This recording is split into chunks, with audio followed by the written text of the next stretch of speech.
her baby. Kennedy then invoked the Dan Aykroyd, John Belushi classic, The Blues Brothers. Kennedy quoted perhaps the most famous line in the movie, "We're on a mission from God." And the senator completed the circuit, comparing the entire confirmation process to the cantina scene in Star Wars. With the Speaker's Lobby, Chad Pergram, Fox News. The Point is KUSG, Hagåtña, Guam, 93.3 FM. And 104.3 HD3.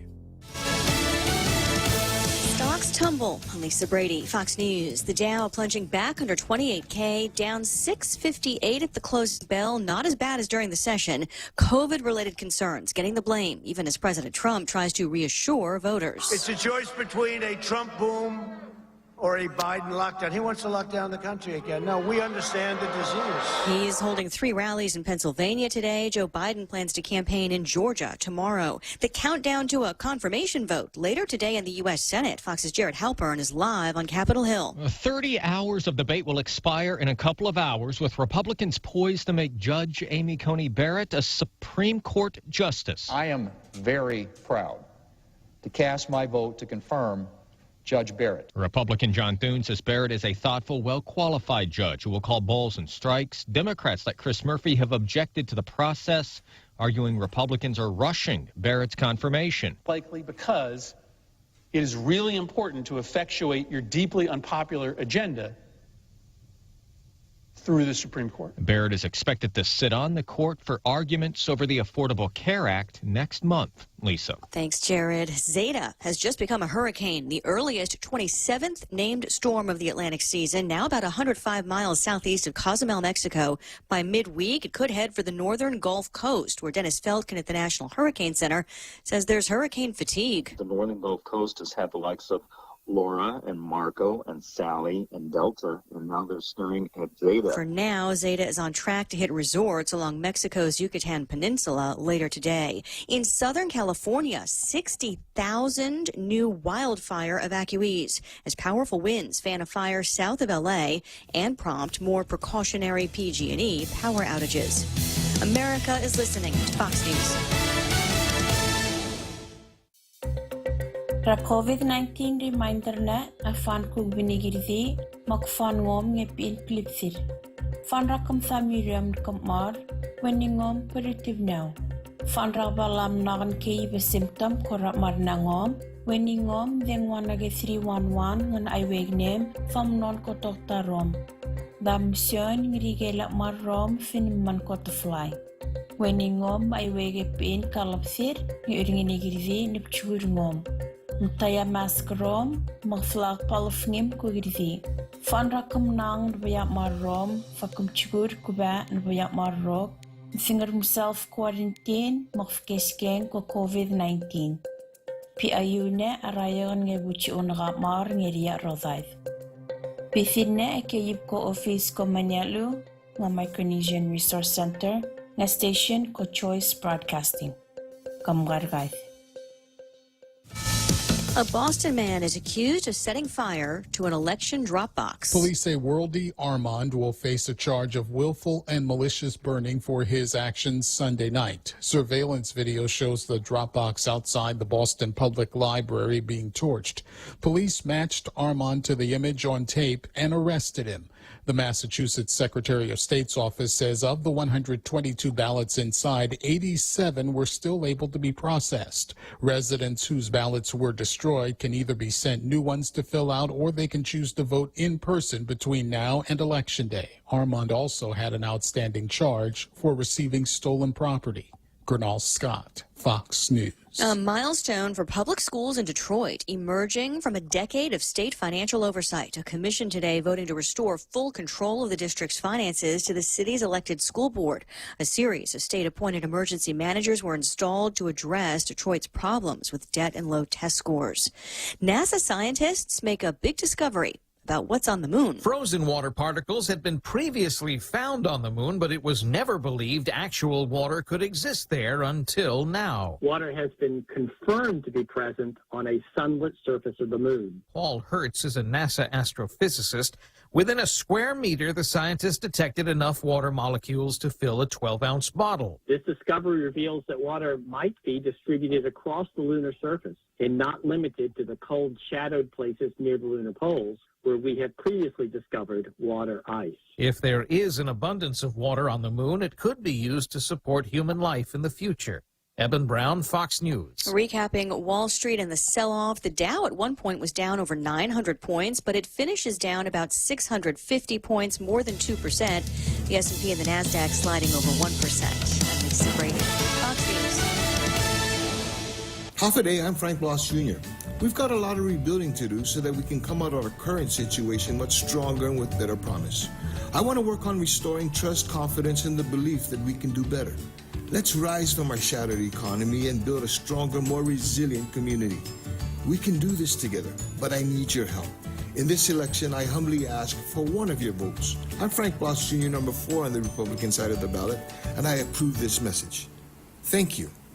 David Morcilla, Treasurer. Top End Pest Control is who you call for all your pest control needs. Got a problem with roaches, ants, spiders, rodents, fleas, ticks, termites? No problem. They do it all. Top End Pest Control is a service-disabled, veteran-owned small business and HubZone certified. Serving Guam since 2012. Call them today for a quote, 487-5657, or email topendpest@gmail.com. Check them out on Facebook at Top End Pest Control and give them a like. Top End Pest Control for all your pest control needs. Every year I hear the same comments. I'm tired of these politicians. They always let me down. Then the next election, the same people vote for the names they recognize or their relatives. I'm John Ananich. I have a funny last name. I don't look like your typical politician, and I tell it like it is. If you want a difference, choose different. Here I am. Vote John Ananich for senator. Not the politician you're used to, the leader you need. I'm John Ananich, and I approve this message.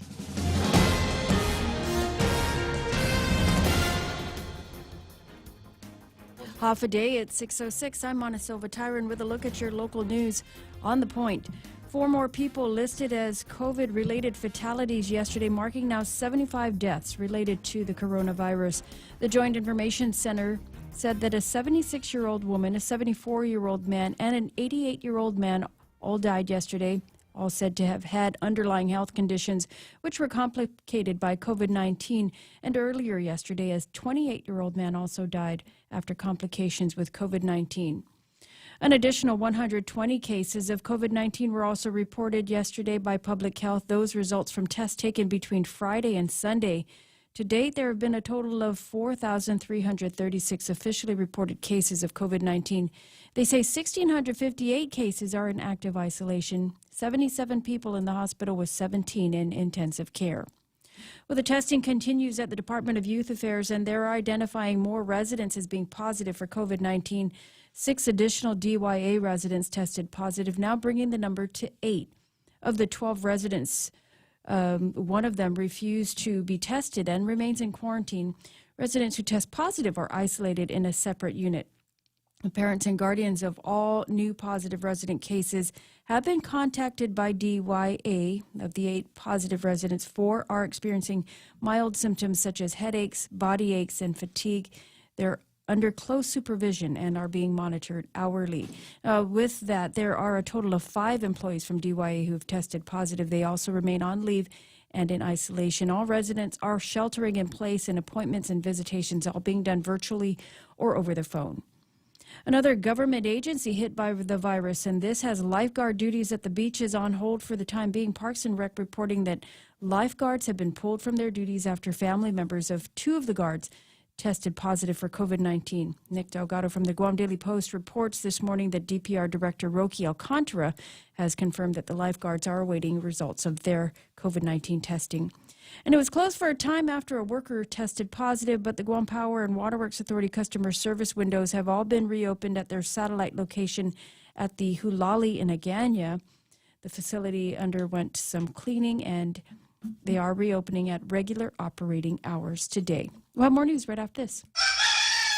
Oh, what's for breakfast at KFC under $3.95, you ask? What's for breakfast at KFC that's different than the other guys, you ask? KFC's chicken wrap, sausage wrap, the Colonel's chicken congee, chicken fried steak, sausage biscuit and gravy, and biscuit sandwiches made with KFC's original fluffy biscuits. All for under $3.95 and all only at KFC. Plus, with waffles and the Colonel's chicken fried rice, we've got something for everyone. So visit KFC for breakfast today. It's finger-licking good. The Guam Election Commission has another week to get ready for the November 3rd general election, and they still need to hire at least 40 more people to help on Election Day. The commission is also looking for precinct officials. Both are paid positions from $200 to $450 for the day. You can call the Election Commission if you want to apply. Otherwise, the early voting continues, and that will continue through the 30th at the GCIC building in Agana. A 19-year-old agate man was arrested by Guam police after allegedly attempting to rape a woman who was jogging in the village. The woman told police that she was jogging in Agate when the man grabbed her. A scuffle ensued, and the woman was able to record him on her cell phone threatening to rape her. She was able to break free and report the incident to authorities. 19-year-old Dustin Tatauta was later apprehended and is charged with assault with the intent to commit criminal sexual conduct, fourth-degree criminal sexual conduct, and unlawful restraint as a misdemeanor. And a former Guam police reservist was arrested for threatening a woman with his duty weapon. Monte Ignacio Mathiat was charged with family violence, strangulation, and weapons charges. He has pleaded not guilty. According to the Guam Daily Post, the man was terminated from GPD a couple of years prior but never returned the gun. His case is currently in the Superior Court. And the AG's attempt to delay the trial against former police officer Mark Torrey has been denied. Judge Art Barcina saying it is safe to continue. Parties now scheduled to appear in court again tomorrow and possibly continue with a jury trial as soon as Thursday. Torrey is charged in the 2015 death of Sergeant Bert Piolo. And finally, there were hordes of people who lined up yesterday wrapping around the Tea Galleria in Tumon. It was just open for a short while. The store is offering some exclusive deals from October 26th through the 31st. We'll see if the lines are around the building again. Yeah, I've got video of it from yesterday, and I was looking at everybody has got video from that yesterday. Some videos, some pictures that are floating around on the Instagrams and the Snapchats. So And I think yesterday was the time when if you wanted something at Ross. Yeah, it would have been a time to go. I got a note from Tammy over at the post office talking about how the lines have gone down over at the post office. I said, they're all at DFS. Everybody's over at DFS today. Mad money, mad money. It's got to be. Well, we gotta. Somebody's got to unpack all of this at some point. I'm wondering how many people in the line, and I hate to be a Karen, so I'm going to try not to be, but I'm wondering how many of the people in the line are going to be complaining about not having any money come January when the PPEs run out, and they're going, hold on, where's it? There's no more free government money coming in. I got to go back to work to pay off the LV and the Pierre Cardin that I just bought over on. How much of that stuff is going to be on fire sale on Guam Brabs? eBay, huh? 6:12 in the morning. What do we got? Partly cloudy skies and isolated showers, and some thunderstorms are in the mix today. Southeast winds 10 to 15 miles an hour. Daytime highs should be about 86 degrees tonight. With the heat index, it'll feel like it's about 90, and that's going to be all right. 888-8255-888-TALK. Let me give you another telephone number. This is the WhatsApp. The meme machine is on and already getting populated with gorgeous pictures of Pirates Cove here this morning, and there's a great shot of sunrise this morning. 988-5874 if you've got some of that you want to send in. Partly cloudy and isolated showers and thunderstorms tonight. There's southeast winds 10 to 15 miles an hour and overnight lows of about 78 degrees. Got to keep an eye on the winds. You know, I'm always talking about that guy, that last nice house up in Teedson as you make your way to Payless. Saw it the other day. Did you see it yesterday? No. No, I think there was a big windstorm that went through there. Oh, yeah, crazy the Halloween wind. house? Yeah, everything got knocked down. Oh, no. Spooky. Oh, no. But there was the wind was worse yesterday than it was today because I really felt it when I was running. When you were running? Yeah. Partly cloudy, isolated showers and thunderstorms in the forecast for tomorrow and tomorrow night or so. Sunrise this morning, 6:13, is just breaking up over most of the island here this morning, and that's cool. Sunset tonight is going to be at 5:55. Got that? 5:55 for the sunset tonight. Hashtag tell the others. You know the drill. No Karens. No, you know how you can tell if somebody knows a Karen when they saw the line over at DFS yesterday. Could you feel them vibrate? Could you just? I got to call 311. Look at that. There's no social distance. She's not wearing a mask. Holy smokes! These people are going to get COVID-19 for a purse. The message box is full. The message box is full. 6:14 in the morning. It's the Ray Gibson Show on 93.3 The Point. News and weather together brought to you by Bank Pacific, banking on the Pacific for 66 years. At FHP Health Center, your health and safety are important to us. FHP remains open during peak hour 1 to serve all of your healthcare and medical needs. To better serve you, we encourage you to keep your appointment with your healthcare provider. We have implemented stringent screening and sanitizing procedures to keep you safe. FHP Health Center is open from 8 a.m. to 8 p.m. Monday through Saturday, closed on Sunday. For appointments, call 646-5825 and press 2. FHP, our island, your clinic. 5, 4, 3, 2, 1, launch! That's just what we did with our new state-of-the-art mobile banking app as we celebrate 66 years of serving our island communities. It's loaded with a ton of new user-friendly features, including remote deposit capture. It's another way of saying you don't have to come to the bank to go to the bank. And if you want to come to the bank, we're happy to see your smiling face as long as you're wearing a mask. And we don't have long lines. Bank Pacific, where others put branches, we place roots, and we're rooting for you.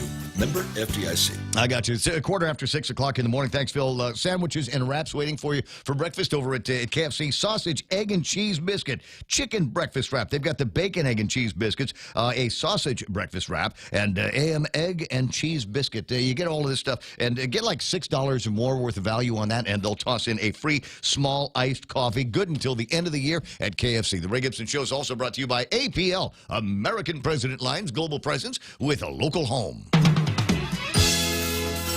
The Ray Gibson Show. Morning talk that matters. Call now, 888-TALK. That's 888-8255.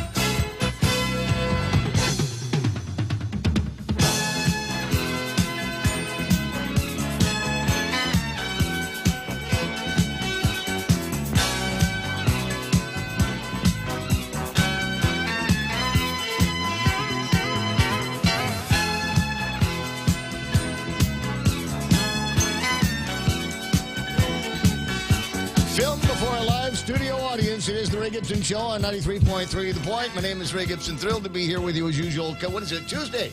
We found Tuesday already? Yeah. I was thinking about that as I was leaving the office yesterday. I was thinking, only 4 more days to the weekend.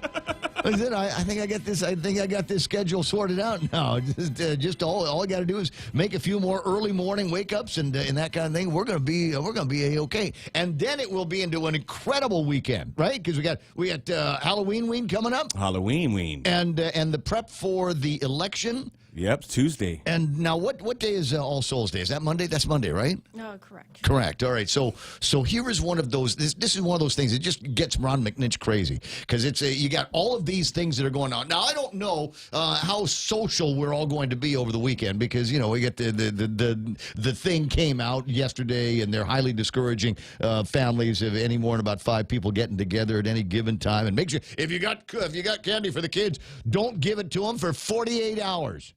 Because COVID-19. Yep. Then why don't you just take away their cell phones too? Why don't we just get in your room and stay in your room for 48 hours? Because you're not going to be on your cell phone. You're not going to be able to eat any of that good candy you got. And you know what's going to happen because this is a fact. Most parents, a survey finds 78% admit to stealing their kids' Halloween candy, with 28% eating more candy than their own kids do. Real Joe? I was just checking if it was safe. Guilty. I actually like the ones that they don't like. Oh. Like the Tootsie Roll like fruit the Juju flavors. Beats? Wait. The Tootsie Roll fruit flavors are my favorite. Okay, they're okay, but I mean, like candy corn. I got to draw the line at candy corn. I've never found a use for candy corn. That's always been the one. Teeth. Make the vampire teeth, but I don't think I've ever actually after the first one. I don't think I've ever actually eaten the whole candy corn in my life. So it's just never been one of those things for me. I think I'll leave eat that them, one but for the I kids. don't buy them. Leave those for the kids. Yeah, well, that's the other thing. They're sitting on the table and you're just there and you're chit chatting and you just you can pop it into your phone. I was at the Payless a couple of weeks ago and I looked at, they had a bag. There was like a 3-pound bag of candy, and I was seriously seriously toying with the idea of buying the candy because it had regular chocolate Tootsie Rolls in it, but it had a couple of other candies that I don't like. You ever get that feeling like that's what they're trying to do, is to force you to try new candies that you would never, ever try? The dark chocolate crap that they throw. Right? So Why would you do that? It's the same thing. They get the same thing with the breakfast cereals. We were looking at the thing with the breakfast cereals the other day in the family chat, right? Yeah. And there's like all the ones you like. There's Tony the Tiger over there. There's Sugar Pops. There's Sugar Smacks. And then you've got that one weird like Cheerios. You ever notice that Cheerios were always the last one of those little square boxes that we used to get. You just go, come on, Mom, go shopping. Let's go shopping, Mom. We're out of cereal. We're down to the Cheerios. You get the same thing with the little bags of potato chips. You go through the and you got there's the regular potato make chips. Really good spitballs. And it's always for me. It's in my crew. The last one is Funyuns. When you're down to Funyuns, you got to go and buy more chips. Now somewhere out there is somebody listening going, but I like all of those. The ones that you just I like Cheerios, Ray. I like Funyuns. What is there? We have some. Is there something wrong with me? I'll give you all of our leftovers. Yes, there's something wrong with you. 1971. You have no taste buds.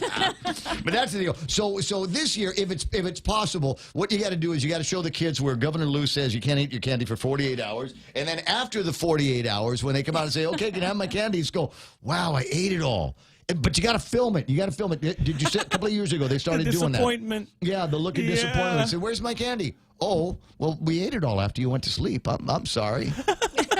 And the very rare kid that's like, "It's okay, Dad. It's all right." I love you. I love you into your car with a screwdriver. 20 after 6 o'clock in the morning. Anyway, the real Joe Cruz gets the phone when you call 888-825-5888-TALK. This morning, Monticello Tyron is here to provide me with all of the latest in the news and information, all of the junk that's going on in Guam here today. And, I don't know. I'm looking over the table of contents this morning. Frankly, it kind of looks like Saturday, right? You just kind of look at it and go, all right, where's the earth-shaking, booty-quaking news that we're supposed to be having here today? Because it all kind of anticipates what's going to be coming up. And like I said, Ron McNitch, this is the kind of weekend that Ron McNitch would love, because there's going to be some degree of social gathering for Friday. We got that weekend coming up. We got that weekend thing coming up. You got Saturday with Halloween Ween, and there's going to be get-togethers for that Sunday with churches and masses and all of those other things where people are going to be congregating and talking. And then it's going to be Monday, and I don't know to what degree you're going to be allowed to do any congregating for your All Souls Day, but I imagine that there's going to be some degree. Something is going to happen. I mean, a virtual church or something like that. But this could be one of those weekends where there is just going to be a whole lot of conversation. And what have people been talking about? What have people like COVID-19? And who do we love to be critical about all of our issues with COVID-19? Well, there's not much can be done about the governor, but there's a whole bunch of people that are running for the legislature and a whole bunch of people in the legislature that are going to be praying against hope to hold on to their jobs. And how are they going to be able to do that? I mean, they get the campaigns going, they get the wavings, they get the ads in the radio and the TV and a newspaper and all of that stuff. But will any of that overcome what I think has become COVID fatigue for a lot of people? And the guys are going to be holding the bag for the COVID fatigue is going to be the legislature. 35th Guam legislature is going to be left holding the bag for this. And if you're starting to feel desperate now, 7 days out from the general election, you should. You should. People are beginning to send me the copies of who they voted for. I'm getting people, they're saying, this is my list. These are the people that I'm looking for. And there are not a whole lot of incumbents on these lists. A lot of action groups. A lot of action groups are popping out. I mean, even Henry Simpson, the guys over at the racetrack have got a list that I'll read to you a little bit later on. So if I don't know, I don't think there's any time to do anything about it. I think the time is come and gone for there to be any kind of definitive action out of the 35th Guam legislature. Nice knowing you. Don't let the screen door hit you on the butt on the way out. 6:23 in the morning. Speaking of screen door butt hitters, let's see who's playing around over here. Sometimes you want to go where everybody knows your name, and they're always glad you came.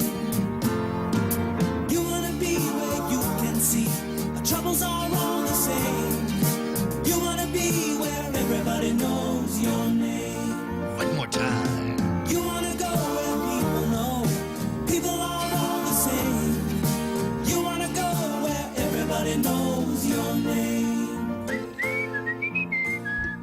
Where's the post from Rico Blancaflor?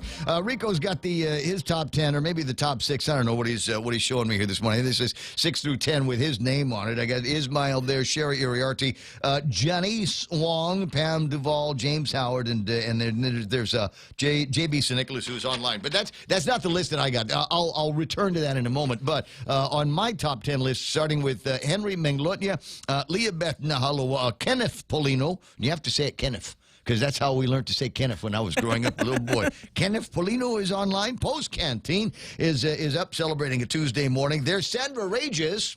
Biba Sandra Rages, whose name is appearing on many of the lists that I'm looking at. Got my fingers crossed for you. J.B. St. Nicholas, who has typed in a cryptic code this morning. I'll read you the numbers. You tell me what they are. 58, 17, 55, 30. Bingo. Nope. Can you? Days to Christmas. Days till Christmas. He is our secret shopper. Days until Christmas. There's a Christmas?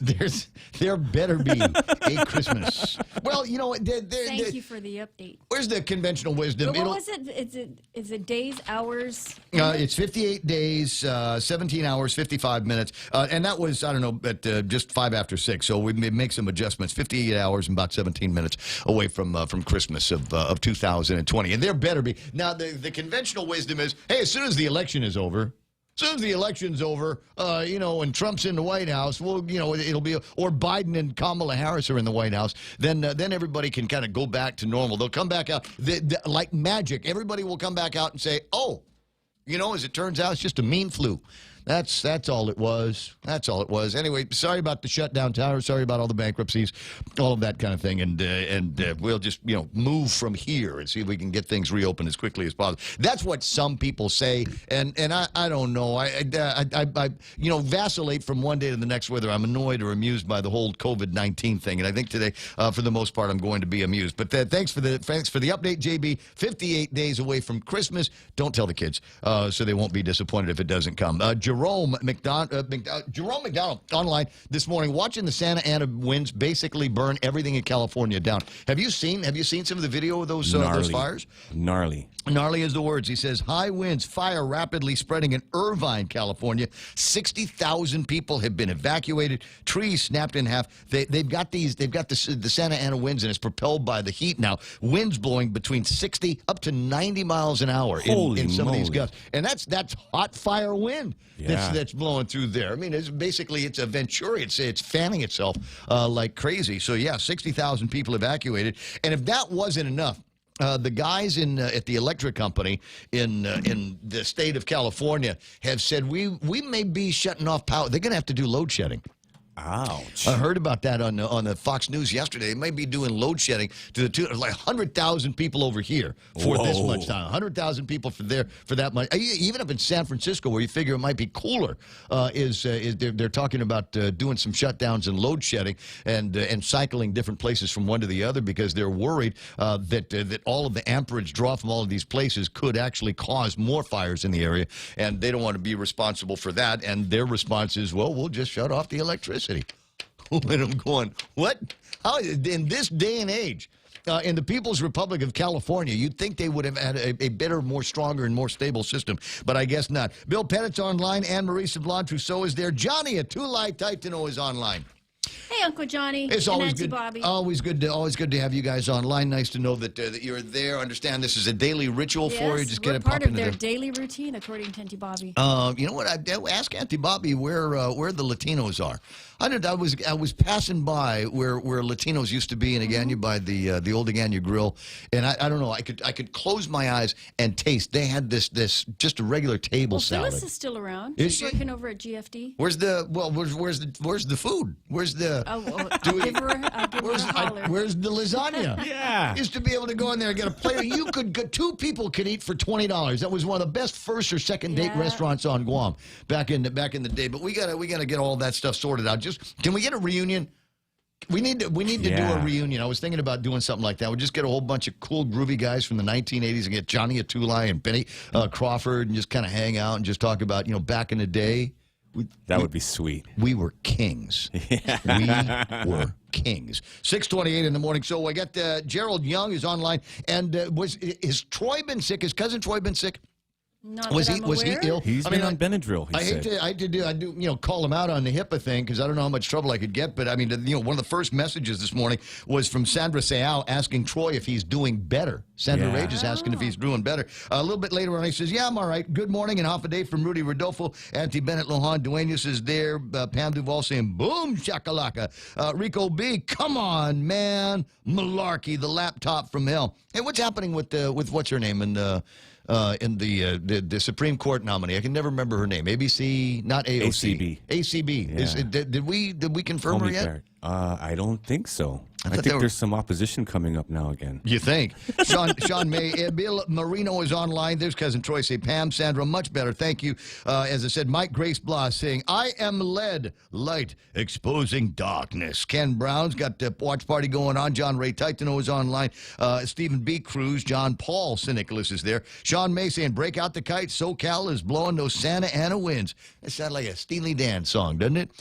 Lucia Flemingwood saying, good morning. Jolynn Mansfield are online. Van Ash, Nate Horn, Sherry Iriarty, Darlene Brown, Andy Camacho. Virus cases are surging in the U.S. and Europe. Shut down McCrouch now. That's the connection. That's the connection. There's a German. There's a German in Malolo. And because this restaurant is open, we are seeing all kinds of surges into Motherland. We must shut him down. Pam Duvall with a No Choice Broadcasting, still the only station offering COVID information in other language. This is something Governor should have done early on. We did it early on. We stopped for a while because we went into, PCOR 3, and now we're back into PCOR 1.5. PCOR fun. And so we started running them again. Now, I know that public health has got some in a different language. We got a copy of the audio, and I said, I can't run that. It's just not anywhere near broadcast quality. So we're helping them out where we can with audio that we have created. James Howard says we got a base on the moon. Darlene Brown Latva is saying hello and hi with a gorgeous character there. That's nice. Anne-Marie Damian Cruz is online. Ken Brown, what's it got? Let me see here. Anne-Marie Halverson is watching with you. Men Florita is there. Carmen Ngakta Guzman, Gerald Young, Sherry Iriarty. If I'm doubling up on the names, just forgive me because I'm having Biden moments as the morning progresses. Anthony Tovis, Alfred Wayne Cabo, Sarah Garin is watching the program this morning. And here I am thinking she's watching the program, just to keep an eye on me or something like that. And it's apparently this is what she has playing in the background while she's doing her treadmill exercises. Awesome. Right? Yes, Good, be inspired. Good for you. and I can see from all of the pictures that you were posting that it is working. The treadmill is working on you. Neets Maniari is there. MP Ogo, the pretty sunny Chang watching. Peter and Brenda Jadikpa. Joe Leasel Long is there. CT Guam, Kevin Wong, Jason Dinkle. Good morning to Billiam Cruz. Best time to test those people was in line yesterday. Hey, Bill, how do you know they weren't being tested? How do you know that we don't have some kind of cool, groovy, sci-fi remote COVID-19 testing thing? We just get people in line and give them a quick zap without them knowing it. And I don't know, the thing reads with significant 5G technology. That's how you start freaking people out. He said 5G. What? He said 5G. COVID-19. He said 5G. I told you. There's a connection. Gary Sean Halls is there. I got Jason Dinkle, Peter Saunders, Jerson Greeno, James Lester Lonzo is online. Kevin Canetta, Claire Castro. I got Lynn McAfee. Brad there. Brad Wood is online. Joanne Billibay. And Linda Gabriel. Hoffa Sharon Tobin and John Ananich. Biba. We now know how to pronounce his funny last name. I've been telling you. Well, I don't know. Ever No, since. he told me I could do it any way I wanted to, but I mean, to hear him say it in his own voice in the commercials that I'm not charging him a whole lot of money for, it's great. It says, Halloween drive-through Saturday at my place. Stop by and grab your gift bags while in the safety of your vehicle. If adjustments are needed to maintain tradition, let's act accordingly. Hope to see you there. Yeah, you and the kids in the front, me and the boys in the back. I got a red cooler and I got a blue cooler. Yum. When is online, and let me see. I got Valerie Untalon, Francis Salas, and Neats. Franklin Meno is online. Good to have Maria Laura Attelig. Good morning to you, Wally Gray Jr. Bill John says, I only steal the good ones from the kids. That's right. Bill Cruz, how's the traffic lights over at the Mighty Payless? Billiam? Blinky. They're in flashy flash mode. They're in flashy flash mode. I know he knows how to turn them off. And He's got the secret code. Does he? Does he? There's always somebody that's got to have something like that. Rainy Tuesday, woke up feeling gagulitis from Elizabeth Gumatauta. I know how you feel. You just got to kind of bust through it and get that morning started. That's cool. A bunch of other people that are online this morning. It's always good to have everybody there. Simon Sanchez is playing around with the feed this morning. That's awesome. Glad to see you back online and playing around. Nick Perlowski and Mike Grace Blas. Can you get the postmaster back on the air? Post office phone line still not being answered, says Chris Cruz. All right, I'll do what I can to see if I can get Postmaster Tammy on the line. Good morning. Michael Argibicu rhymes with barbecue. Is that how to say his last name? Do we know? Archibek. You know, he could run for office, and then we could find out. That's the way to do that. He's not asking me to say your name. There it is. It's the laptop from Uranus, is what he's saying. Something San Barages, even though I waited to jump in the shower to be number one, I was lagging. I think everybody's had that. Maybe not so much conversation about showering in the morning. Rochelle Merrill is there. Jose Martinez says that's no meme. That's her Christmas card. Richard Leone is watching. It looks like we got the whole crew all lined up for action here this morning. And I'll try not to disappoint anybody. There's lots of stuff to talk about, and we'll get around to doing that. Linda Sablon, Nedadog, good morning to you, Eunice Mendiola, and guest Castro Zasangus. See, it's so good. It's so good that people even want to hear it again. So wait a second, there's a delay in the program, right? From when the words actually come out of his mouth. That means I can go from one stream to another and get a different version of the Ray Gibson Show. It is like that. 6:35 in the morning, Ray Gibson Show until at least 10 o'clock. And as I said, there's items in the table of contents, and if you'd like to find out what they are, all you need do now is listen to the news with Montecilva Tyron. Well, there were 4 more people listed as COVID-related fatalities yesterday, marking now 75 deaths related to coronavirus. An additional 120 cases of COVID-19 also reported, bringing the total to 4,336 cases of COVID-19 since the testing started in March. 77 people in the hospital, 17 in ICU. Well, 6 additional DYA residents tested positive. Now the entire population at the Department of Youth Affairs sheltering in place. Also, Parks and Recreation reporting that a couple of lifeguards have been pulled from their duties after family members of the lifeguards tested positive for COVID-19. The guards awaiting their test results for the time being. Parks and Rec says beachgoers have to swim at their own risk. And the Guam Election Commission still looking to hire people to help on Election Day. That's next week, Tuesday, November 3rd. The commission looking for election workers and precinct officials. Call the Election Commission if you want to apply for any of those positions. Also, if you want to cast your early vote, they're doing that until the 30th of October. And those are your headlines right here on The Point. 6:36 in the morning, and just a reminder now, they've got the friends over at Payless are doing this online thing. So we'll see what we can learn about that a little bit later on. And this just adding to the utility. The great utility that is Payless. I was talking to somebody yesterday. I said, how you doing? And she said, I'm not feeling good. I said, you're going to go to the doctor? She says, no, I'm going to go to Payless. I see if I get myself scanned in the front, find out what my temperature is. I'm serious. Wow. And I said, $200. No, if it's over $99, I'll keep going inside and go get some Tamiflu or some Tylenol or something like that to take care of it. Do you feel like people are looking at you when you're standing in front of the cold medicine aisle? And they're like, what does he got? He's sick. Yeah. Stay away from that guy. So I go where they keep the women's supply stuff. I go stand over there for a while just to throw everybody off their scent. Is he looking at tampons? Hey, don't judge me. Explains a lot. 6:37 in the morning. It's the Ray Gibson Show, and I got to put this up on the screen. As I said, Jeff from over at Pirates Cove will from time to time send me a regular picture of what's going on. But if the sunrise is starting to look really good, then he stays out there, and this is what the sun is looking like on the eastern side of the island right now. See what you're missing out on. What time is breakfast, Jeff? 6:37 is studio time. This election, I'm standing with Action Pack. This is the time when we need to stand up for one another. Our families and friends deserve a better future. All it takes is for every one of us to vote on November 3rd. I'm supporting Action Pack's 12 candidates who are committed to working for all the people of Guam. We can't do this alone, but together we can make a difference for Guam. Go to actionpackguam.com for the list of 12 senatorial candidates to support. I'm making my vote count.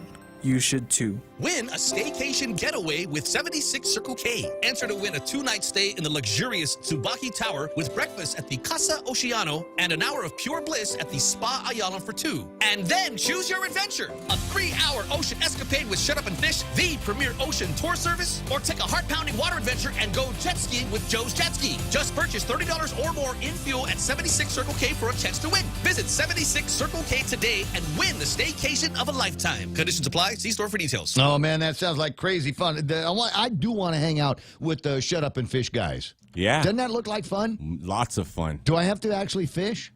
Yeah, you got to shut up, too, when you're on the boat, because they don't like anyone talking. No, won't happen. No, won't happen. Now, my job on the boat here, and it's been a while since me and my brother and the boys went out fishing. My job is to sit on the beer cooler and make sure it doesn't go anywhere. And they're like, you can hear the reel's going off, Ray, the reel's going off. Haul that fish in. No, that's work. I don't want to. I will just do that. You come down. You stop the boat. You come down, and you go ahead and reel the thing in.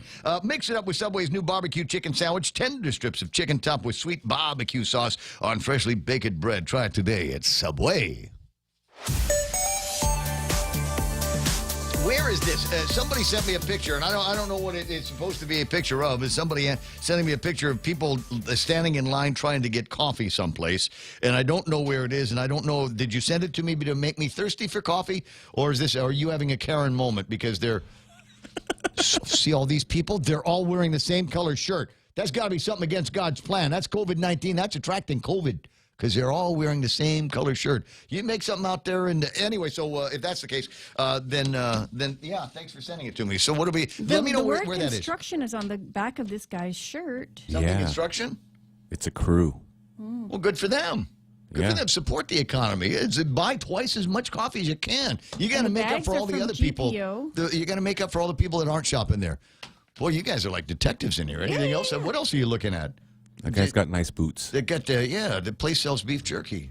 It's my kind of place. 6:40 in the morning. We'll take a look at what's happening in the on the traffic cams here. Those are up on the screen right now. A little bit of traffic over Big Navy down south in Suma. I've been watching that. And remember yesterday how bad it was right around drive time, about an hour from right now. It got ugly on Marine Corps Drive and on Shoreline Drive as well. So keep an eye out for that. Let me see if I can find some other traffic that's brewing up. Not so much down in Ascent and Petey. A little bit of intersection traffic. Most everywhere else I'm looking, including the north end. And we got that one big square. We got 1 and 3 over here. We got Harmon Loop at one end and the other. And then the Micronesia Mall intersection at one end and the other. So watch out for a little bit of traffic through there. Nothing major all the way up to Anderson Air Force Base. So kind of groovy traffic this morning. Right now, traffic, as a matter of fact, on the point. Family Finance has been serving the people of Guam since 1959, and they'll continue to be there for you in the years to come. Whether you're looking to get a personal loan for that summer staycation or paying off those long overdue bills, Family Finance has got you covered. Apply for a personal loan from $1,000 up to $3,900 by calling Family Finance. Agana 475-4545, Upper Tumon at 647-5626, or in Dededo at 633-4473. Family Finance, serving the people of Guam since 1959.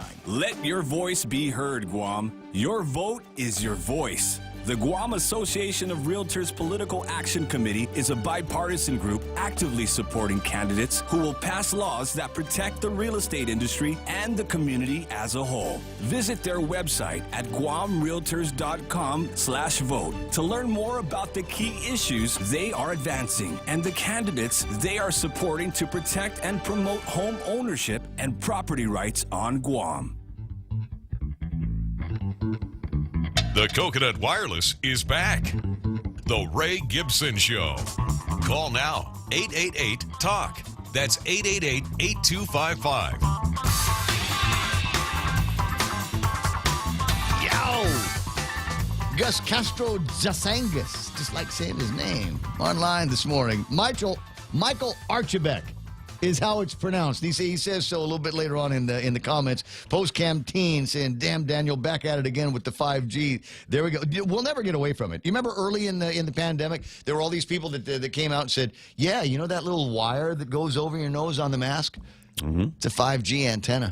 That's what that's for. That's the 5G, and it's going to infect you, and it's going to make it so that you're guaranteed to get the COVID as a result of that. Good morning, Guam, says Jack Larimer, one of our favorite singers. Gus saying, every Monday I walk into the Westgate Casino to get a scan as my COVID testing while doing my walk around the strip. LOL, every Monday.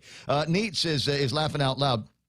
Facebook is doing closed captioning, and apparently when it closed captions Tsubaki, it comes out Tubucky. It's too bad they already got the sign up. It's too bad they already get the sign up on the 25th floor or something like that. That would actually look better, I think, than Tsubaki or whatever. Sharon Tobin says it's a completely gray, no hint of sunshine here in Aspen and the PD area. Lucky you, Jeff, over at Pirates Cove. As Sharon says, those are black construction folks. Well, get them out there and get them on, because they're the only ones that are actually working right now. You got people in the private sector. If they're still allowed to be able to go to work, or they still got some kind of work to go to, which is awesome. But then you got the government of Guam employees, and a lot of them are still staying home, unless they're DEH, in which case they're not home. They're right behind you. Jerome McDonald munching my Sicilian cannolis this morning. I'd take a break. That's cool. Lynn McAfee talking about the line around DFS. It reminded me of when Forever 21 went out of business, and I thought, no, it's more like the day that Ross reopened. It's about the same. It's about the same. I've got some interesting footage. Now, I don't know who the voice is on this, and I've run it through kind of a scrubber here, so it shouldn't sound too much like the original voice of the person that actually shot the video. But I like the video. I'm not crazy about the commentary, because it's not borderline Karen. It's definitely Karen. Listen carefully. There goes the spike. Look at that. DFS must be on sale. But look at no 6 feet rule. Oh my gosh. Congregating. Oh, desperados. Desperados. Desperate people. Eager to buy high-end items. Mm-hmm. Catching the virus. And catching the virus. Crazy. Buying high-end items and catching the virus. All right. I recognize those knuckles. on a scale of 1 to Lou, how much of a Karen is this guy? 25. Or gal. Or gal. Yeah. I'm not sure. You never go full Lou. But I appreciate the video, and it's not the only one. I got 4 or 5 people on the Facebooks and the Instagrams yesterday that likewise were going, wow, how about that crazy line on the deal, and what? Oh my God, what could people be buying? So I'm pointing this out. Just because I just want to make sure that somebody shows exactly how crazy this town is. So you've got that. You've got the picture of the line of people lined up around DFS. It's right there on the front page of the Guam Daily Post. Hundreds line up for a retail sale. And there's a picture of them over at DFS. And then underneath it, Jesuits expect a tsunami of bankruptcies. Yeah. Is it too early to make a connection on this? But, I'll tell you that perhaps not everyone who was lining up was looking to buy something. Maybe they were just looking for something to do. There could be that. I Honestly. don't have any money. I got no place to go. But you look at the crowd here, and I don't want to put too fine a point on it. Now it's possible that lots of people are going to get COVID-19, but I'm looking at the age groups that seem to be represented here, and it would amaze me if they all turned into COVID fatalities. I got a couple of things I'll share with you. I've had an opportunity yesterday. PDN was reporting an additional fatality yesterday afternoon, about 1 o'clock, 2 o'clock in the afternoon, and they did something. They do that. I don't know how regularly they do it, but I finally had a chance to take a look at the summary of the fatalities that going back to March of 2020. Oh yeah, this year, and it indicates I've got a couple of pictures. I don't know how to completely analyze it. I'll share it with you on the screen in a few minutes, so that maybe you can take a look at it as well and see if you come to the same conclusion that I and medical professionals that I've sent it to. And what it is basically, it's a Wuhan death by age. So when they send out, the JIC will send out a piece piece of paper regularly, about once a day, that will show you the number of sick people per age group. And you remember last week before, Anthony Lou went nuts going, oh my God, you're all victims, or vectors, not victims. And 68% of the youth of Guam, 68%, the youth of Guam, people between the ages of birth and 49, are responsible for 68% of all of the COVID cases. But, you know, you're looking at the numbers, and they only represent about 12% of the fatalities. And in my analysis, I'm thinking, you know what, if you're under 50 years age, get your ass to work.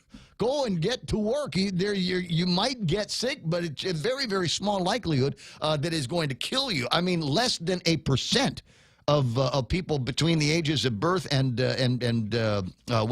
49 are going to die from COVID-19. 640, and that you take a look at the population that was overstanding in front of DFS. They might get it, but it certainly ain't going to kill them. At least based on the numbers that we've got through about 2 o'clock in the afternoon yesterday. In fact, even after the additional 3 fatalities were reported yesterday, those numbers still bear out. Is it the other governor? No, Sergeant Tapao. Sergeant Tapao is on the line. Awesome. Good morning, Sergeant Paul Tapao. How are you doing? Up today, Ray. Good morning. Good morning, Miss Mana. Good morning, Hi, Joe. Paul. How are you? I'm good. Having my cup of Joe here, and just saw the message from the Real Joe crew. So, yeah, I appreciate you spending a couple of minutes. Coffee with the cops is always a good thing. It's a great way to start the broadcast.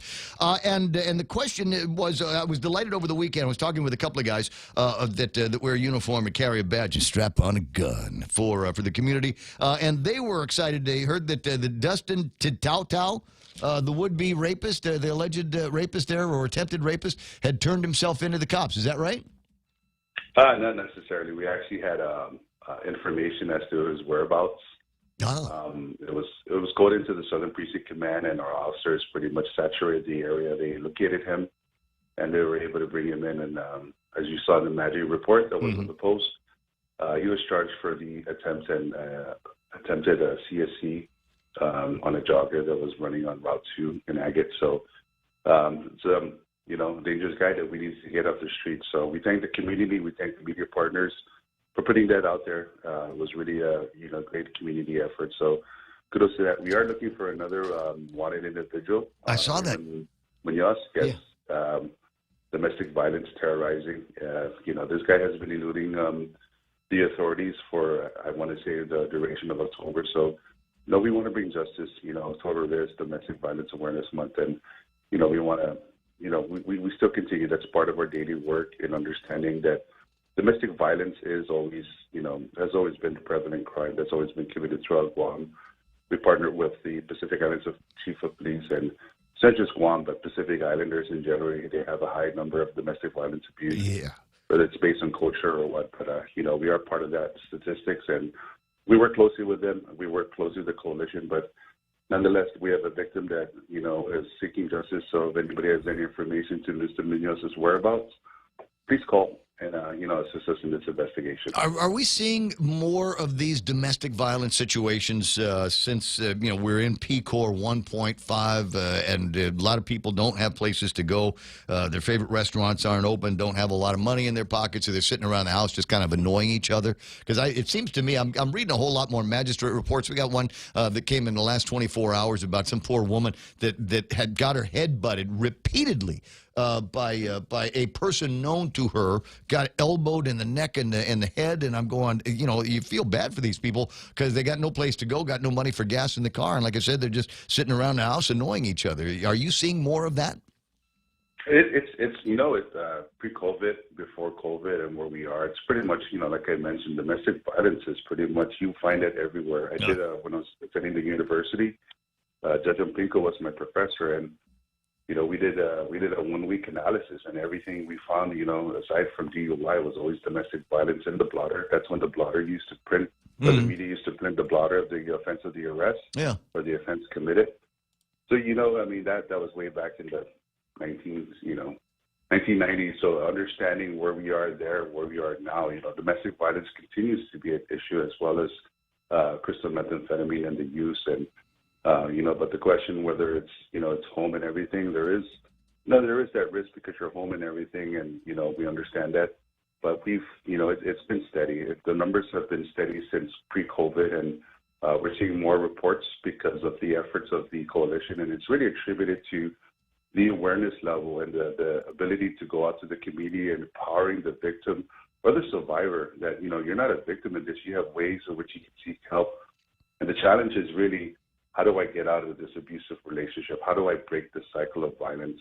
And the more the coalition, the more the nonprofit organization, the more the Guam Police Department comes out to the community and gives, that, hey, we're here for you guys. You just need to empower yourself and report it, because it's really... Just walk over to the nearest police station. Drive to the nearest police station, and somebody will take care of you and get you out of there. 6:53 in the morning, and before I let you run, because I know how busy you are these days, with doing all the work with the Department of Public Harassment and Secret Service, the question is, were you able to find anything about that woman that got arrested? I was going to call you back because I did the research over the week. Yeah. I'm not finding any related to that. I checked the COVID task force that works the weekends, that works the night hours. They reported that it weren't. They didn't respond to any calls. No disorderly conducts or anything like that. I checked the precinct, so it may not be an arrest. So if you maybe go it offline, have Joe Cruz text me the name, location, and date. I think that would help narrow down my search, because I even checked with public health, and Janella indicated that there was no report or anything. Okay. Because we have, we work in tandem with them, so we would have something that will mirror the events that we respond to. But my COVID task force team, our patrol units, our command staff within the duration of the weekend that we specifically try to trace down, it's not showing anything. So maybe give me a date, location, and I'll see what I can do. All right. I'll see if I can get something like that in the next day or so, because, like I said, I even got a contact from somebody that knows the person that was allegedly arrested, and wanted to know if they could find a pro bono lawyer to get the case thrown out. 6:55 in the morning. I'll see what I can find for you. Officer Tapao, appreciate your time. I appreciate you guys. Stay safe. God bless. You know what? 888-825-5888-TALK at 6:55 in the morning. And promised I'd get this for you. It's the simple analysis. I don't know why this is not part of a regular dashboard, but I thought it was very interesting. I wanted to share it with you. This is the... Hold on a second. I can turn this off so you can see what it is that I'm looking at here. Wuhan death by age. And as I said, you got the governor that came out with that one thing last week that said, 68% of the people that are pushing this virus around that are getting sick are people between the ages of 10 and 49 years old. Now, they referred to them as youth. God, how embarrassing. But now when you take a look at it, 68% between the ages of 10 and 49 are responsible for that amount of spread. But if you look at the numbers of the death rate in those age groups, it's actually, there's only about 12 people between the ages, in this case, birth and 49 years old. So 68% of the people that are getting the Wuhan, but only 12% of the fatalities. Now, as we say, all of the fatalities are tragic, and we wish that nobody would lose their lives for whatever reasons, comorbidities, COVID-19, or whatever. But gives you a strong indication that this is not going to be a killer for people in that particular age group. So how does that gel with the idea that maybe we ought to be spending a little bit more time talking about putting kids and people in high school and college back in the classroom? Does that lead you to, can you draw that same conclusion? Folks under the age of about 50 years old maybe ought to be getting back into the workforce and working on tables and doing the service and taking client calls and spending more time behind a cash register or something these days, because while they might get sick, and they're getting sick in fairly large numbers, I can't argue with that 68%, but they ain't dying from it. To what degree are they spreading it is another interesting question, and we'll get a couple of MDs on the line to talk about that a little bit later on. Now, I'm thinking that most of you are looking at that going, okay, that's nice, 40 to 49, got a small number like that, but I'm somewhere in between 50 and 59, as am I. Our cohorts, how bad is it going to be for us? 18 people in our age group have passed away since we started counting COVID-related fatalities. Between 60 and 69, it's 20. 70 to 79, 14, and then it drops off drastically. Between the 80 to 85 is one particular number, and then you've got the 90 plus, and there we've only got 8 folks. But it accounts for a larger percentage because of the fewer numbers in their population, the fewer numbers of them that are actually catching COVID-19. Now, these numbers were only good through 2 o'clock yesterday afternoon. By 6 o'clock last night, 7 o'clock last night, they'd come out with some additional numbers that showed that there are 2 more people in their 70s and 1 more person in their 80s that has passed away from with COVID-related symptoms. So keep that in your head. Play around with the numbers, and I'll see if there's a way that I might be able to share some kind of a spreadsheet. Now, I did ask George Macris about this. What are your thoughts? Mine, again, tell everybody under 50 to get back to work. And he said, yep, correct. The overall fatality rate appears to be falling. The unintended consequence of the lockdown accelerating the infection rate may be to bring the population closer to herd immunity threshold. Guam's antibody rate may now be 25% plus or minus. Important to know.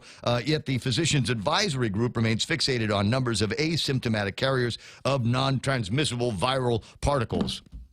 That's a lot to unpack. We'll get Macris on the line to talk about that a little bit later on. Now, I will send you, because I'm curious as to what your thoughts are on this, I will send you to thepoint.gu. If you got a couple of minutes, open up a browser page and go to thepoint.gu on the World Wide Web, because I stuck up a survey, because I'm curious as to what your thoughts are in this particular question, in this particular topic. Should we open up our borders? As they have done in Hawaii, Trusted Traveler Program, all of that stuff, and they've made it so if you want to fly into Hawaii and you've got a negative test from a trusted laboratory, they'll let you in without a quarantine. Should we be doing the same thing? Your answers are yes or no. Have you seen the numbers? I don't know. It's hard to make up my mind. I don't know where I am on this. So give it a second or two of thought, and then go to thepoint.gu and fill out that survey. And if the numbers, depending on where the numbers go, maybe it's one of those things we can talk about. Maybe it's one of those things that we can actually give to somebody in the government. Say, see, looky here, the people want to reopen our borders. It's 7 as it hit the border on the Fox News. Be Justice Barrett as soon as tonight. I'm Lisa Brady, Fox News. President Trump's 3rd Supreme Court nominee heading for a confirmation vote, expected a couple of hours from now. Fox's Jared Halpern is live on Capitol Hill. The Senate Majority Leader Mitch McConnell told Republican colleagues confirming Judge Amy Coney Barrett is something to be proud of and feel good about. A lot of what we've done over the last 4 years will be undone sooner or later by the next election.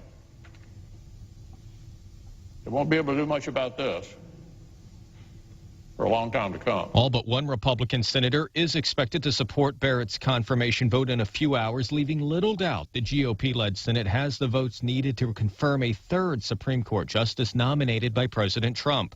Democrats have objected every step of the process, accusing Republicans of hypocrisy for fast-tracking this confirmation so close to a presidential election. Lisa. Thanks, Jared. The White House Chief of Staff says if all goes well, the Chief Justice could administer the oath of office tonight. President Trump barnstorming a battleground with 3 rallies in Pennsylvania today. They've got themselves a big, big surprise coming, don't they, huh? It's like 4 years ago. Still just missing polls that show Joe Biden in the lead. The Democratic nominee making a surprise road trip from his Delaware home into Pennsylvania to greet voters and pitch a COVID plan. We can, in fact, end this crisis. Saying the president should be finding compromise on the spending that's needed. House Speaker Pelosi and Treasury Chief Mnuchin still trying to work out a coronavirus relief deal, spending nearly an hour on the phone today. But Wall Street not optimistic, the Dow dropping 650 points as COVID cases surge in the U.S. and Europe. A state of emergency just declared in Louisiana, with Hurricane Zeta possibly set to hit the Gulf Coast by midweek. America is listening to Fox News. We're ready! Viva Underwood! Robert Underwood for Congress! Viva Underwood for Congress! We are ready for Robert Underwood.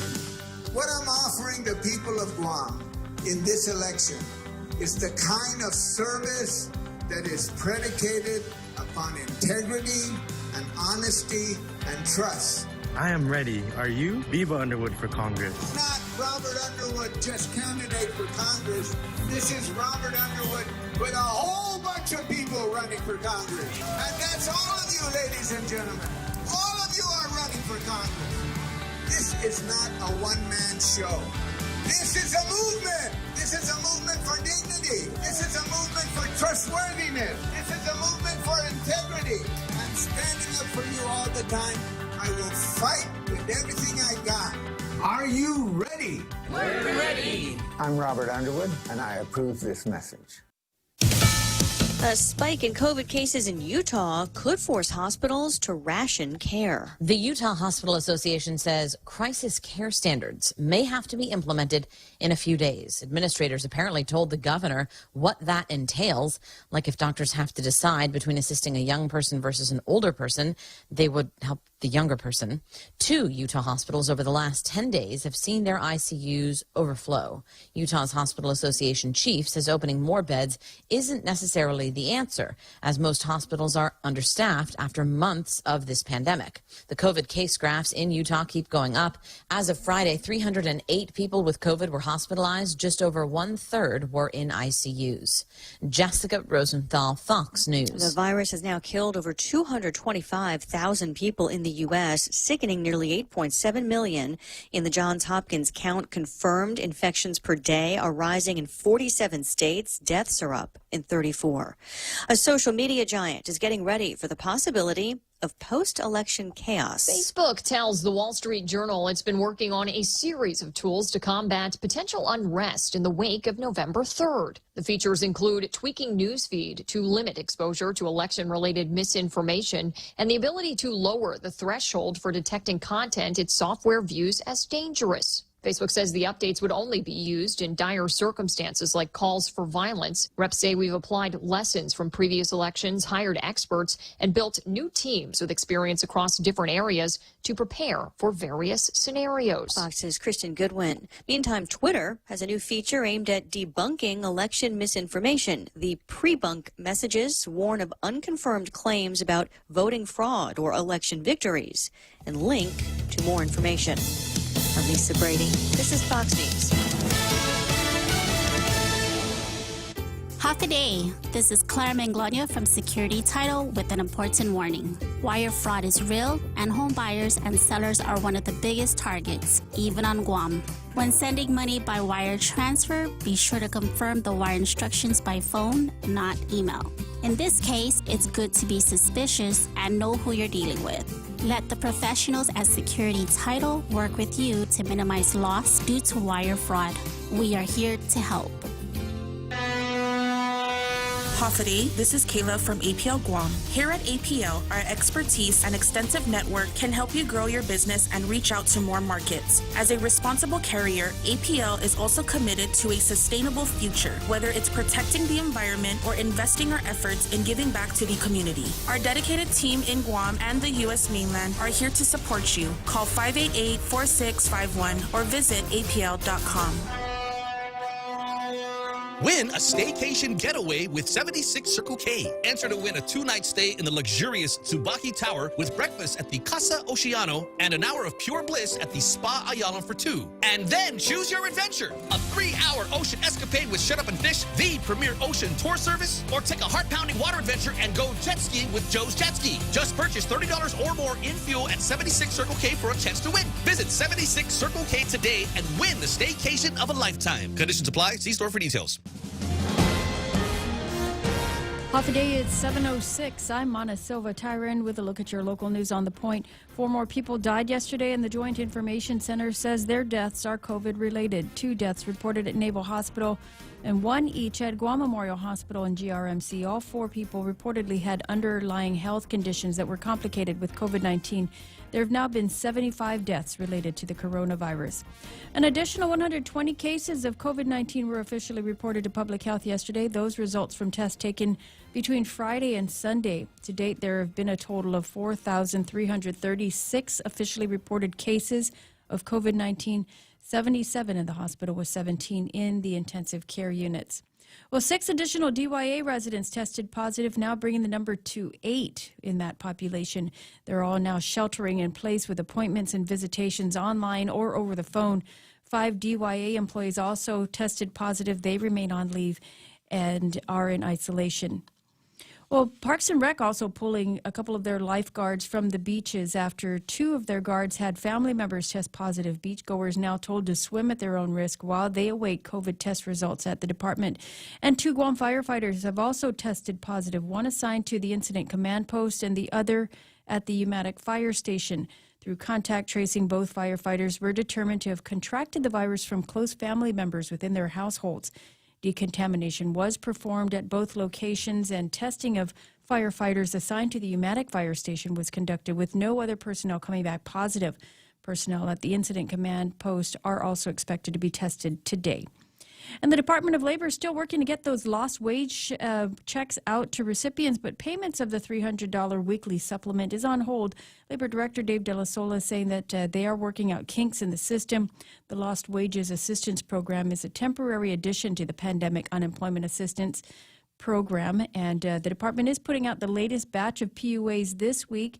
That'll bring them to claims filed by August 27th. We'll have more news right after this. Chili's has a dinner deal you can't miss. Enjoy a tasty appetizer, 2 bottomless Coca-Cola beverages, and 2 mouth-watering entrees, all for just $35. Treat yourself to entree options like our fall-off-the-bone baby back ribs, personal fajita with chicken, or the ultimate bacon burger. Chili's 2 for $35. Available daily from 3 p.m. to closing for patio dining or takeout. Chili's is located on the 2nd floor of the Tuman Sands Plaza. Call 648-7377 to place your takeout order today. With Chili's, you can still savor the moment at home. It's been a much anticipated service for people worried about going to a grocery store in this pandemic, and Payless Markets launching its online shopping app. This will allow customers to shop online and pick up their produce on the curbside or at the curbside. Residents can find this feature at paylessmarkets.com, or you can download it from your Google Play or your Apple Store. The app is for the Mighty and the Oka Payless Markets, and it'll be available daily from 8 a.m. to 8 p.m. Now, there is a $5.95 service fee that will be applied, but it's going to be waived for the first up until the 1st of November. Payless will even give you a free reusable bag for the first week. It was closed for a time after workers tested positive, but GPA and GWA customer service windows have been reopened at their satellite location at the Hulali Shopping Center in Agana. The facilities underwent some cleaning, and they're open during regular hours. And the Guam Election Commission making a call for more employees. They need 40 more employees to work on Election Day, and these are paid positions. They're also still looking for precinct officials. If you're interested in one of those positions, call the Guam Election Commission at the GCIC building. Also, if you need to cast your early vote or want to cast your early vote, you can do that up until October 30th. And those are your top stories here on The Point. Here's Ray with your weather. 7:10 in the morning. I'd sign up for that job because, I'm not going to be doing anything in the afternoon. I was thinking I'll just leave here at 10, go and vote and say, okay, where do you need me? Maria, you need me someplace? And I'll just hang out and whisper into people's ears. Here's the ballot. You want me to fill this out for you?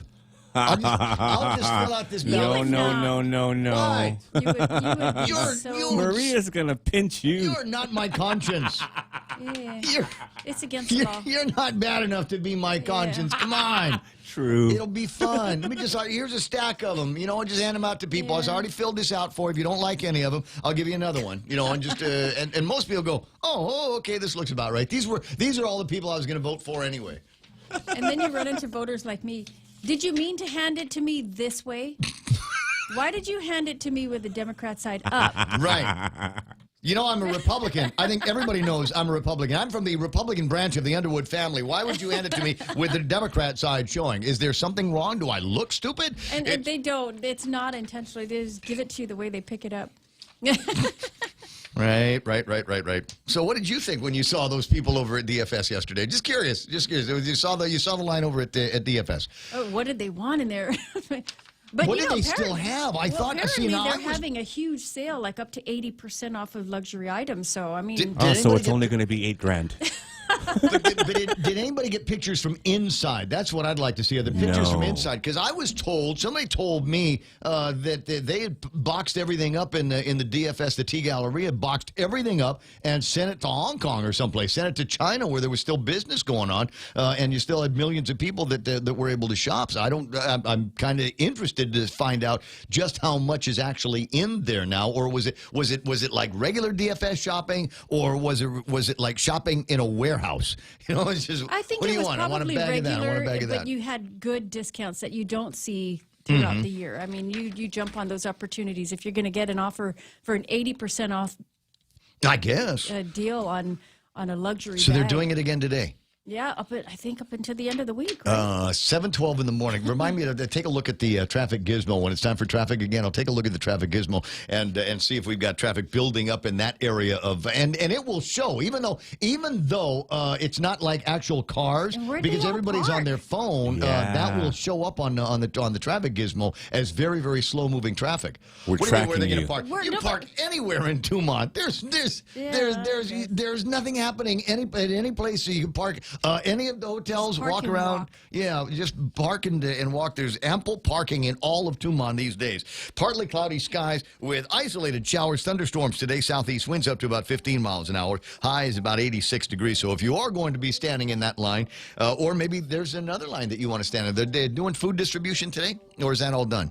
Yes, they are actually doing a couple in the south. You check on locations and times for that. Partly cloudy, isolated. Wouldn't that be something? You get people standing in line over at DFS and go spend $10,000 and then get in line for the free food. Yeah. Over at okay, partly cloudy, isolated showers, thunderstorms, southeast winds tonight, 10 to 15 miles an hour. Overnight lows should be about 78 degrees. Tomorrow, same thing, partly cloudy, isolated showers and thunderstorms. It's just that time of year, guys. Heat index today up around 90 degrees. Sunrise this morning was at 6:13. Sunset tonight is going to be at 5:55. You know the drill. Hashtag tell the others. It's 7:15. That's news and weather together on the point. Top End Pest Control is who you call for all your pest control needs. Got a problem with roaches, ants, spiders, rodents, fleas, ticks, termites? No problem. They do it all. Top End Pest Control is a service-disabled, veteran-owned small business and HubZone certified. Serving Guam since 2012. Call them today for a quote, 487-5657, or email topendpest@gmail.com. Check them out on Facebook at Top End Pest Control and give them a like. Top End Pest Control for all your pest control needs. Register now for the PBS Guam Virtual Challenge on pbsguam.org. The challenge includes 10, 20, or 50 miles. Remember to practice social distancing when walking, running, or wheeling. Download a distance tracker to accumulate miles. This challenge is made possible by our generous supporters, the Guam Daily Post, Community First Guam Credit Union, Bank Pacific, the Bank of Guam, Coast 360, Vantage Media, Cherry Media Vision, and the stations of Choice Broadcasting. Do I have a KFC anytime soon? Not now. Well, not now. I could.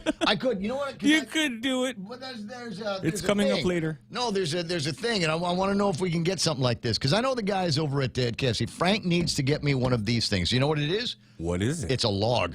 A log? It's these were a big deal last year. Log? Apparently, they're doing them again this year. It's a Yuletide log that you put in your fireplace, and we all have fireplaces around here, right? Does it smell like chicken? It smells. That's the idea. Is it's supposed to smell like chicken? Let me see if we can get some audio up on this thing. It's the KFC Fire Log. KFC Fire Log. It was about $19 from Walmart.com. The only place you could buy this, and it's no longer available. So we're going to put this in our family fireplace and burn it tonight. So I thought we'd do a quick little unboxing. It looks quite legit. Ooh, that looks kind of nice. Do you want to pull it out, Tony? It is very strong smelling. Like it smells. I don't know how they managed to do it. That smells like chicken. Is there oil in there? Ooh, what is that? Is that a cockroach? No. Oh, what is that?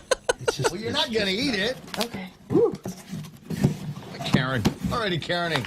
So, here it is, guys. I guess you can burn the package too, eh? And it's from Viral Log. Is it clear she's from Canada? Yeah. We're 20 seconds into this thing, and it's already obvious to me that this woman is Canadian, eh? And it's a boot. I got a boot. This one here, and it's a boot. That one there. I love this. This is great. You know what's having a hard time? Speaking of Canadians, the Canadians are having a hard time. Apparently, this no quarantine thing in Hawaii is working for some people, but Canadians are having a hard time getting to Maui for one reason or another. I guess they don't have the right kind of labs or something like that. Yeah, hose heads. What do we got here? So my husband just got a little festive, and he threw in the box too, because the box that was housing the log it really smells like chicken. Not that that's a bad scent, but it was just like overpowering. We even threw this in our garage overnight, guys, and it was just like, it smelled up the whole garage. Imagine that for a second. So here it is, and I really don't smell it. Even why didn't they just buy? Maybe she's got COVID.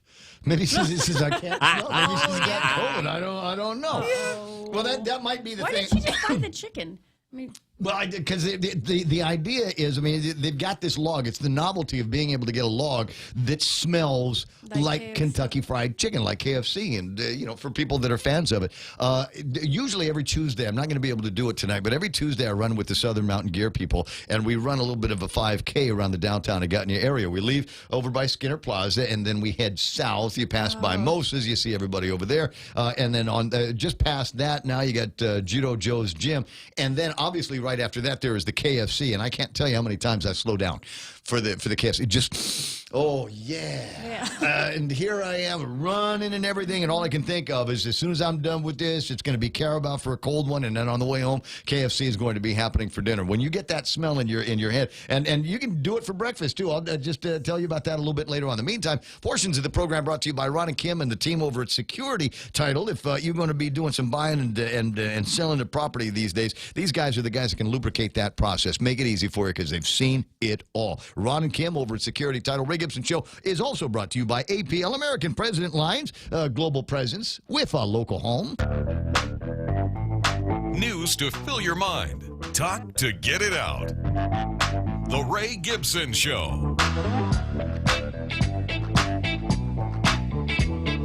No way.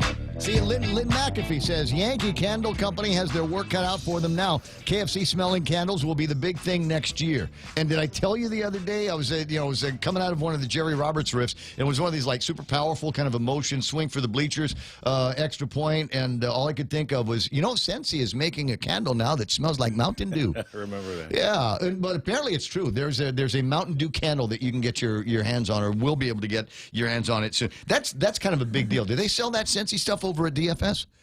No. Do they sell it on base? No. Is this like pyramid marketing? Is there like you got to know? Yeah, is there like an upline and a downline? There are Scentsy agents that you can contact directly for your Scentsy purchase.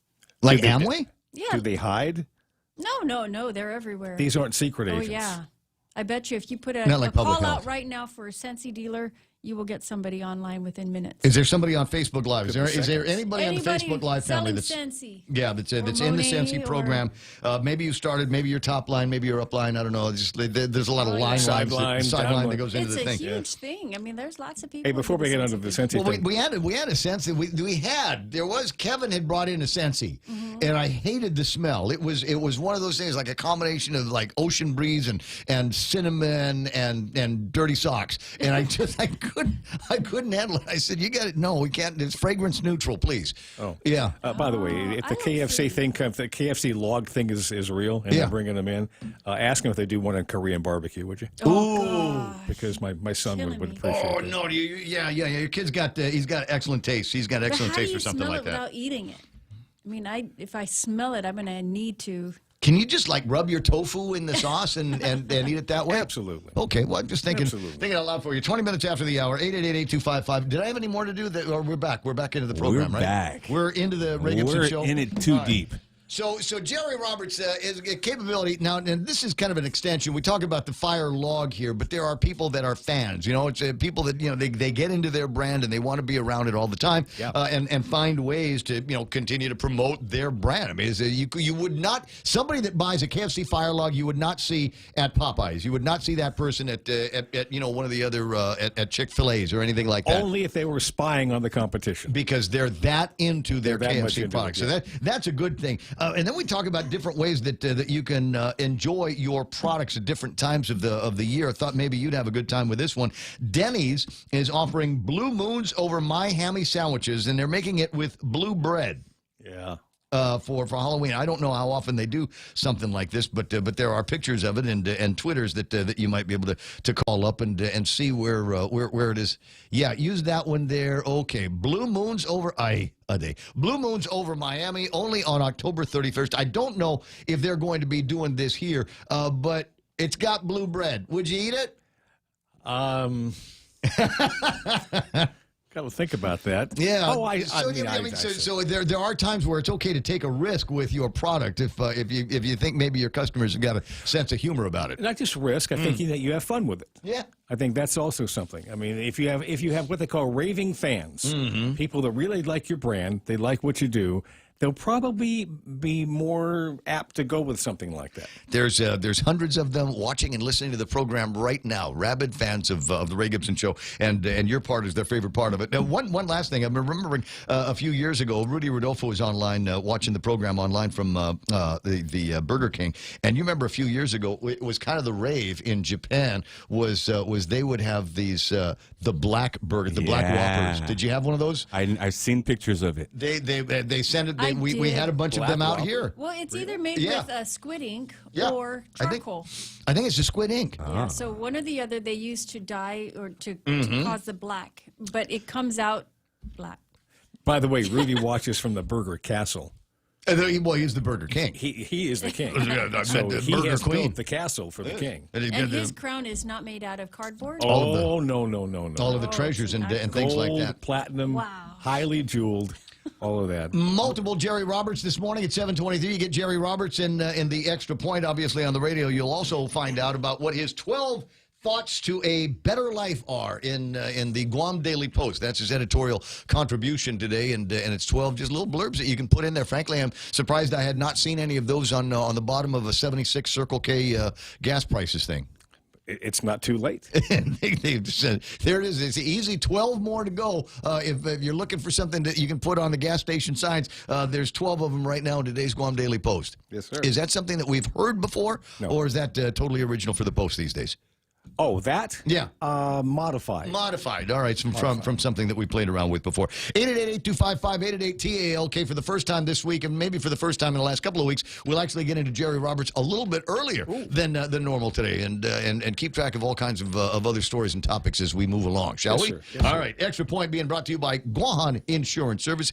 You know, because I don't have anything else to talk about. Oh. I'm waiting for the new Supreme Court justice, and they said that wasn't going to happen until later this afternoon in stateside. And I'm going, well, it's already, 5:30 or something like that Eastern time? Yeah, it's over. How much time? When are they going to do this? When are they going to have that vote for the lady? Well, it'll happen. Hope so. It's happening. All right. That's going to be, as we pointed out, that might be Trump's legacy. Win or lose the election, putting another conservative or conservative-minded individial on the Supreme Court. Well, unless the Democrats decide to put 30 or 40 more Supreme Court justices in. That would take a little bit of action from Congress, won't it? Who knows? Who knows what these gay people are doing these days? Jerry Roberts in the Extra Point, brought to you by Guahan Insurance Services and the team over at First Hawaiian Bank, where it all starts with yes. What does a lobster's body language? We're talking about high-class information here. I mean, this is stuff you really have to use. What does a lobster's body language have to do with your success? You might want to straighten up a bit as we get to that on the Extra Point. Your life moves quickly, so you need a credit card that keeps up with you. Tap and go with our contactless credit cards from First Hawaiian Bank. Visit any branch or at fhb.com/contactless to apply for a United credit card. First Hawaiian Bank. It all starts with yes. Member FDIC. Equal housing lender. When's the last time you looked at your homeowner's insurance? An easily overlooked part of covering our home is what's inside of it. Over time, we buy things we don't want to lose, but don't update our contents coverage. The smart thing to do is get the answers and level up our insurance to make sure we're totally protected. That's the Insurance Extra Point. Get out there and make something good happen today by calling Guahan Insurance Services at 475-1162 or visit us at the Camacho Landmark Center in Tamuning. Jordan Peterson, an author, looks at the world just a little bit differently than do most people. Besides writing books that have done well, he's been successful in a hobby answering questions on a website called Quora. People post questions, and people like Peterson provide the answers. The good answers get upvoted, which is a digital attaboy or attagirl. On one occasion, Peterson tried to answer the question, what are the most valuable things everyone should know? His response included 40 rules, and it was very popular. Peterson thought to himself, hey, how else can I use this information that I put together? His answer to that was a book, The 12 Rules of Life, which was mainly aimed at teenagers and younger adults who were trying to figure out their path. And let's see what we can learn from it. Rule number 1, stand up straight with your shoulders back. Coyle mentions that the basic chemistry of a lobster's brain is not that different from the chemistry of a human brain. It seems after a fight, the lobster that lost has a different brain chemistry from the lobster that won. Now, this is reflected in their posture or body language. You see, the loser slouches. What? You never saw a lobster slouch? You got to pay closer attention. It has to do, you see, with the ratio of serotonin and octopamine, two brain chemicals. The more serotonin you have makes you stand up straight and charges you with confidence. If you have more octopamine, you slouch. You see, and it works the same way with lobsters. When we stand up straight and thrust our shoulders back, the serotonin starts to flow, and we can influence our brain chemistry. So stop that slouching. Quit that drooping. Perk up. Walk tall and look straight ahead. You see, show people at work that you're supremely confident in your abilities. Encourage the serotonin to flow plentifully through you, bringing its positive influence. Joe slouching. When I train managers, one of the early conversations we have is on just this kind of thing. Managers want to be seen as confident and put a spring in your step. You see, it helps, as does positive body language. You see, when you walk with confidence and you talk with confidence, the people you lead will get the idea that you are a person of, yes, confidence. Now, what does that do for them? It makes them more confident. It gives them the impression that everything is okay and you're in control of the situation. And that means they don't have to worry about things they shouldn't have to worry about and might not understand anyway, but could make them worry if they see you slouch and look like you lack confidence. If they have confidence, all they have to worry about is doing their job, and that is good for everybody.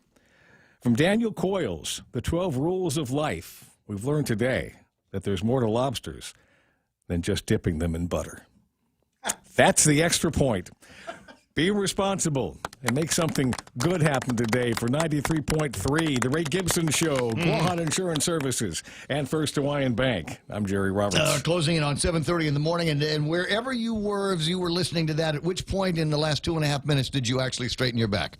At which point did you put your shoulders back and said, I'm going to give this a shot. I want to see what happens with these serotonins and all the different chemicals in my body. And did it work? I tried it last night. It works. Yeah. Okay. And it's almost immediate.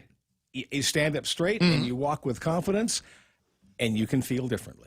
You know, it's the difference between the way Trump gets off the helicopter and the way Joe Biden's walking around in some of these different things. I think you're right. If you just watch the body language of lobsters or politicians, you might see some of the same things. That's Jerry Roberts, and this morning's Extra Point being brought to you again by Guahan Insurance Services and the team over at First Hawaiian Bank. Right now it's time for news and headlines being brought to you by Auntie Loli over at RE/MAX Diamond Realty. For all of your real estate needs, her number is 688-6743. That's 688-6743.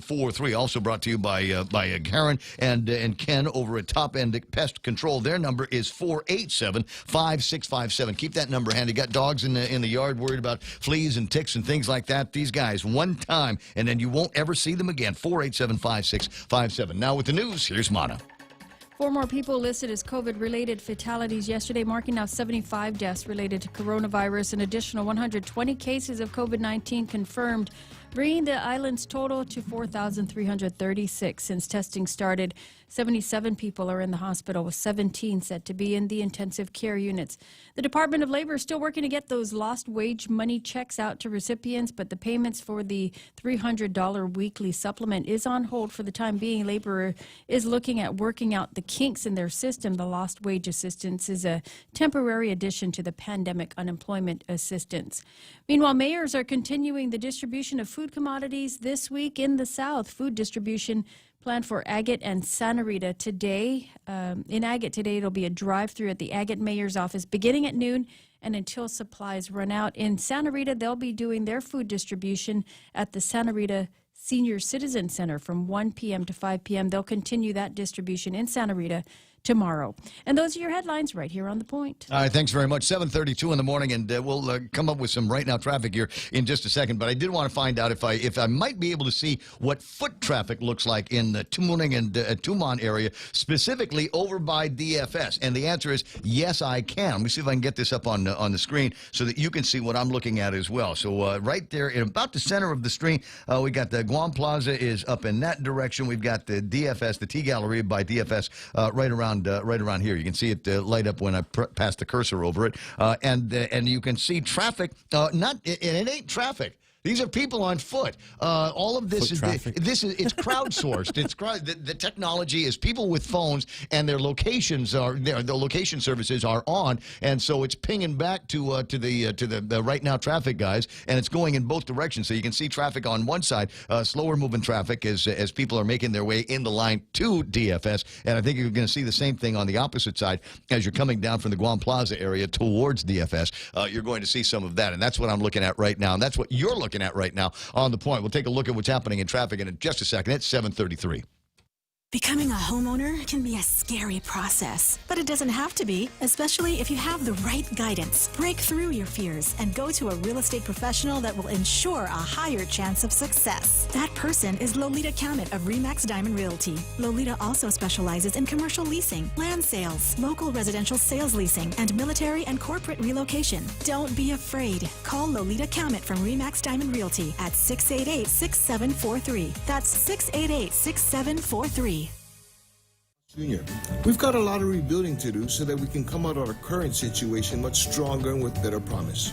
I want to work on restoring trust, confidence, and the belief that we can do better.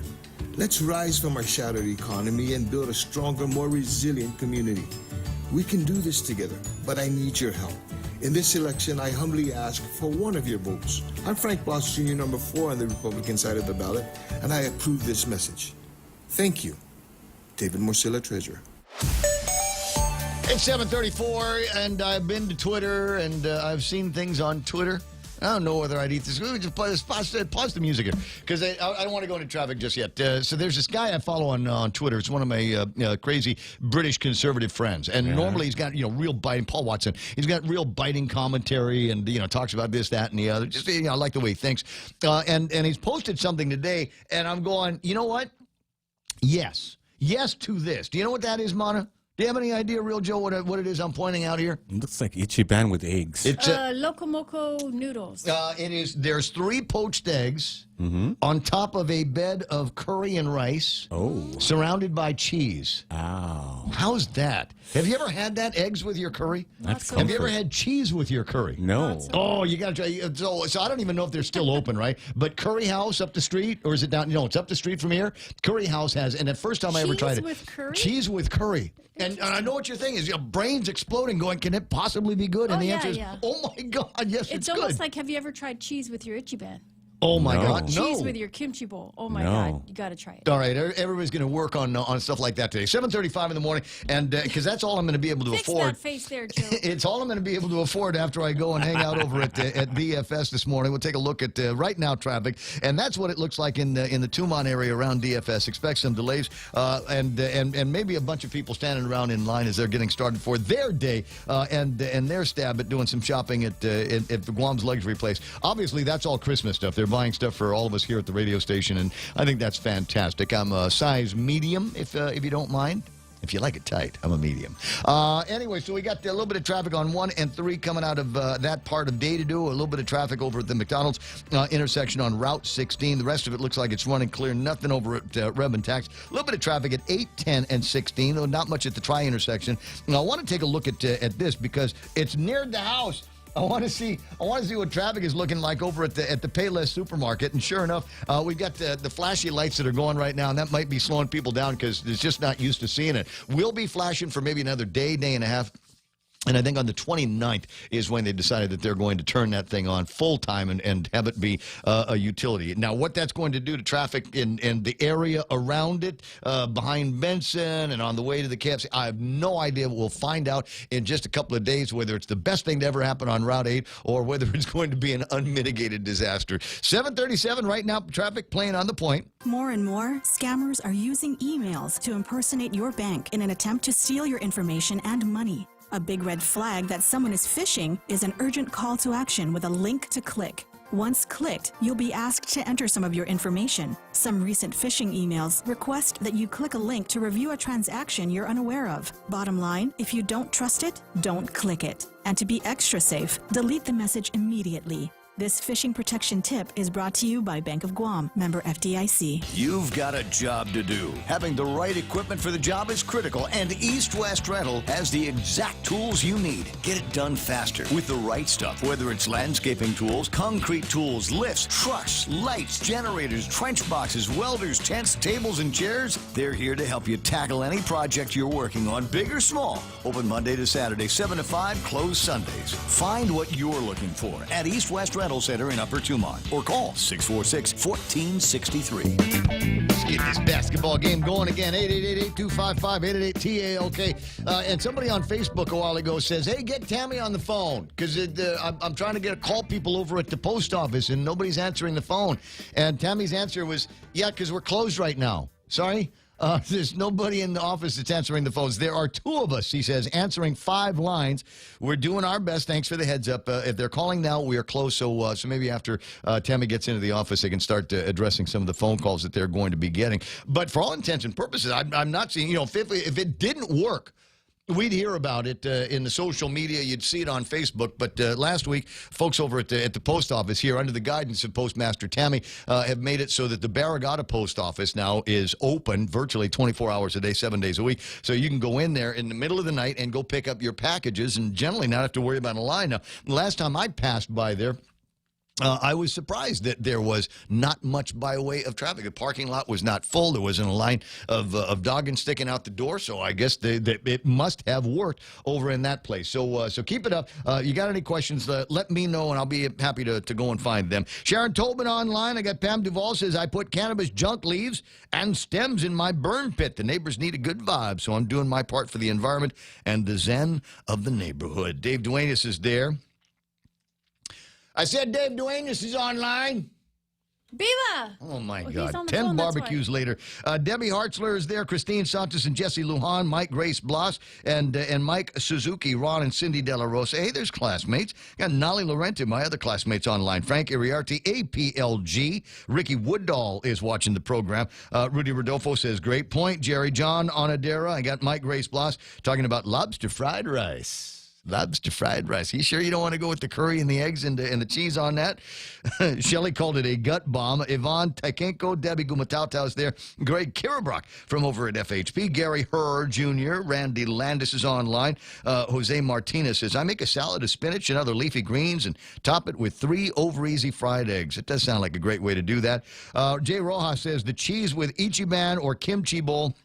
Happy birthday, Jay. Happy birthday, Jay. Says it has to be the fake Graft cheese slices, not the regular one. I think they're all American cheese.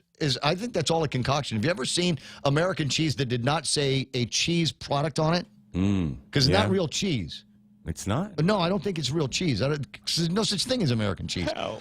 But I mean, it's a cheese-like thing. Yeah. But I've never seen American cheese where it said this is actual cheese, because there's I don't know, sweeteners and fatteners and different. That's flavors. crazy. I didn't know that.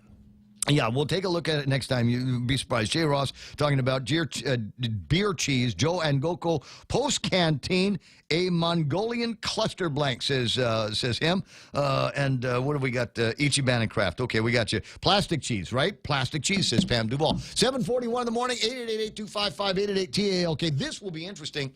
It's kind of a first. I don't know. It's at least for this program. Uncle Paps is online. But we haven't had Ken on before. We did not have Ken on this morning, so I don't know I don't know what he's going to talk about. I don't know where he's going to go. Trouble. Where did he hide the body? What I do? I don't know. Uncle Paps, am I in trouble? Hi, Uncle Paps. Oh, hi, Senator. Hi, Ray. And hi, the real go Jews. Senator for life. Go Jews. Go Jews. What? Good Joe Cruz. Buenos Aires, 7 days away from the election. How are we doing, Uncle Paps? Well, when I was with I'm still with Republicans in '78, the Cabo campaign, I was really involved with that Cabo ad, and I told them, and I remember even introduced once to Federecki, the vast majority of what's changed now, I mean, people are really voting these days, but the vast majority of voters is like the Super Bowl. You ask somebody 2 months about what the Super Bowl, the vast majority, I don't even want to talk about it. Yeah, we in politics, like in '78, we talk about it 6-7 months before. The others don't want to talk about it. But as you get, to me, when you get to 5 o'clock Friday before the election, the weekend begins, people start thinking about Election Day and Tuesday. It's the same thing as the Super Bowl. When you get, when you start getting till about Wednesday before the Sunday Super Bowl in the States, or Thursday here, people start thinking about it. And the viewership, so it's the same thing. It's what I call the campaign bubble. It gets bigger and bigger. So when you hit, this weekend begins 5 o'clock Friday, that's when people are going to start thinking about who did you vote for, who am I going to vote for. Because even though early voting's been great, but it's going to be Election Day. And so we're getting there. Once the weekend starts, about 5 o'clock Friday, it's getting there, and people will start thinking about it. It's like the Super Bowl. Yeah, well, they just hope for good weather. We were talking about that earlier. There's so many opportunities. I mean, it's not going to be the same because of COVID-19, but I think, between Friday and just, regular Friday night, Saturday is Halloween, and I guarantee that there's going to be families doing things, despite whatever it is that Lou and Janella have to say about it. Then you're going to have Sunday, Saturday, then Monday is All Souls Day, and I'm sure that there's going to be some kind of getting together. And basically all weekend long, people are going to have all that time to talk to each other, and among the things that they're going to be talking about is COVID-19 and politics and politicians. So I agree with you. I think there's, the best is yet to come, and it will be interesting to see what that conversation turns out to be on election, the day after the election when the votes are all in. And the day after the election, we start watching the presidential election and the U.S. Senate. That is very interesting. See, if the Democrats win the presidency in the U.S. Senate, I will make a prediction. Before January 3rd, 2023, a vote will be made. It'll officially be, it might not happen till later, that Washington, D.C. will become a state. The District of Columbia, because you need four things. You need the voters. They've already done that. You need the House that's happened. You need the Senate that has not happened. But if they win the Senate, it will. Very good chance. Because, D.C. is the most democratic. Hillary's biggest win was in Washington, D.C., and the president. So you need two more for the two U.S. senators. And, they're bigger in population than some states like North Dakota, South Dakota, Delaware, not Montana. Montana's getting bigger. Wyoming, even Alaska. And that's going to happen if they win both. But see, the Senate in the States, what happened in North Carolina, Tillis was supposed to lose. But the challenger, the Democratic challenger, got a sex scandal over there. You know what I mean? And the South, like Governor Stanford, they're very conservative. You start cheating on your wife and you have an affair for outwardly, a married lady, and he is in the reserves, the challenger, and he is messing around with a lady who's married to a military guy, so that he could be court-martialed because of that. So that's going to be interesting, because Cory Gardner in Colorado is probably going to lose. And he's got a strong challenger, a former governor who's popular. McSally is going to lose in Arizona. Mark Kelly's very popular. McSally was never elected. So you're predicting the GOP is going to lose the Senate? No, because of what happened in North Carolina. Maybe not, because see, the Democrats are going to lose. They're going to lose Alabama. That's all they're going to lose. There's 23 Republican senators up, and there's only 11 Democrats. And there's a special election in Alabama or somewhere that's just for 2 years. That's a different animal. But so basically, okay, let's say the Democrats win it. They have to gain 4 because they're going to lose. They're going to lose Alabama. All right, and like I said, those two are going to lose. As far as what's going on in South Carolina, for all the money Jamie Harris has, that could go either way. But Lindsey Graham still might win. And then Montana, the incumbent Republican, that's the one whose daughter was getting married the day they were going to have the vote for Beth Kavanaugh, and he said, I'm going to go home for my daughter's wedding, but if you want me to stay, I will. And that's a different story why he did go home and Lisa Murkowski, but that's a different story. That one, but he might win. Purdue in Georgia is not going to lose. But the thing in North Carolina, that's the thing to watch. But, if Lindsey Graham loses, you probably don't need North Carolina. But that's what's interesting. In the House, believe it or not, there's more Republican seats in danger than Democratic seats. And the Democrats have more, so they're not going to pick up the House. And, be honest, I'm a Trump guy, but let's call it, you know what I mean? If you want to make a bet, you probably make a bet. I'll put $40 down. If Biden wins, I'm not me, but I'll lose the 40. And if Trump wins, just give me a six-pack of beer and it doesn't even have to go. Well, as I might have mentioned to you, the last time I made a bet with a family member, I still haven't gotten it. There's a case of beer up for grabs between me and cousin Tony because he said that it was going to be Hillary winning. Oh, by the way, Hillary Clinton turns 73. I hate people that don't pay up on their bets. Yeah, tell the family members. That shows a person's character. Well, we haven't seen each other. We haven't seen. The only time we've seen each other since then is funerals, and it just feels inappropriate to walk to the grocery store across from the church to go and get my case of Budweiser. But anyway, this is why I call two things real quick. Oh, there's other real. Okay. One is, the Real Estate Association is supporting candidates, and they're supporting 16. They even have pictures. Can they count? If anybody votes for the 16, your whole ballot gets thrown out.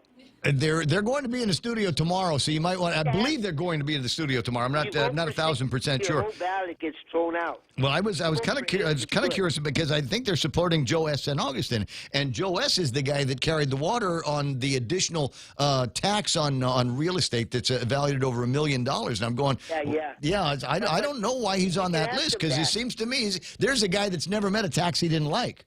Right, but here's the thing. These guys, they don't know what they're doing.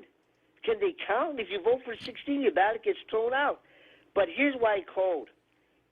Other talk shows, a candidate said, well, I didn't support one issue of the 5. They didn't support me. We're getting politicians that are yes plus our government about $67 million. Can we lose that? And let's face it, I don't want to mention the name, even though I know it. One known businessman said that here the prices are not going to go down.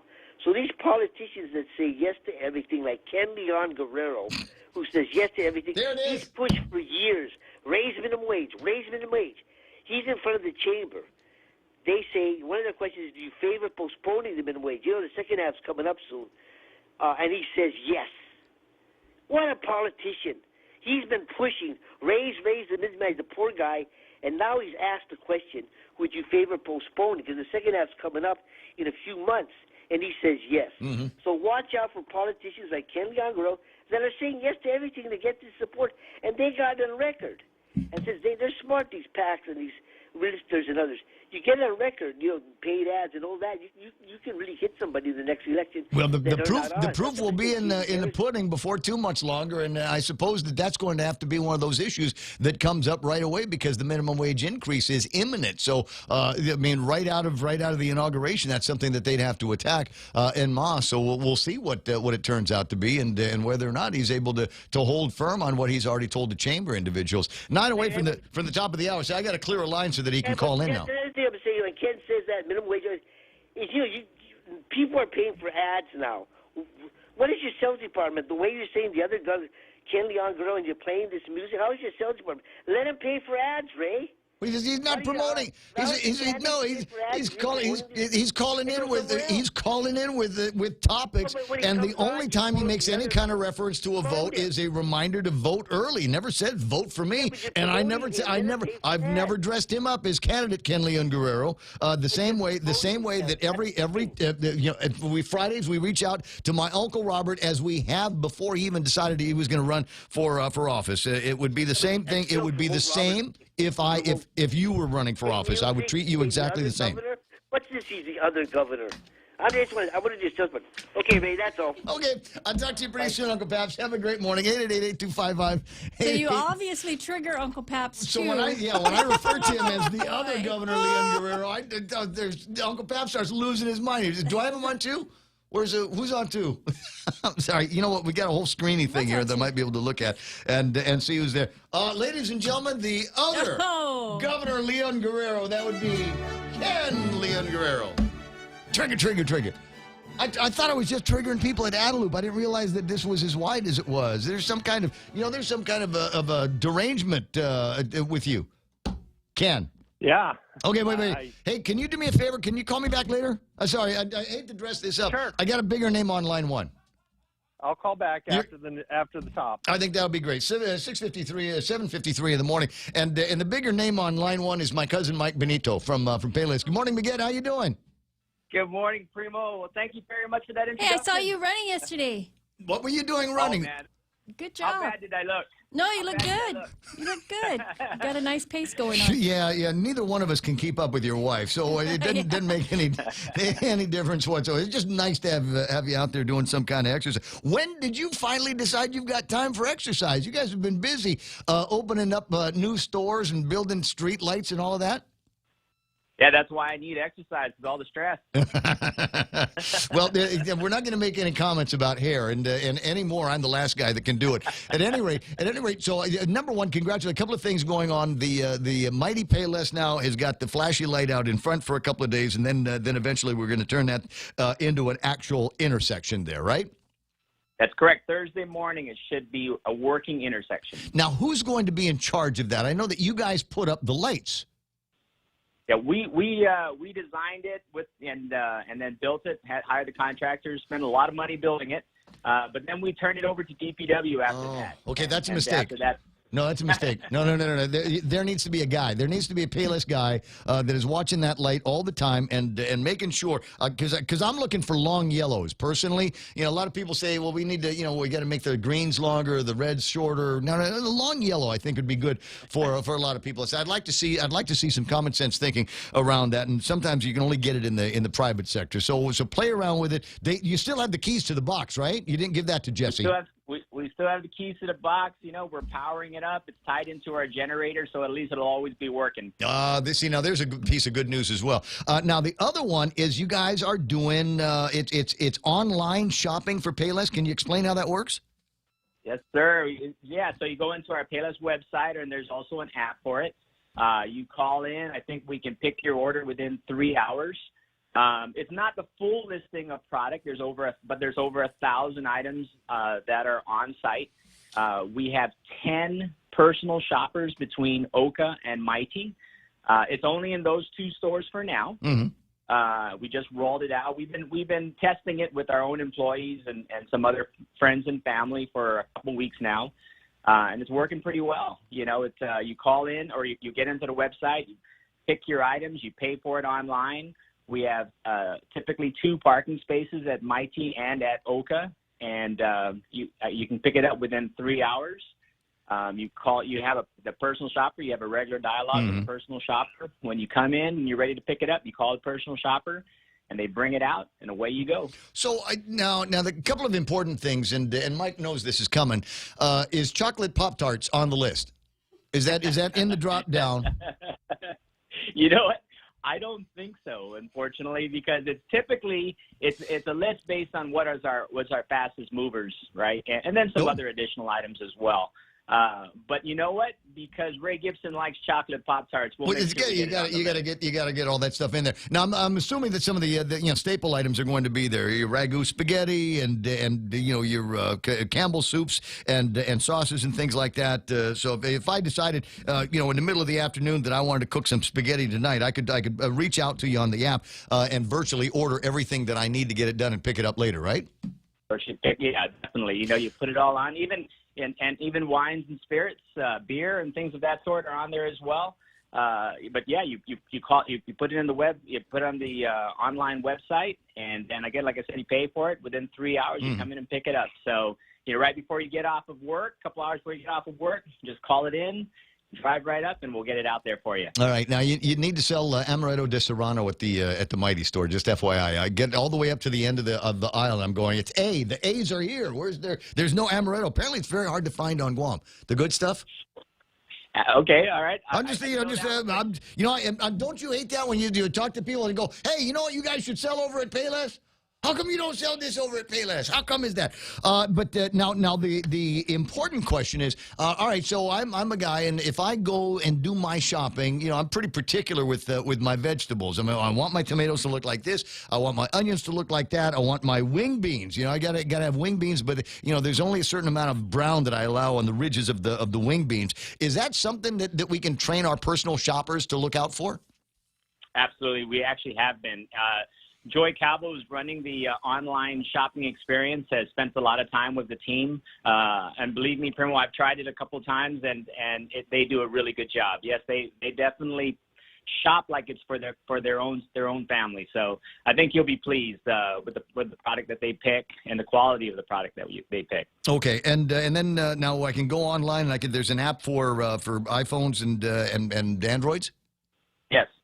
Very cool.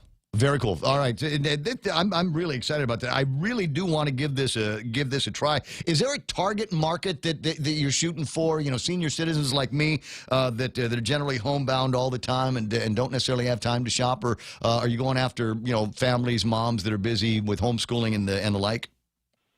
Well, Primo, I'll tell you something. This is something that we had been talking about for quite a while, right? But of course, COVID kind of pushed it along a little bit faster. And, one of the things, we actually even tried to do this for Manumco only, and we did it kind of in-house. So because that fits their needs, we hope that they can use it. But the truth of the matter is we're all over the board with the different people that are using this particular app. There's a lot of people that just don't have the time to run into the store, just need a few things. They come in and they use our services. There's folks that probably, like you said, the at-home parents that have kids, don't want to have to bring them into the store, they use it as well. Yeah. So really, we're hoping that there's a wide gamut of different folks that use this service, and there's no preference for one or the other. So when do you be states, right? There's still a need on Guam for a brick and mortar store. People still like to come to the store and pick their own product. And, of course, we have over 40,000 SKUs in our store. That's not going to be available to you online. It probably never will be, right? That's just a lot of shopping to do for somebody. And people still like to do that. So I think our brick and mortar concept is safe for the very near term and even a little bit longer term. But it's still an efficient way to do it. So you can have people in our stores. The product is already there. So we're not quite ready to have a centralized warehouse where you would put in only selected items. It works well for the setup that we have now. But if that ever happens where we need to do that and to go in that direction, we'll definitely look at it. Yeah. Now, are you working on? You still working on that project with the egg farm? No. Remember when we, as a matter of fact, it's interesting. The caller before me was really adamant against it. I recall. We tried to extend that lease, and we couldn't do it. So the numbers didn't really make sense for us. It's a very expensive project, especially now with building costs the way they are. Well, I was going to say building costs. Now, you take that. Now, my understanding is that the building in next to the post office on Route 16, is that yours? No, that's the Limtiacos, John, Mike, and Larry. That's for the prime vendor contract that they won again. They re-upped it, and I got to tell you, you ought to give Mike Limtiaco a call or John Limtiaco a call and set up a tour of that facility, because Primo, I'll tell you, that is world class. I'm told there's lots and lots of money that went into that, and significant technology as well. I thought you might have a hand in that as well. Cousin Mike Benito from Payless, tell Kathy and Uncle Paul we all say hello, send our love in that direction, and congratulations on the online. I think that's a big deal. Thank you very much. I look forward to it. And again, when you do try, give me a call. Let me know what you think about it. Oh, I will. I promise. A couple of minutes after 8 o'clock in the morning. And if it's good, I'll say so on the radio. If it's bad, I'll just tell you in an email. I'll make sure there's chocolate Pop-Tarts, so we should be fine. Right on. Talk to you pretty soon, cuz a couple of minutes after 8 o'clock in the morning, the radio stations, KUSG, again, you will join Fox News already in progress. With Fox News Channel contributors and experts. Download the Fox News app and just click listen at the bottom of the screen to hear it live. The Fox News Rundown is a weekday morning podcast that dives deep into the major and controversial stories of the day. Hosted by the anchors of Fox News Radio. Subscribe now to hear a perspective of news you won't find anywhere else. Listen now by going to foxnewspodcasts.com. Florida is just one of many states with in-person early voting, and turnout has been strong. Florida's early in-person voting period historically benefits Democrats, as the party usually sees more of its registered voters turn out than do Republicans. The GOP often sees more of theirs on Election Day, but with a week of early voting already completed, it's the Republicans who are ahead this time by about 250,000 votes. Democrats still lead in returned mail-in ballots. These numbers, posted by the Florida Division of Elections, only indicate that registered voters have cast ballots, not how they vote or which candidates are leading. In Broward County, Florida, Eben Brown, Fox News. The City Commission has released the 47,000 students Detroit Public Schools from more than a decade of state financial oversight, releasing full control of the district's finances to the city's elected school board. Michigan determined Detroit schools to be high risk in 2008 after the federal government raised questions about $53 million in spending. A discount retailer is expanding. Ross Stores says this month it opened 30 Ross Dress for Less and 9 dd's discount stores in 17 states. Ross was planning to add 66 new stores this year, and it says these recent new locations complete the plan. It's now in 40 states. It's the largest off-price apparel and home fashion chain in the U.S. Ross closed most of its locations from mid-March through mid-May, and executives say after reopening, demand was stronger than expected. They say shoppers are coming in a little less frequently, but are buying more when they do. Ginny Cosola, Fox News. Scientists in Washington state removed 98 so-called murder hornets from a nest found near the Canadian border over the weekend, including 13 that were captured live in a net. The other 85 Asian giant hornets were vacuumed into a special container. I'm Lisa Lacera. This is Fox News. Some people run to be called senator. Me? I don't need titles. I've already had the best titles. Dad, husband, brother, soldier, officer. I'm running because complaining won't keep scumbag rapists from receiving get-out-of-jail-free cards. It won't help the federal veterans get the services they need. It won't help open our economy so 35,000 people can get back to work. I'm running to lead. Vote John Perez Ugin Ananich for senator. I'm John Ananich, and I approve this message. Let your voice be heard, Guam. Your vote is your voice. The Guam Association of Realtors Political Action Committee is a bipartisan group actively supporting candidates who will pass laws that protect the real estate industry and the community as a whole. Visit their website at guamrealtors.com/vote to learn more about the key issues they are advancing and the candidates they are supporting to protect and promote home ownership and property rights on Guam. It's time to mix things up at Subway. Come in and get Subway's new barbecue chicken sandwich. Tender chicken strips topped with generous portions of sweet barbecue sauce. Oh, yeah. Add on crisp lettuce, onions, and tangy pickles on your favorite freshly baked bread. Perfect to satisfy just about anyone's flavor craving. It's Subway's new barbecue chicken sandwich, available for limited time only, so try it today. At Subway, make it what you want.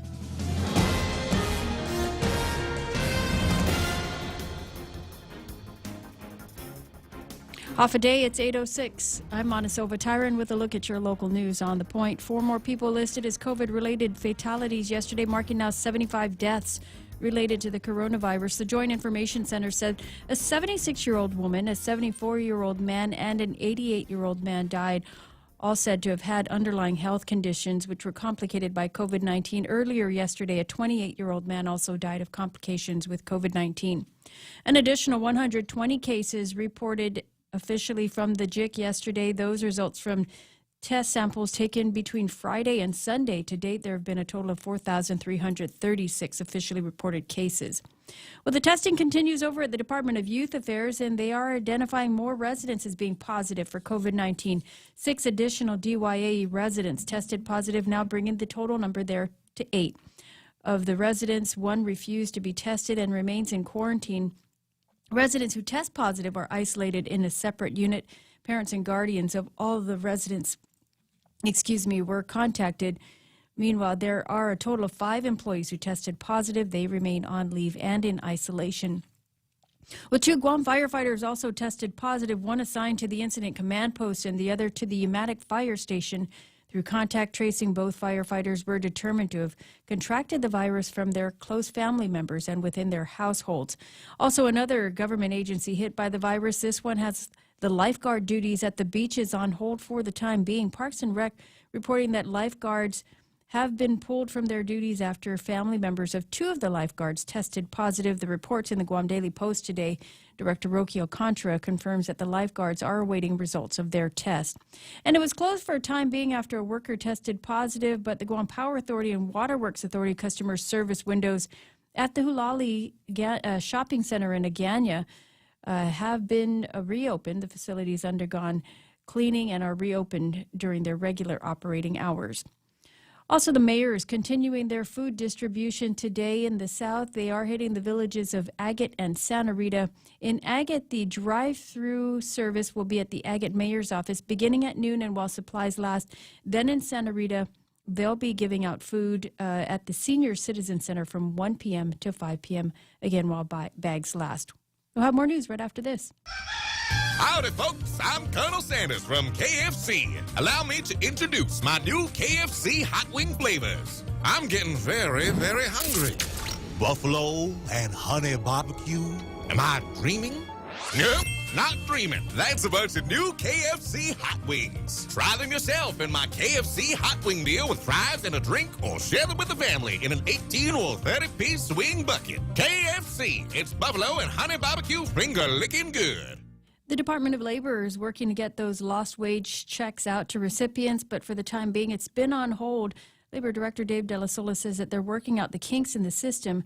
The Lost Wage Assistance Program is the program which gives recipients $300 a week. It's a temporary addition to the pandemic unemployment assistance. Meanwhile, Labor is putting out the latest batch of their PUAs.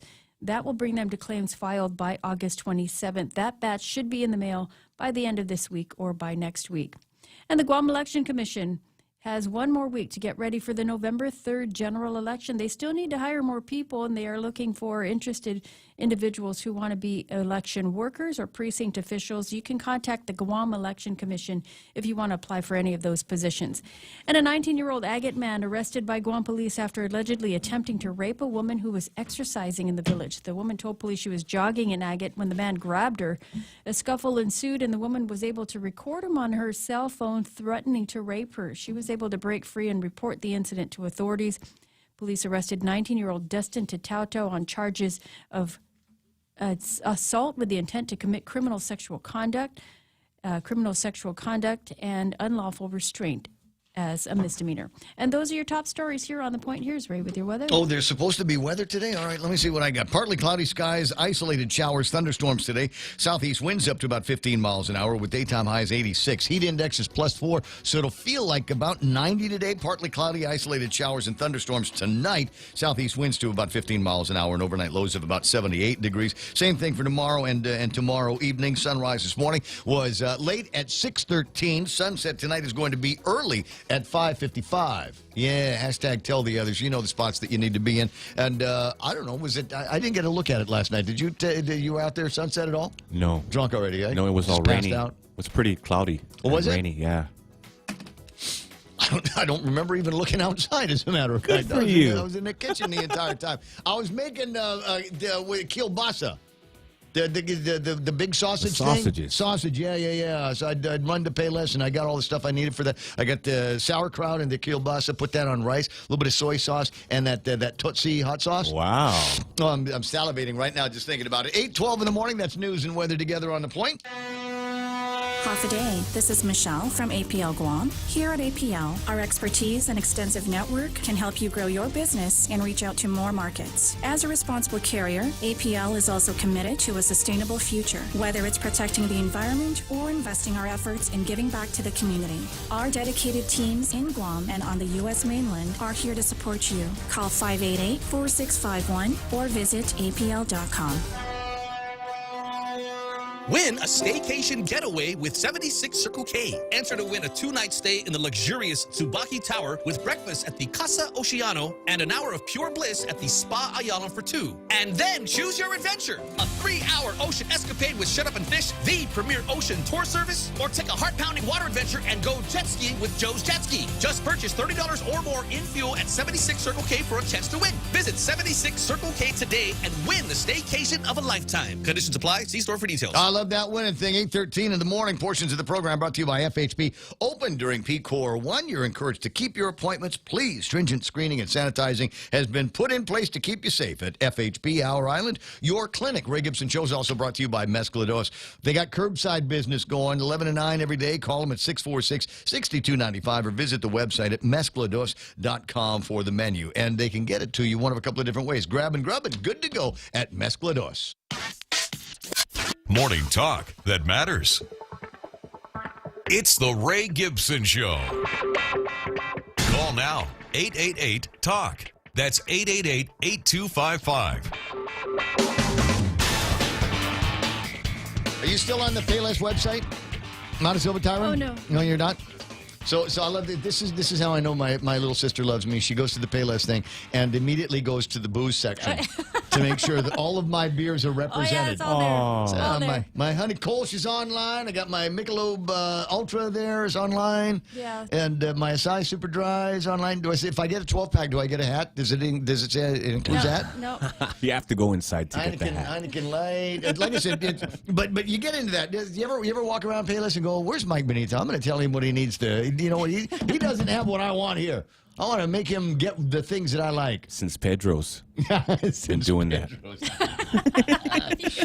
I might be the only one in the family that didn't have a stint over in the Pedro's in the back, whereas not the good one in the front, in the back where it was like frozen all the time, and you were cutting slicing meat all the time and carrying. I used to wear those big jackets and. Oh my God! Yeah. No, because I had my own gig over at Grandma's store. 8:14 in the morning. 888-8255.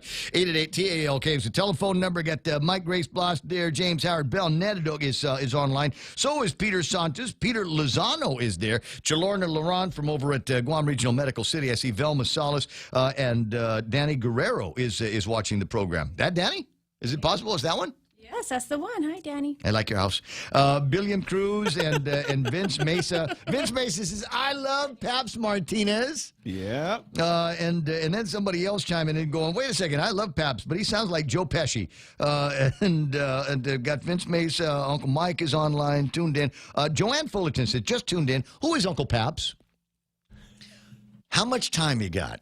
How much time you got? Just to describe, the guy's got a mind like a steel trap. He remembers everything going back for decades and decades and decades in Guam politics, and generally kind of interesting to talk to with his observations. Let me see. Vince Mason says, "Smart man, but unique heart, I'd say." Dave Duenas watching. Karu Camacho, Robert Lancy, Carlos Beretta, Jace Joe Duenas is hanging out. I got Ike Iseki, Donna Kalani. Donna Kalani is running, right? We have to Biba? Yes, Biba. There's a Biba for Donna Kalani in there. Richard Cabuag, Ken Augustin is there. Romeo Miranda is watching the program. And so what will we be asking of Romeo Miranda today? He's already done the "You're not vectors, you're victims." No, you are vectors, not victims shirt.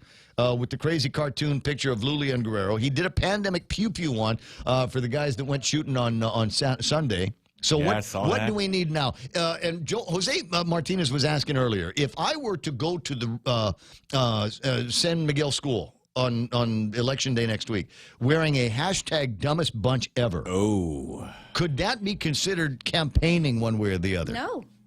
It's freedom of expression, right? Mm-hmm. First Amendment protected? Yep. I got my T-shirt. I can make it say whatever I want to say? Yeah. They'll make me turn it inside out. No, I don't think so. You don't think so? It's not associated with any particular campaign. Right. Well, none that's out there, right? It's just a statement, a personal feeling. There we go. You might want to know about that. You can get one-offs. The guy does the best spoke business is what it's called. So if you got a crazy idea for a crazy shirt that you can wear to the polling places to get your message on top of your other message on the ballot out, this is the guy to talk to. So right-click on his name. Frank Whitman is online. Habashari RRT Democrats tried to delay, got voted down 0930. 11:30 Guam time will be the vote for the new Supreme Court justice that's rolling in there today. That's nice to hear. Raul Montes is online. Frank Iriarte saying, going radio mode to make breakfast for wife. Have a great day, all. Oh, what a nice guy. Ronnie Dionaldo, one of my favorite teachers of all time, is online. Ignatia Aldun is there. Joe Sang, Lynn Vince Borapolino, and Nate Horn.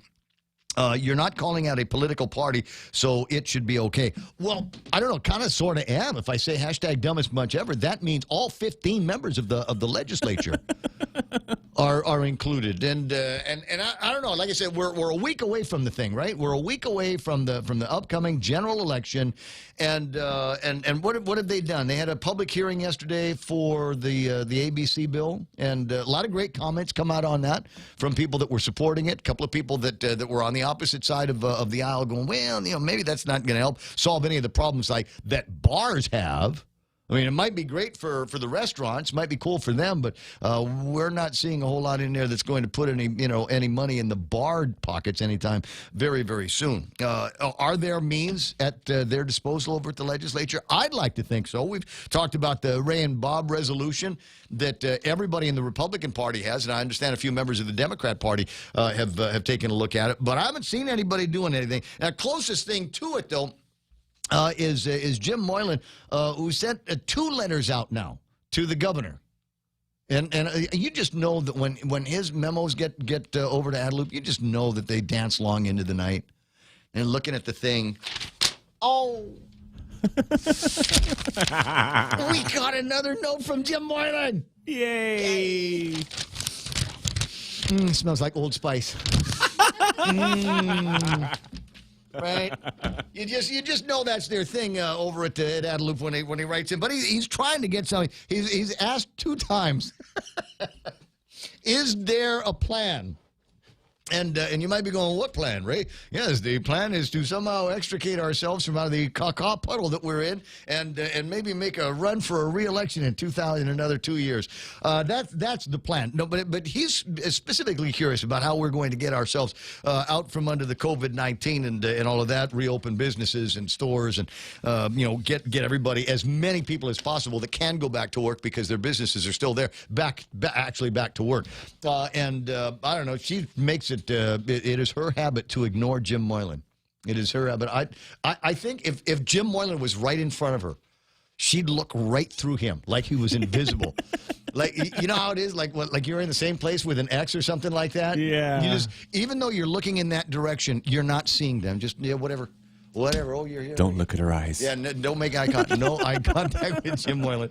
20 after. I wonder if it's like that between Ken Leon Guerrero and my Uncle Paps. Is this Ken? Yes, it is. All right, well, we didn't get you with the music, but we're going to, because now apparently it triggers my Uncle Paps as well. So here he is, the other Governor Leon Guerrero, ladies and gentlemen. That would be Ken Leon Guerrero. Attention, subjects. Okay, you can start talking now. Okay. Well, as you know, Maria had a fantastic week last week over at Guam Election Commission. And we need to repeat that. One of the biggest complaints I heard over the weekend is a lot of people wanted to vote, but they couldn't find parking. And Maria solved that. She's got the Agania Theater parking lot now set up so people who can park there and go up to the 3rd floor. Nobody remembers it as the Agania Theater anymore. Everybody remembers it now as Circus Circus. It was as Circus Bruno's Circus with the Naked Trapeze Act. Well, that's much more memorable. I remember when I was 14 years old, it first opened, my grandfather was given tickets to the grand opening, and they gave them to me. He gave them to me. I went, and because I was a kid, they stuck me in the front row because all the dignitaries, remember, that was a huge screen, and the premiere show was 2001: A Space Odyssey. So when the curtain opened, it opened forever. And when you're sitting there in the front row, you literally had to turn your head from far right to far left to see the entire screen. And you had all these early humans running at you with bone clubs. It was very, very, it was the IMAX of the times. Well, I think I want to say the first movie I remember seeing in the Agana Theater back in the day was the Poseidon Adventure, and of course my crazy cousin Johnny Torres, this Troy's uncle, always referred to it as the Poseidon Adventure. Okay. Pure Chamorros are laughing their heads off. Yep. Anyway, I wanted to call. I couldn't resist after listening to Paps, you know. Well, no. You got to respond to it. You know, you're a politician. Yeah. You're running for a political office, and you have had, and you and I have had conversations about minimum wage, the practicality of the minimum wage. And I've always looked at it as what's the value of the job, as opposed to what's the value of the guy that wants to get paid for the job. And sometimes they don't always match up. And I got a feeling that in this town, an increase in the minimum wage for many of the businesses that might have survived this far. Ain't good. It will be the last nail in the coffin and say, I can't do it anymore. The regulations and compliance now and red tape, and now I've got to pay this much for a job that really it only has a value of about $5 an hour, and now I got to pay $15 an hour forget it, $12. Can't do it. Yep. It goes back to I didn't flip-flop on this issue. I'm dealing with reality. The reality is we have a pandemic that has shut down and destroyed a substantial part of our small business industry. And there's no signs that this business is going to be allowed to operate as normal anytime in the near future, unless, of course, we change the people setting the policy. And that's where the election comes in. The more people vote, the better chances we're going to have to get a legislature that's going to represent the people as opposed to one that currently represents the politicians. I mean, Amanda Shelton is now coming out in strong support of a bill to take $50 to $60 million and have people go and order food to eat in the parking lots of restaurants they can't go inside. That doesn't make any sense. How about taking some of that money and putting it into Guam Memorial Hospital and fixing it so the roof does that, putting $10 million into the roof so that we stop the leaks that are destroying the interior of the building. Or fix the elevators. Let's fix the elevators. Let's get a new control panel. How about if we take $200,000 and fix the public health building so we're not paying $20,000 or $30,000 a month to rent a building? You know, there's a lot of. I don't know. You know what's hard to figure out where that money has gone. I went and where was it? One of the websites, governor's website, to find out where the abstract on the spend is, and they did it exactly the way they did it in August, which is to say that they put together a list of departments and agencies on Guam, what they have already encumbered, what they might have left, but it doesn't actually say what they bought with those dollars. And I'd like to know how much money we spent on Division of Environmental Health, the DEH hats that the people from the Department of Public Harassment and Secret Service are wearing. I'm serious. I'm sure that didn't come out of somebody's uniform budget over at the Division of Environmental Health. No, I'm sure all of a sudden these guys are going, man, I got a badge, I got a hat, I got a jacket. Look at me. I'm like the FBI around here. Well, remember on that first budget she released, $100 million. They included blazers. Blue embossed blazers or engraved, whatever it is, not engraved, embroidered. Blue embroidered blazers. I think it was like $38,000 for some department, probably public health. I don't know. But we know where that contract went. What is it, Mono? What are you laughing at? What are you giggling? You're turning red. You're laughing so much. No, not gonna say. She's not going to share? It was just the blue embroidered braziers. Silly, sorry. Hey, real Jew-Jose. Yeah, we're all having a hard time with the English language here this morning. Uncle Paps was referring to Joe Cruz's, what is it, Juice, something like that. Yeah, it was a strange morning.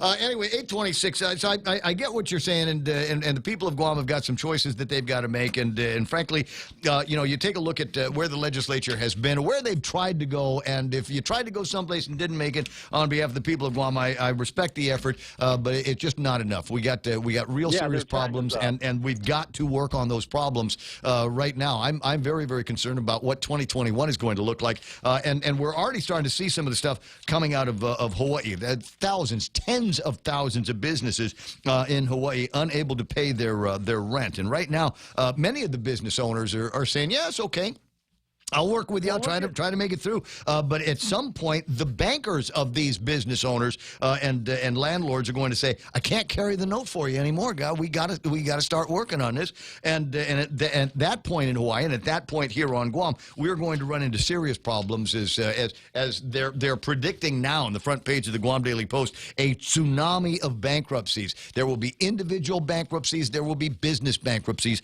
that will be taking place here on Guam. I got a feeling they're going to have to open up an entire new courthouse just to take care of all of that civil work. Yeah, and you're absolutely. This is the most important election in Guam's history because we are at a crossroads. I mean, our economy is going to collapse so totally unless we get people in there that are going to stand up for the people. Because if we keep standing up for politicians and the status quo, we're not going to make any progress, and that's why you see on the front page, a tsunami of bankruptcies, because not only are we facing that tsunami of bankruptcies, we're facing an exodus of not only our best and brightest and youngest, we're seeing an exodus of people with assets. People are selling homes and property right now and taking that money to places like Texas and New Mexico and Colorado. You mean the free zone? I'm referring to that as the free zone there, Mr. LG. I hear you. 8:28 in the morning. I gotta run. You go have a good day. I'll see you later. Tell everybody 477-9791 and make a difference. I got you. I'll talk to you later. So at any time, just because Uncle Paps was giving me a hard time. There you go. You keep putting him on the air. You keep playing that music there. Refer to him as the other governor. Just basically supporting but we've always had Ken LG on the air, and I've always since Lou signed on. I've always referred to him as the other governor, Leon Guerrero, even before he ran for office. Uncle Robert has been a fixture when we're able to get him on Friday mornings. We spend a couple of minutes with Uncle Robert, and even before he decided that he was going to run against the incumbent Congressman Mike St. Nicholas, we'd put him on the air, and we can get a hold of him on Friday. He's so busy these days with the campaign, but at no time has he ever referred to himself on the air as a candidate. If I've done it, then that's one thing, but he's never called in an attempt to get some free airtime. So that's not necessarily what that's all about. I'll let you know when it's somebody trying to sack you airtime from the radio station. It will be obvious. Bottom of the hour on the Ray Gibson Show, 888-8255-888-TALK. Now there's an interesting the conversation that's going on around here, and Ken brought it up a second ago about how they want to take some of the CARES money that unbelievably we've been unable to spend all of. All of a sudden, government of Guam's got, $112 million extra dollars floating around? Fat pocket. And what have we been able to do with that? Is it like $50 million, $56 million, something like that? There's a whole bunch of money left over. So the idea is what we'll do, and this will help all the restaurant businesses, we'll give Real Joe a $500 card, we'll give Ray a $500 card, Monica gets a $500 card, and we can go eat at any restaurant that's currently open.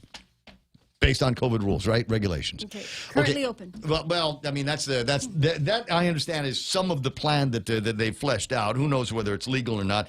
My question is will they be regular like charge cards, credit cards? Will the bank still be expecting a payment from the credit card company or the customer on behalf? So if it's $500, am I getting $500 worth of chow, or is it going to be a discounted price to the business that they still have to pay back to the bank? A lot of questions like that need to get answered. It sounds to me more like a voucher system where they would give you like a gift certificate. Yeah, so you get these certificates, and then these businesses would go and cash in somehow, either at the Department of Administration or Revenue Tax. I don't know whoever the administrator is. So I get a $500 voucher card, right? Mm-hmm. And I already got my food stamps coming in.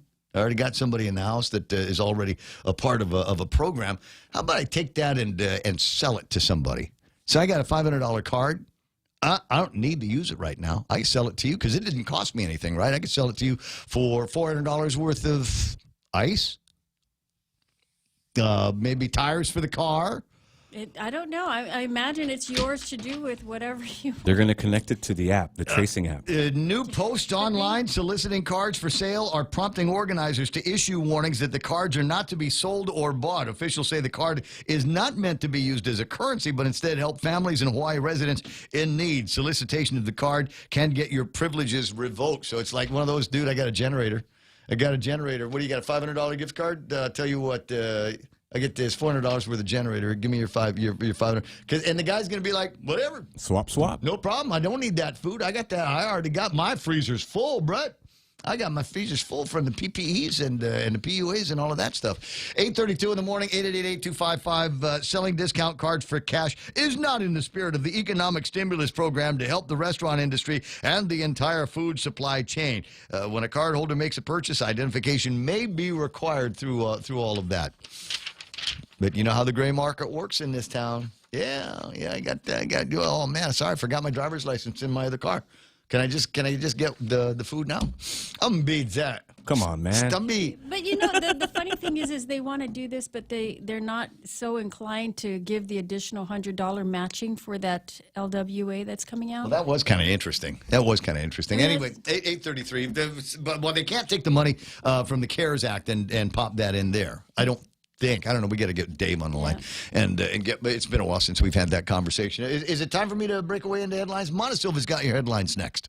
The Extra Point with Jerry Roberts of Guam Training. Hi, I'm Jerry Roberts, and every day on The Ray Gibson Show, I get to comment on the incredibly diverse, fun, challenging, sometimes frustrating, often exciting, but always interesting world of work. I hope you'll be there with us. You can find daily transcripts of The Extra Point at guamtraining.com. Tune in every weekday morning at 7:20 for The Extra Point with Jerry Roberts, brought to you by Guahan Insurance Services and First Hawaiian Bank on 93.3 The Point. Win a staycation getaway with 76 Circle K. Enter to win a 2-night stay in the luxurious Tsubaki Tower with breakfast at the Casa Oceano and an hour of pure bliss at the Spa Ayala for 2. And then choose your adventure. A 3-hour ocean escapade with Shut Up and Fish, the premier ocean tour service, or take a heart-pounding water adventure and go jet skiing with Joe's Jet Ski. Just purchase $30 or more in fuel at 76 Circle K for a chance to win. Visit 76 Circle K today and win the staycation of a lifetime. Conditions apply. See store for details.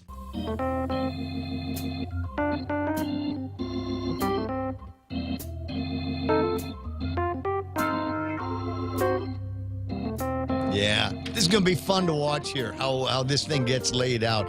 And as we say in the game here, follow the money. Ron McNinch on the line, but we got to jump into headlines first with Montesilva Tyrant.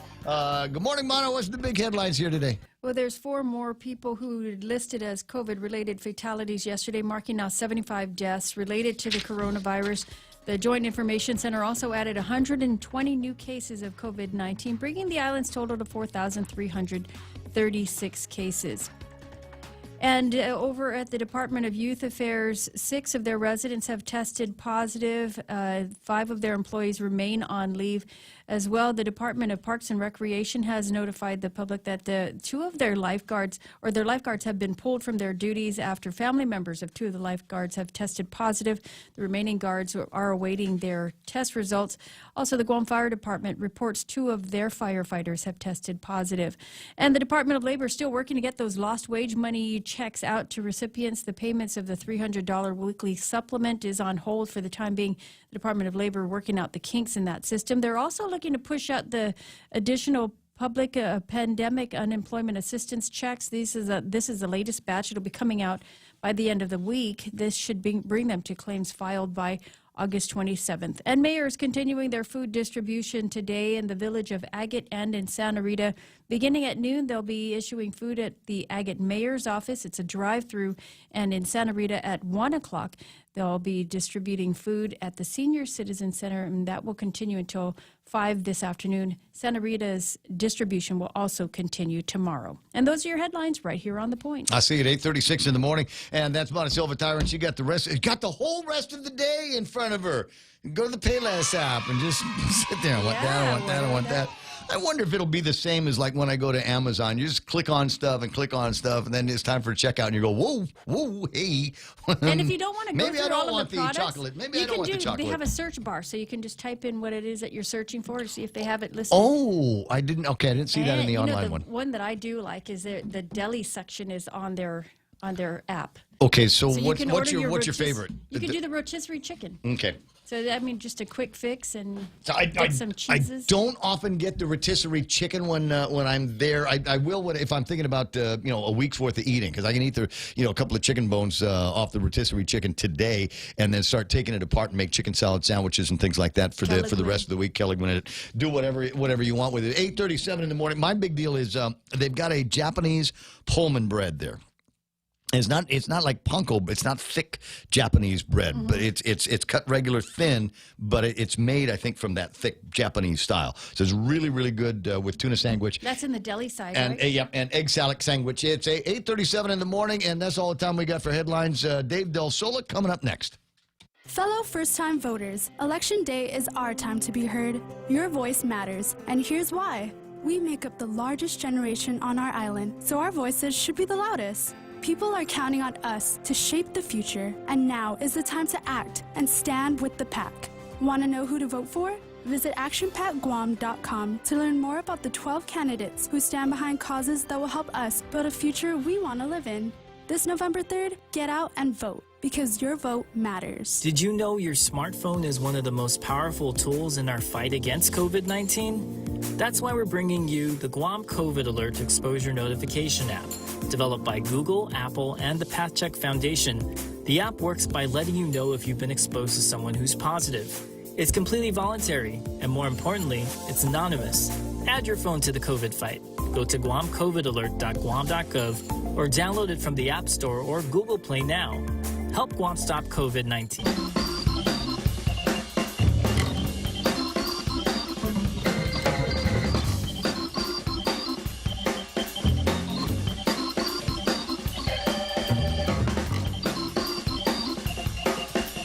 That must be computerized. Nobody can play the organ like that. Nobody can play the keyboards like that. Just crazy. That's slamming, man. This is bass at the end. Same guy. Crazy stuff here. 20 away from 9 o'clock in the morning. It's the Ray Gibson Show. Tuesday morning for those of you keeping track. And what happens this time next week? Election day, baby. Have you reached out to Maria? I have. She hasn't. Yeah. All right. She must be busy. The reason why I want to talk to Maria is I want to find out how many people we're up to. Do we have a running total on the numbers yet on how many people have voted early in the election? So I was reading in Hawaii that they are up to 41% of the right. Yeah. 21% of the registered voters in Hawaii have already voted. Now, I don't know what kind of penetration they get into their voter rolls or the registered voter rolls at any particular election time. But again, you got to wonder if the election, for all intents and purposes, is over. You know, with 41% of the registered voters, what are they going to get? 60% of all registered voters? 65% of all registered voters in this election? Is it possible that, for all intents and purposes, the decision has been made? It may come down to just a handful of votes in the end. Just a thought, just something to ponder here. So I'm wondering how close we are to that here on Guam. 20 away from 9 o'clock in the morning. My very close, very dear personal friend, Director Dave Del Sola from the Department of Labor. Good morning, Dave. How you doing? Good morning, Ray. I voted, so I did my duty. Why did you vote already? Isn't it possible there's going to be an October surprise in the next week? Wouldn't you hate it if it got to be like Monday, and after you've had a chance to talk to everybody and listen to all of the different conversations that are going on, and maybe see what surprises come up in Thursday and Friday this week? You go, oh man, I could have had a VA. I could have voted all Republican, like Ray said. I went in the elevator, and Maria was in there. She grabbed me by the ear and told me to come and vote. Oh, yeah. There's no telling her no. She grabs you by the ear. You go and vote. I got you. Hey, listen. Oh, and she's on the other line. We'll get to her in just a second. Just wanted real quick talk to you. Mona had the story from the Daily Post, I believe, this morning that says you're still working through some of the kinks in the software and some more tests before you can get the rest of the LWA money out. Yes, they loaded the program into our work site several days ago, and we're running it through the ringer and trying to get a good understanding of how it works. And then we're going to do a powwow with the programmers and kind of lay out a approach to how we're going to run this with cutting out the fraud. The way that I envision it is that I'm asking them to run a separate payment if they can, and take that payment register and scrub it through and look at it, and then see how much there is of possible fraud, remove it, and then rerun it again like a second time, and then pay it out. So that's what we're kind of waiting for. We laid that game plan out to the programmers, and they're seeing whether they're capable of running it as separate from when we batch the PUA and getting those answers, or what options. So we're coming very close. We just have to be very careful, because once we pay and there's any kind of fraud or overpayments, then Guam is liable. So it's going to be coming very soon. And then if the first 1 through 3 weeks go out well and good, then we'll slam the 4 through 6 out right after that. And so we just, you only get one chance of doing it right, and we want to make sure that we get the money to the people here on Guam and not some bank account in Nigeria. Right. 843. Well, the concern that I've got is, before you know it, we're going to be November, and that means before you know it, it's going to be December 31st, and the federal largesse is going to run out, and I'm not hearing a whole lot that gives me any confidence that we're going to see extensions, wholesale extensions of the PUAs. I'm not seeing that. That's not what I'm hearing as part of the moving packages in Washington, D.C. that are being considered for acceptance by the House and the Senate and the President. Yeah, that of course is up in the air, but the majority of what I hear is they'll just retro anywhere from from 200 to 600 in PUA. I mean in FPUC. Sorry. So if they do that, then everybody who's been getting regular checks will get another huge retro check going back to April 26th to current until through December. So that will be a large relief if that comes in. And that shouldn't be any programming. Yes, of course. If they keep it using the same FPUC and just change the dollar, that won't be a huge programming lift. Should just be, changing some quick numbers, and we should be able to get that out, fairly quickly. That's of course they get us the additional monies if that's what's required. Mm-hmm. I was going to say, and that's a big Everything's if. an if. Remember, everybody, the FPUC is the bigger side of it. So they're $345 for the PUA, and then they decided, okay, we'll throw in another $600 a week, and it will be interesting after the election to see if they're as generous as they are talking about it prior to the election. Yes, and I never try to predict what's going to go on at the House or the Senate. Amen to that. 8:45 in the morning. All right, well, I just wanted to check on that. And you guys are still hiring over at the Department of Labor? Yes, we're still hiring anybody who's interested in, COVID recovery efforts. We still have a few. They're filling up fairly quickly. Yep. But we do have some. Please, let us know. Give us a call, and we'll be glad to put you to work and helping our island recover from this COVID. I'm thinking about something else. Every day I look at the job section of the newspapers, and I'm not seeing a whole lot of people that are looking for cinema majors or philosophy majors or anybody that's majored in English in French poetry or anything like that looking for jobs. There are people looking for precast laborers, cement masons, tractor trailer drivers. There's a guy looking for somebody to refurbish kitchen cabinets and install new granite countertops. Guy's going to pay $25 an hour for that. That's sweet dough for a lot of people. What are you doing over at the Department of Labor to help get people, retrained? Because it seems to me in the coming economy, businesses will be looking for people with more skills than book smarts, if you ask me. Yes, and you've hit the proverbial nail on the head, huh? Yeah, we've applied and we're just waiting. It's going to be coming anytime. Just keep our fingers crossed for additional dislocated worker funds. We've requested for $12 million. I know in the States they've been giving less than what everybody's requested, but I'm optimistic because they were very happy with the way we were using our recovery money. So that might be a plus on our side. But as soon as we get that $12 million, and of course we start a little bit more in the recovery, we have been working closely with GCC, UOG, and some of the training partners to do exactly what you're saying.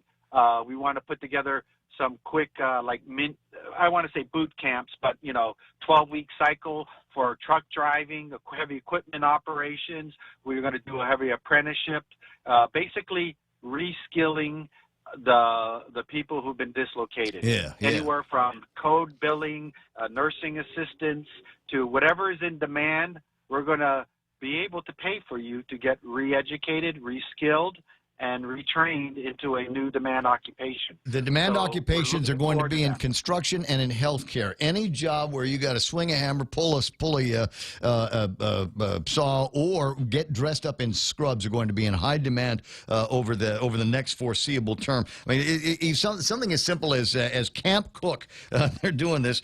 You can apply at the American Job Center in the Bell Tower Plaza today for a camp cook position. Need at least 1 year of experience. It's $11.78 an hour right now, but that's the starting wage for a position like that. So if you've got some background in this, maybe a little bit of experience in a kitchen, in a restaurant that's closed right now or not hiring, these are the people to talk to. So there are opportunities for you. Dave, I got to run. I got a bigger name on line 3. I'll talk to you later.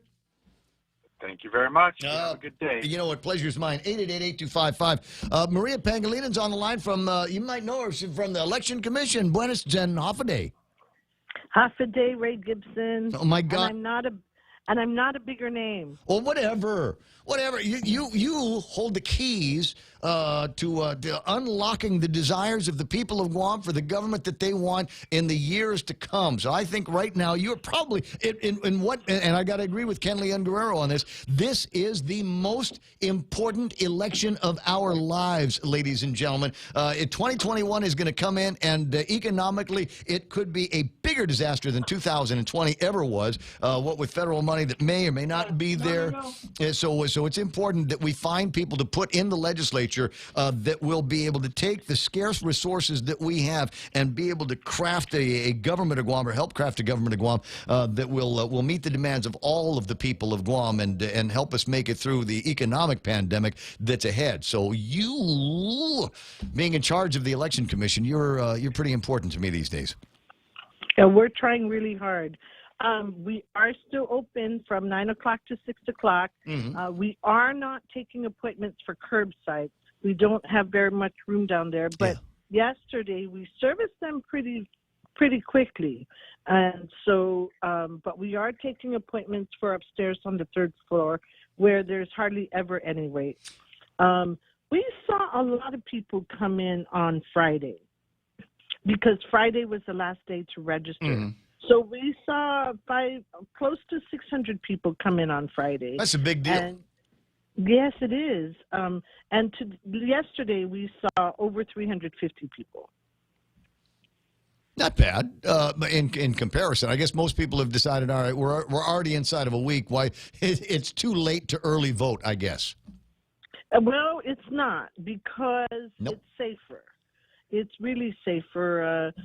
We've been training our precinct officials all of last week, and we continue to train them. And,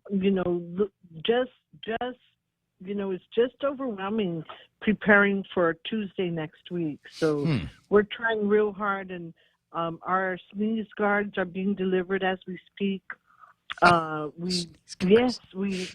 outfitting it. So Ray Gibson, we're doing whatever we can and whatever we know about to make it safe for our voters. Well, then I'm not going to worry about it. Look, it's 8 months in, Maria, and I've been out doing all kinds of crazy, irresponsible things, and I still don't have COVID-19. I might have already had it, and maybe that's what's saving me, or maybe because I got O-positive blood, and that's what's saving me. But I've not been able to catch COVID-19, so I'm not going to worry about it. As far as I'm concerned, whatever the basic mitigations are, I'll wear my mask, I'll hand sanitize, and I'll be very careful about touching any kind of surfaces. I'm sure that I will be okay because I know I can trust you to do the right thing. I do want to help you see if we can get some people working the poll sites. My understanding is that you need some election workers. So what kind of money are we paying? What needs to be done in the next week to get people up to speed?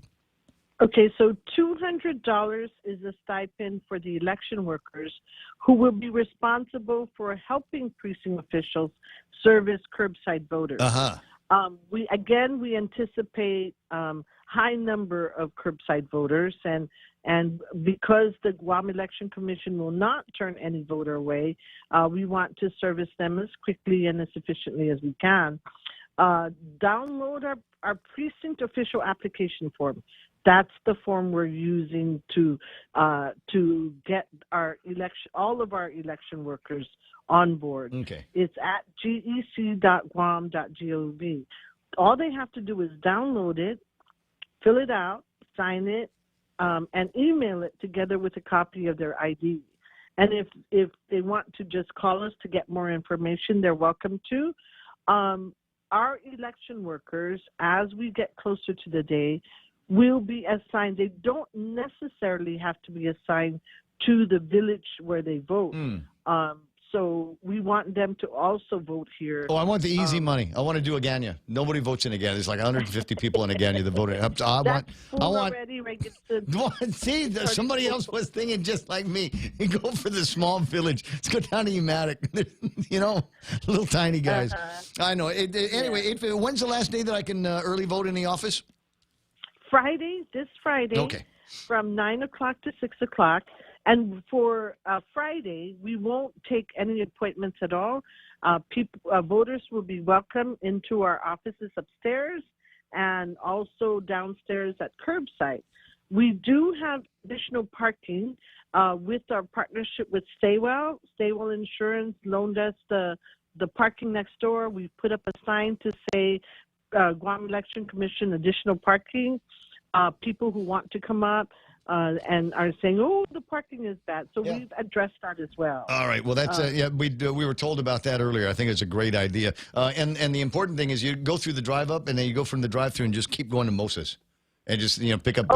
You do your vote, and by the time you're done with your vote, when you go over to Moses, your food's ready to pick up. Maria, I'm going to let you run. I got Dr. McNitch on the line. We got everything out.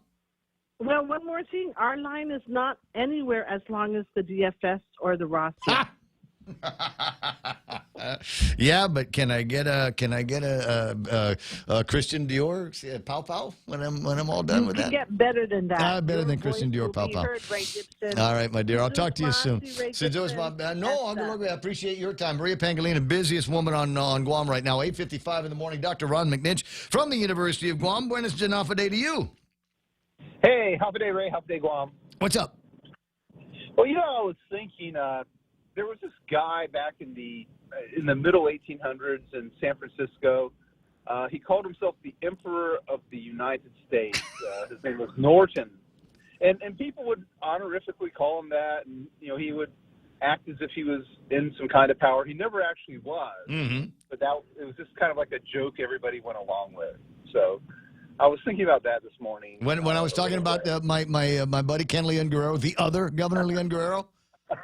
Yeah, same kind of concept. Yeah, I think it's it's part of the it's almost a parody kind of angle on leadership. So it's kind of always fun. Well, it's just an opportunity. There's got to be some kind of loyal opposition around here. It used to be that the legislature could be counted on to be the loyal opposition, regardless of what the party lines were between Adelup and at the time Hessler. But when you think about it now, there doesn't seem to be any kind of loyal opposition. It looks like they feign it every once in a while, make it look like they're off on their own, being the second branch of government. But at the end of the day, it's kabuki and it feels like rubber stamping, which is why I take a look at the 35th 35th Guam legislature, and I'm almost to the point where I may not get the hashtag dumbest bunch ever.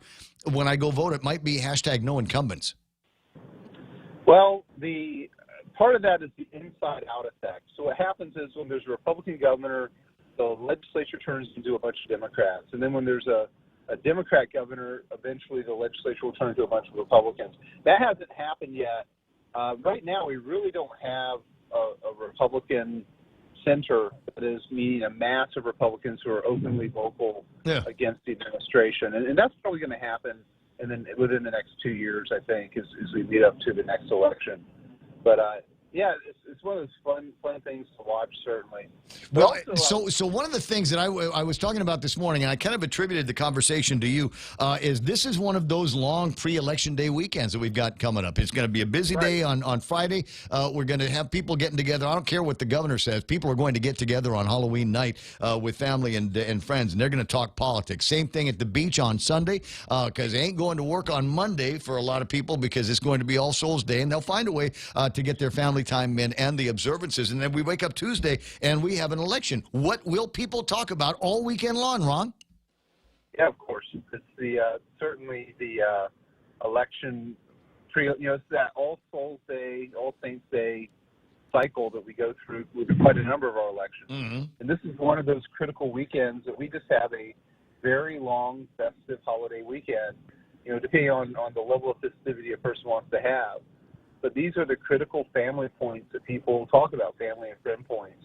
And when we it's going to be COVID-19 and restrictions. It'll be COVID-19 and restrictions, and it'll be Halloween. And even though people are going to get together, there'll be congregations. They probably won't be as big as they were, but they will be angry. They will express their anger at the things that they wanted to do that they can't, the trick-or-treating they wanted to have with the kids that they can't, the haunted house that they wanted to go to that they can't because of all these COVID-19 restrictions placed on them by the government, but with basically a salute from the legislature saying, okay, do whatever it is that you want to do. Same thing is going to happen on All Souls Day when people aren't able to get into their graveyards. They're going to blame that on the governor and by extension the legislature, which has done nothing to be able to at least vet some of the response. I think that's the nature of the conversation. I think they're going to be looking for people to blame, and the people that they can blame right away and hold accountable by an election are the members of the 35th Guam legislature.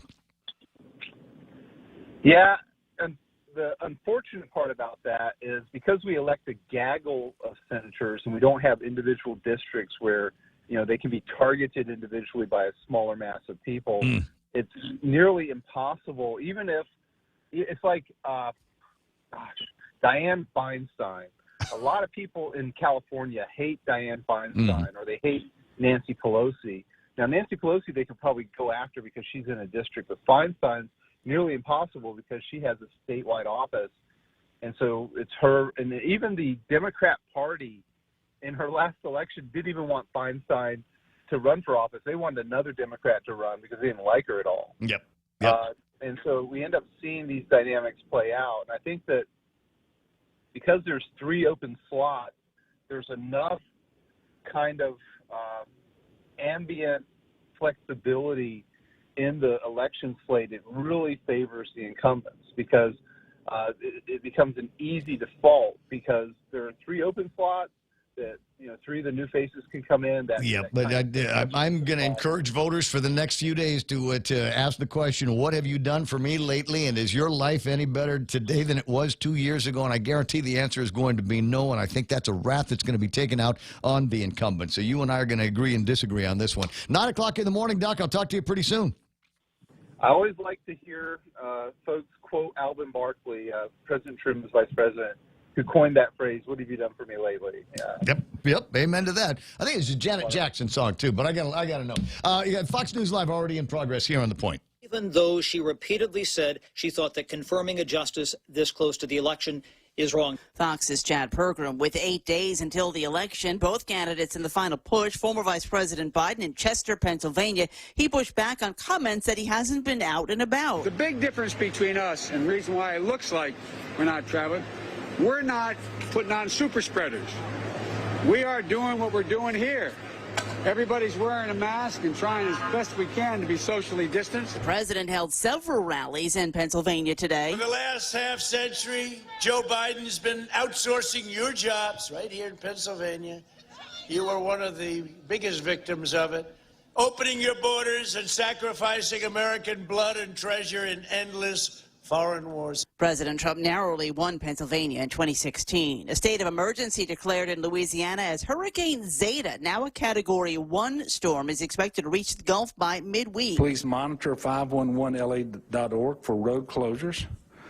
Pay very close attention to the Weather Channel, to your local weather sources, and heed the instructions of your local officials. Governor John Bel Edwards, this is the 8th state of emergency he's issued this hurricane season. Zeta is the earliest ever 27th named storm of the Atlantic season. America is listening to Fox News. My name is Mike Kuliko. I had this Michael Sinikolas sign at my house in the 2018 election. I supported Michael Sinikolas because I really believed that he was the leader that we needed. I put my life and business on pause and worked for him in Guam and Washington, D.C. And I got to know what kind of person he really was. He doesn't respect or care for ordinary people. He's an expert in Facebook, but he will not face our people. He is more about promoting himself than promoting us. We need someone who can be honest and trustworthy and work hard for us every day. A leader who respects our veterans and cares for the needs of our Manumku and Manhoban. Robert Underwood is an experienced and trusted leader who respects and listens to us. We need a leader who is honest and trustworthy. This is why I am ready for Robert Underwood for Congress. I'm Robert Underwood, and I approve this message. Turnout was high over the weekend as New York began early voting. Voters across the country, man, oh man, have there been long lines at Madison Square Garden here in New York City, where lines over the weekend were around the block. Election officials say so far more than 58.5 million Americans have voted. Early voting kicked off in New York State on Saturday. In New York City, nearly 94,000 people voted. That's double the number that turned out over the 9 days for the whole primary that occurred in June. Fox's Eric Shawn in New York City. Federal prosecutors have asked a judge to give them an extra 40 days to seek an indictment from a grand jury against 6 men who authorities say were plotting to kidnap Michigan Governor Gretchen Whitmer, saying they're sorting through evidence, including explosive device components. 6 men are charged in federal court. 8 more are believed to be members or associates of a group called the Wolverine Watchmen, are charged in state court with providing material support for terrorist acts. The former chief of police in Chicago accused of domestic violence. Chicago police responded to a domestic incident Friday at former police superintendent Eddie Johnson's home, in which Johnson's wife, a lieutenant with CPD, reportedly told police that Johnson pushed her before leaving the home and later turning himself in at the city's 9th District Police Station. Though police say no injuries and no arrests, the incident comes on the heels of a lawsuit being filed that accuses Johnson of sexually assaulting a female police officer when he was the city's top cop, a post that Johnson was fired from last year. Jeff Manasso, Fox News. A 26-year-old Florida man is accused of stealing a bulldozer from a construction site, driving into a neighborhood and knocking down campaign signs for Joe Biden. The Haines City Police say James Blight has been charged with grand theft auto and trespassing. On Wall Street, the Dow lost 650 points, the NASDAQ minus 189, the S&P off 64. I'm Lisa Lacera. This is Fox News. Today, indoor air quality is more critical than ever, and the experts at Carrier have a solution for your protection and peace of mind. Introducing Carrier's OptiClean air filtration system with HEPA filters and optional UV light accessories. Designed for hospital isolation rooms, yet versatile enough for businesses, schools, and other large areas. This machine can cover 1,500 square feet. It's compact, portable, and only runs on 110 power. Contact Carrier at 647-COOL to learn more. Action Pack asks you, are you better off today than you were 2 years ago? It's time to create positive change. Take action, Guam, and stand with the pack in this 2020 election. Join us as we support candidates who help businesses restore the more than 30,000 jobs already lost. Guam needs leaders who support all the people of Guam. Let your voice be heard and vote with the pack. You may be one vote, but together we have the power to make a difference. Visit actionpackguam.com to learn more. All right, portions of the program brought to you by the guys over at Chili's. 2 for $35 dinner deal going on right now. So you choose your appetizer. We'll throw in a couple of Cokes and the Coke fountain drinks from whatever is in the family. And any 2 entrees. Here's the 3 you can select from. Baby back ribs, personal chicken fajita, or ultimate bacon burger. Which way are you going? Which way are you going on this? Ultimate bacon burger and baby back ribs? Maybe the chicken and the burger. Maybe the ribs and the chicken. I don't know. Maybe you have to eat there every day with a different combo every day. I'm sure they'd love that, and you probably love it too. Check that out today over at Chili's. We can get this starting at 3 o'clock in the afternoon until closing. Don't forget, they got patio dining going on there as well. For takeout, call 648-7377 or WhatsApp at 929-7376. Ray Gibson Show is also brought to you by APL American President Lines, global presence with a local home. Bringing you closer to the action. Any speaker, anytime. Watch and listen live on thepoint.gu. Who that on the What's Up? Michelle Diego Quitito is online this morning, and we all, everybody in my family, sending condolences out to you. Your old man was a great guy, just an icon. Joe. And an iconic figure. I mean, there was never any mistaking him for anybody else. And when you saw him, you knew exactly who you were looking at. Jose Martinez is there. Venus Dar. Good morning to Nick Ichihara, who wants me to spend more time talking to Janelle. I'm not entirely sure why. Jess Canetta is online. Lee Stolley, see Cynthia Mesa, Nick Perlowski, Chris Schnabel, Frank Chopfris, and Zoe McDonald. Zoe McDonald, you know that guy? Zoe. And then there's Zoe Tovis and Brian Perez, Lydia Tenorio, Margaret Agolto, sweetheart, nice to see you online. Lady D, Bob and Connie Bartonico are watching. Donna Kalani is watching the program as well. We get into some medical conversation. Yesterday, as I mentioned, the PDN had an article where they were talking about one of the fatalities, and along with that article, they went through and reprinted all of the casualties that we've gotten from COVID-19 since we started keeping track of them. And the number by then yesterday was 71, 72. I think it's up to 74 or 5 now.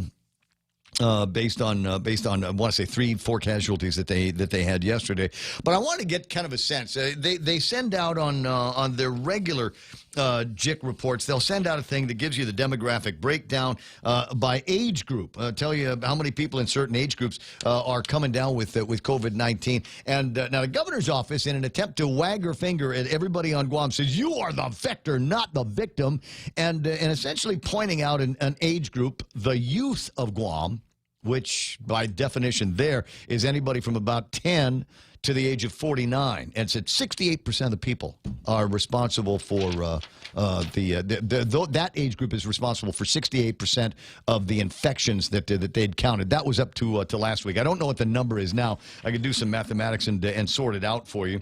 But I wanted to take a look at that and see, well, if there were that many people in that age group, 68% of our victims are inside that age group. I wonder how many of them are dying. And the grand total from birth to 49 years old, based on numbers right up to 2 o'clock yesterday afternoon, is 12. There are 12 people. Now, every single one of them is a tragedy, to be sure, especially the little one, to be sure. But they are just not. They're not going to end up being the ones that are a burden on the hospital systems that we've got here on Guam. At least I don't think so. Not in the kind of numbers. You might get sick, and it might be a hell of a week, 2 weeks for you. But the chances of you dying on it are infinitesimally small, less than a rounding error on most of the mathematics that I've been doing. And my conclusion, my takeaway was, if you are under the age of about 50, go to work if you can. If you are the boss of a shop, and maybe we need to look at this in the government as well. If you got people in the government under the age of 50 and don't look like they've got any serious comorbidities, good luck on that one. Go to work. We got to get people learning. We got to get people productive again. Dr. George Macris from the Free Zone, a telephone call from the Free Zone of the East Coast of the United States of America is on the line. Good morning, Doc. How you doing? Hey, good morning, Guam. Hey, you got a better chance of exporting booty dogs and brown snakes than getting them to lift this lockdown. Oh, God, it's terrible. I mean, I know what the numbers are that they're going to be looking at, and everybody's gotten all bedwetty about where the numbers of infections are. But look, we're doing contact tracing. We're doing a whole lot of contact tracing. We are targeting the people that we are testing more often these days, so the numbers are going to be going up. And then we've got issues. I'm not going to say they're purposely sandbagging the numbers, but the numbers that we're looking at today, and everybody went, oh, no, 120 test positive for COVID-19. That was over 3 days of testing, and only a handful of those were reported in previous JIC reports. So, yeah, numbers are moving up, but there's some very strong reasons why they're moving in that direction, not the least of which is, yeah, we've got COVID-19 in this town, and it's going to spread. But the people that it is spreading to, the 1,000 or so people that are between the ages of 20 and 29, 813 between 30 and 39, and 639 between 40 and 49 years old, are probably not going to become burdens on the public health system, and probably aren't going to succumb to it in any great numbers. Well, Ray, the people are focusing on the wrong numbers. They're just focusing on a number of individuals that could just be hosting dead viruses. Once again, that test could be positive for up to 60 days, yes, up to 70 days, excuse me. What I look at, and others would look at, I surmise, are the fatality rates, the hospitalization rates, and then there's current data suggests that the PCR positive population, you can multiply that by 12.5, according to MIT. A good number is 12.5 would be the actual infected rate, which brings Guam, good news is it brings Guam into the cusp of a herd immunity threshold, which is, even though that's not how you want to take care of this virus, you'd rather not have an outbreak and you'd rather give people vaccines, that's estimated to start in the 20% infectivity rate. So numbers are going to have to start coming down. And actually, if you look at graphs from other universities that AI is plotting Guam's rate, it should be coming down. But it's not because of the lockdown. It's just that you've burned out all the vulnerable people that could no longer hide from the virus because they've been trapped inside with asymptomatic spreaders with prolonged contact time, which does not occur if there is no lockdown. You know, one of the questions that I might ask around is of the positive cases and the positive test results that we've got, how many of those tests are coming from the same people? I don't know that that's been answered. In fact, I was reading in Hawaii, this has become kind of a tactic that they've got there to try to wedge open some public sentiment in favor of reopening the economy and the hospitality industry in Hawaii. Is they've released another set of numbers, and basically what they did was eliminate the number of the same individuals that had tested positive multiple times. So you got people people that got sick, and how many tests did they take? They took 5 tests. So all 5 of those add to the count of positive test results for that community. And so what they did was they finally separated out the numbers and said, okay, we'll go with individual numbers. And I think they were able to knock out something like 100,000 tests. Well, I know patients that have had up to 8 tests. Their employers out here, they're hiring, so the employers want tests. Mm-hmm. And a lot of employers, once you're positive, want 2 tests, despite what the So do those 2 tests get reported as positive, or do they say it's 1 test per that person? Well, I don't think the system even here is as sophisticated because you're getting tested from all different sites. And small clinics, for example, are not necessarily reporting into a central reporting system. But Guam, I did some rough numbers on that group. Remember I said a long time ago, you're basically you're isolating 90% of the population for 10% at risk.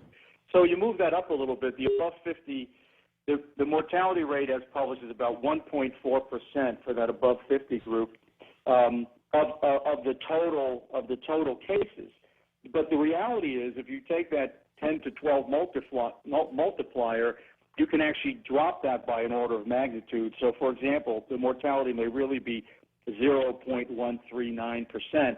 It's probably going to settle out when all is said and done at about half of 1%. That's why Which age groups are you? Which age groups? Because I did the math yesterday, and I did not send you a copy of this, but I did the math yesterday because I wanted to find out what the rate was going to be for certain age groups. And generally, if you're between 1 and 49 years old, it doesn't get much higher than about 1% worth of mortality for the number of people that are being tested positive. Obviously, as the age increases, those numbers go up a little bit. Starting at 50 to 59, it's about 3%. 60 to 69. About 5, almost 6%, and 70 to 79, it's 11%. The numbers will continue to rise. It gets kind of alarming in the 90 plus because there aren't that many people that have gotten sick, and the ones that have died. So the numbers are fairly large for that one, based on who is reporting as sick, who's coming in positive, and who's dying. So, but it is kind of interesting to see the numbers and how they might pop up a little bit, and then as you get into the 70s, they'll start rolling back down again.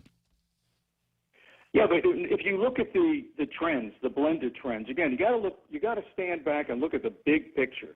Everybody twitches at the daily count. Yes. And I wish Mana would give how many people were tested, because I have to go dig up how many people were tested. But the infection rate is running above 15% in focus group. But the actual mortality rate for Guam began going down about a week and a half ago.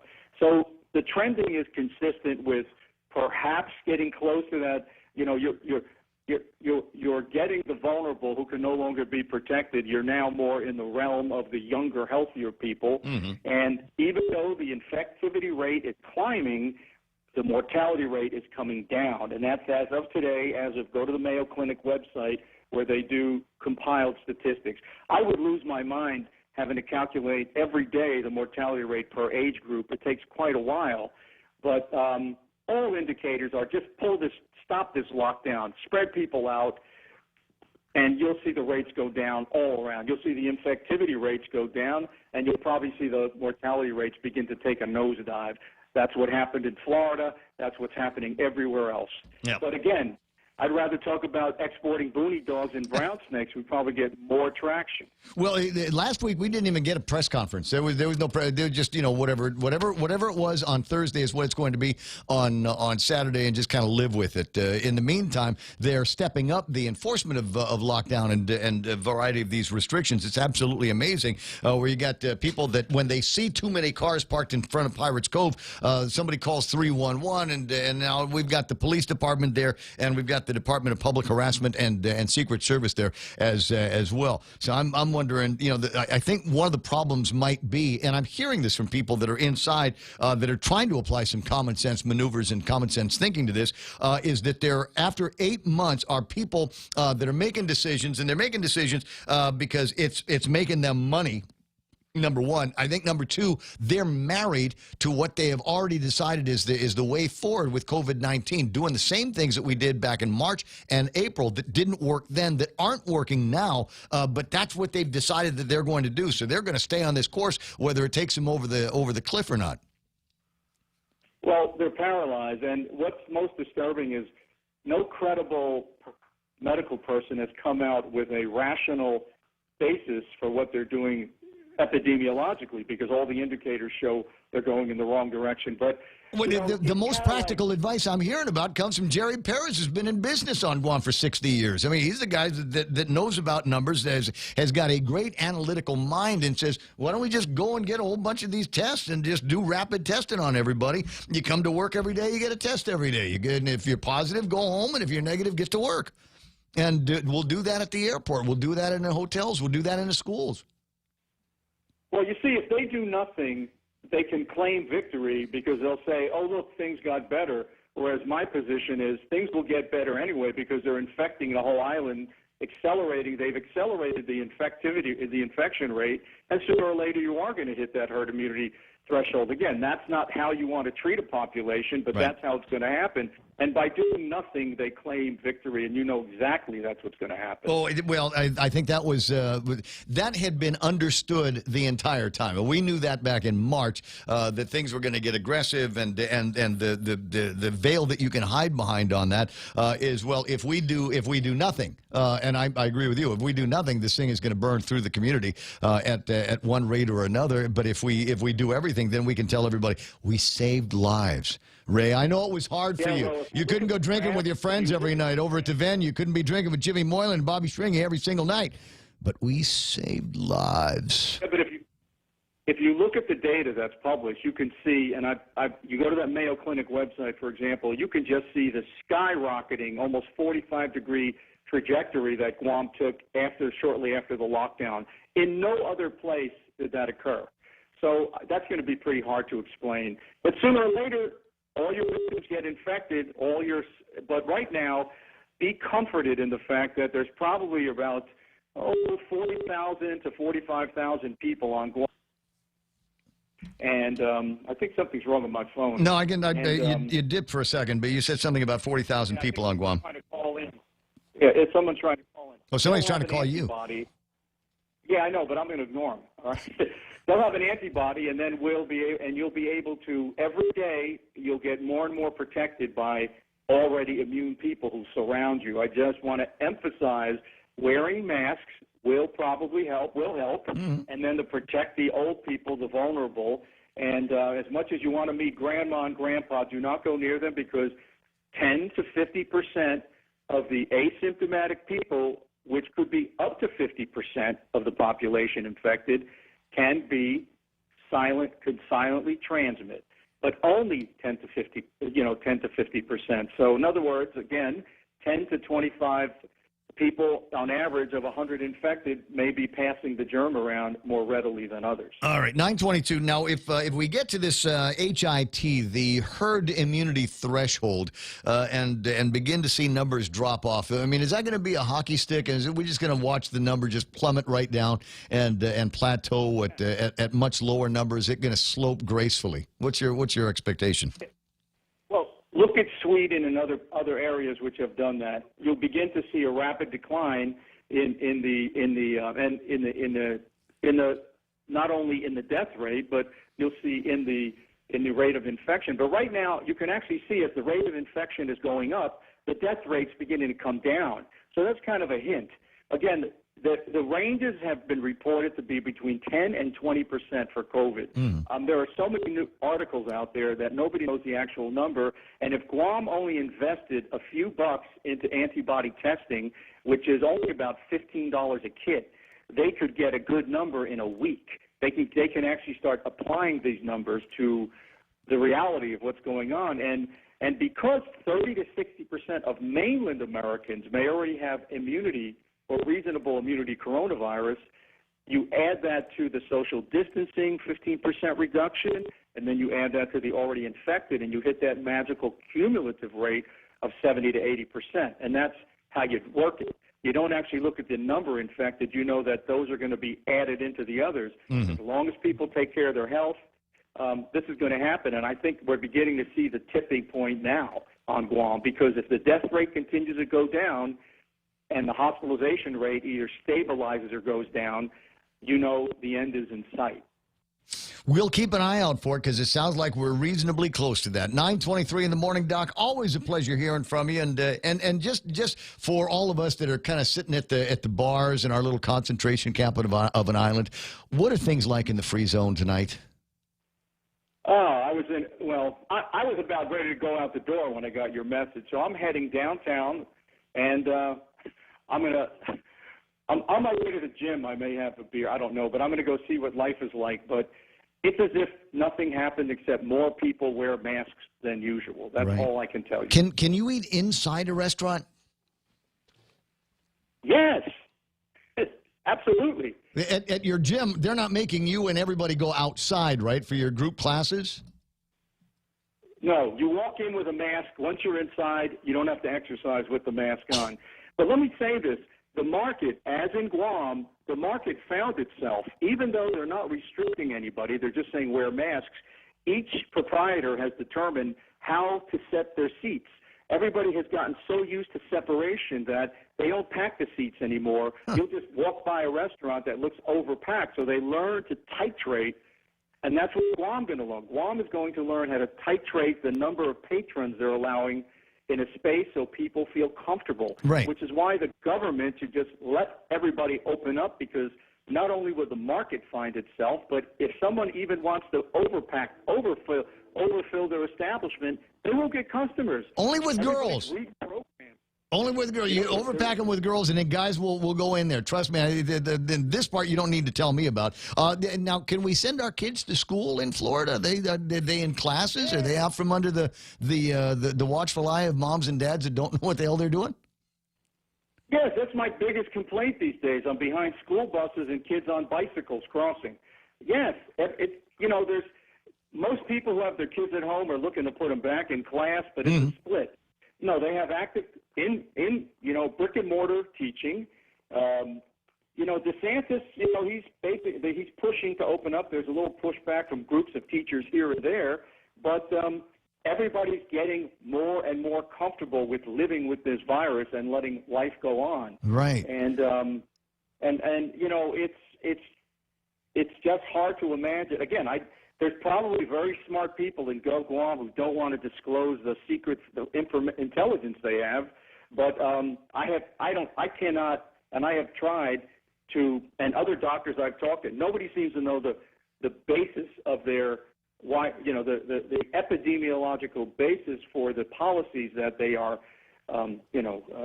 imposing on people, except for the monetary issue. Yeah, Dr. Shea has been all over that. He's trying to extricate everybody with a little bit of logic, but it doesn't work. I mean, and one last thing, and I'm closing my eyes and imagining what life must be like in the free zone.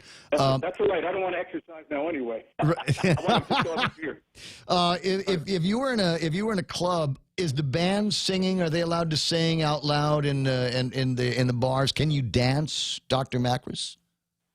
Well, I watch people dance, but just last weekend I was in a I hate to call it a bar. It was an entertainment place, and the musicians. One of them is a colleague. He's a bass player, and they were up there wailing away, and people who danced were dancing, and but it was not packed. The seats were not as close together as it would have been pre-COVID. They spread them out a little bit more, and I think they pushed the ventilation a little bit stronger. Well, and that makes sense. It's a good idea. Run everything through the filters as much as you can. Run it up a little bit more, and they make the place safer or perceived to be safer, and more people will show up. 9:27 and change. I'll see you soon, Doc. You have a fantastic rest of the night. Grab a beer. See you at the gym.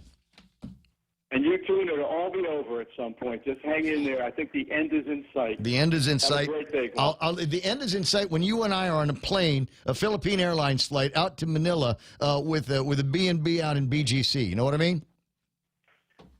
I hear you. Wow. All right. There it is, ladies and gentlemen. Just draw it out for you. People say, what do you want? What do you want, Ray? What do you really want? I want the whole world to come to its senses. I want to be just like in Florida. The people getting sick in Florida, they're still positive numbers? Sure. People going to die? Yeah. And that's too bad. That's too bad. But it's the nature. We knew that some people were going to die on this thing, but is it enough of a sacrifice for what has happened to the economy around here? What it's going to be like next year? And people are scared of making a decision. 9:28. And in fact, Sandra Ray just asked me for a copy of the Ray and Bob resolution. And it's got an interesting title on it. The title is basically restoration of our rights, restoration of civil rights here on Guam. And you might go, oh, what right do you? What civil right are you not being able to do? Well, the businesses that people that I run into contact with, they've got pursuit of life, liberty, and happiness, and maybe make a couple of bucks in the world, and they're not allowed to open their bars. And the restaurants that I like to go to, where heretofore I'd be able to hang out over with some friends over some tasty food, some chow, whatever, and I'd dress up in my really cool Zara clothes and the stuff that I get from the Stitch Fix lady, and hang out and spend, I don't know, way too much money on $7 beers, right? As opposed to, I can buy a 6-pack of something in the store, but it's not the same. So I want to be able to get to that. I want to be able to have a conversation about selecting someplace I'd like to go to in the world, somewhere on the planet. I'd be happy. You know what? I'd be happy just to get off the plane in Saipan right now. Except I just know it'll be a pain in the hiney to go through all the time, trouble, and expense. I got to get a negative test. I got to fly up there. Who knows what the tickets are costing these days? I haven't even checked. Does anybody know how much it costs to go to Saipan? I have no idea. I'll bet you it's not as cheap as it was before, and before it was kind of pricey. What's it going to cost for me to get to Japan? I don't know. There's all these things. I keep waiting for the world to just come back to its senses one of these days. 888-8255-888-TALK. What's that? What? Rick Tenorio says, I received an email for PAL Flyer showing $298 for an all-in round-trip Guam-Manila fare. $298? Really? Rick, what's required? Do I need a visa? Can I get a visa? I'm not a Philippine national. And it seems to me those are the only ones that they want to put in there. I'd like, it's never too late. Is there a consulate here? Could I petition for citizenship? Yes, you could. I like the food. Can I become a citizen? Yeah. Because I like the food. I know how to get my face slapped in many bars in the Philippines with incorrect use of the beautiful language that they have there. What are you like? Oh God! Joe's making this face like, don't. You're going someplace. It's going to be impossible for you to back off this conversation. Stop now, please. Anyway, 9:31 in the morning. 888-255-888-TALK. I need you to go to thepoint.gu on the World Wide Web. Many different reasons why you can go there, and among them is the general satisfactory idea that it's a fun website. You need a link to go and download the Point's Android app. The Apple app is still giving me a hard time. I thought I had everything ready, right? Got everything lined up, got a new version in there, went through the little sandbox that they've got, and they said, oh, no, we've got this problem now. All right, so is that something I can fix, or do I got to get the consultants to fix? Anyway, I'm working on it on a regular basis. We'll get an Apple app out to you, hopefully before the end of the year, because I know how many people are going, but I want something for my iPhone 12. All right, I got you. But the Android app is there, but we've got an online poll, and the poll question today is basically, should we end quarantines for travelers with a negative test? And your choices are, yes, reopen tourism. No, look at our runaway numbers. And 3, I can't make up my mind. Please hold my hand. Ray, tell me what to put. If it was me, oh, wait a second. It was me. I did click on this. If it's me, yes, reopen tourism here on Guam. They're doing it in Hawaii. They're doing it in Hawaii, and if you fly in with a test into Oahu, you don't have to quarantine. And oddly, the same company that they are using, that they trust to test people coming in to Hawaii, is a company that we've got out here, Diagnostic Labs. Anyway, so the common sense thinking people said, well, if they trust Diagnostic Labs, we've got them here. So can people from Guam get on an airplane with a negative test from Diagnostic Labs, fly into Hawaii, and just go crazy? Let's go shopping at the Walmart. Beats that. Stumby, we know that's why you're there. We know. It's okay. It's okay. You say, oh, I just want to visit my relatives in Waipahu. Shut up. We know you're only going there because there's a Walmart there. Maybe a little bit of the international marketplace. Maybe, I don't know, just kind of waste an hour in line because we're used to it now. Eggs and things. Like you would, I know you. I know who I'm talking to here. You wouldn't stand in line at the Eggs and Things here, but guarantee if we're in Wiki Wacky, oh, let's have breakfast over at Eggs and Things. It takes an hour to get in. Oh, it's okay. Don't worry about it. I do this all the time. On vacation. Whatever. I want to go and I want to go visit the Arizona Memorial when I'm in Oahu. I want to eat at. You know what I want to do among many things. I don't even know if it's still there, but there used to be a place when I was attending college in Hawaii. Used to be a place called Moose McGillicuddy's. It used to be called Bullwinkles, and then the cartoon people got mad, so they had to change it to something else. They called it Moose McGillicuddy's, which was awesome. They had a place over on Lures. The cool thing about Lures was there was another bar that you could go to. I think the inventors of the shower show. Oh, what's that? Nothing, Joe. Nothing, Joe. But I'm just saying. So we've got it so that if you wanted to go and do all of those things. All you got to do is get a diagnostic lab, test negative, and if you're from Guam, you can go there without quarantining. So the question that I have for, what is it, the second day in a row, have we done the reciprocal on it? Can people that are in Hawaii right now with a negative diagnostic lab test fly to Guam? Can it be? So returning residents of Guam, that have a negative test from a diagnostic lab there, even though the one going in the opposite direction would save them quarantine. Have we got the reciprocal yet where we can do it in this direction? No. Why not? It's logic, isn't it? Isn't it? What do they call it? What do they call it? A greenway? Anyway, so that's the answer. For those of you who want to know the answer, should we end quarantines for travelers with a negative test? The answer is yes, absolutely. Reopen tourism and start sending that beacon up that we're open for business. And maybe we get to a point where we can convince these people, instead of trying to scare the hell out of everybody on Guam, we start putting out numbers. Our recovery rates. Let's throw the recovery rates out there along with our positives. And you're going to go, but Ray, is that fair? Can we do that? Oh, hell yeah. It's one of the things they did in Hawaii, guys.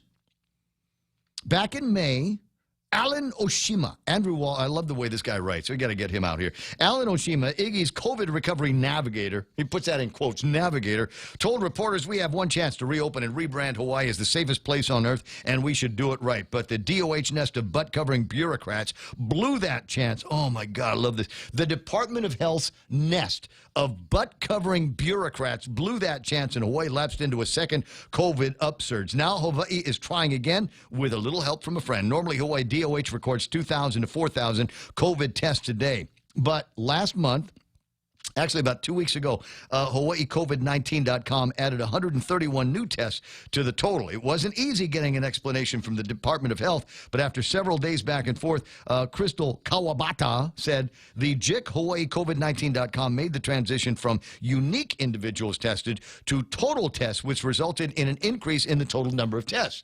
So why would you want to do something like that? It's mathematics.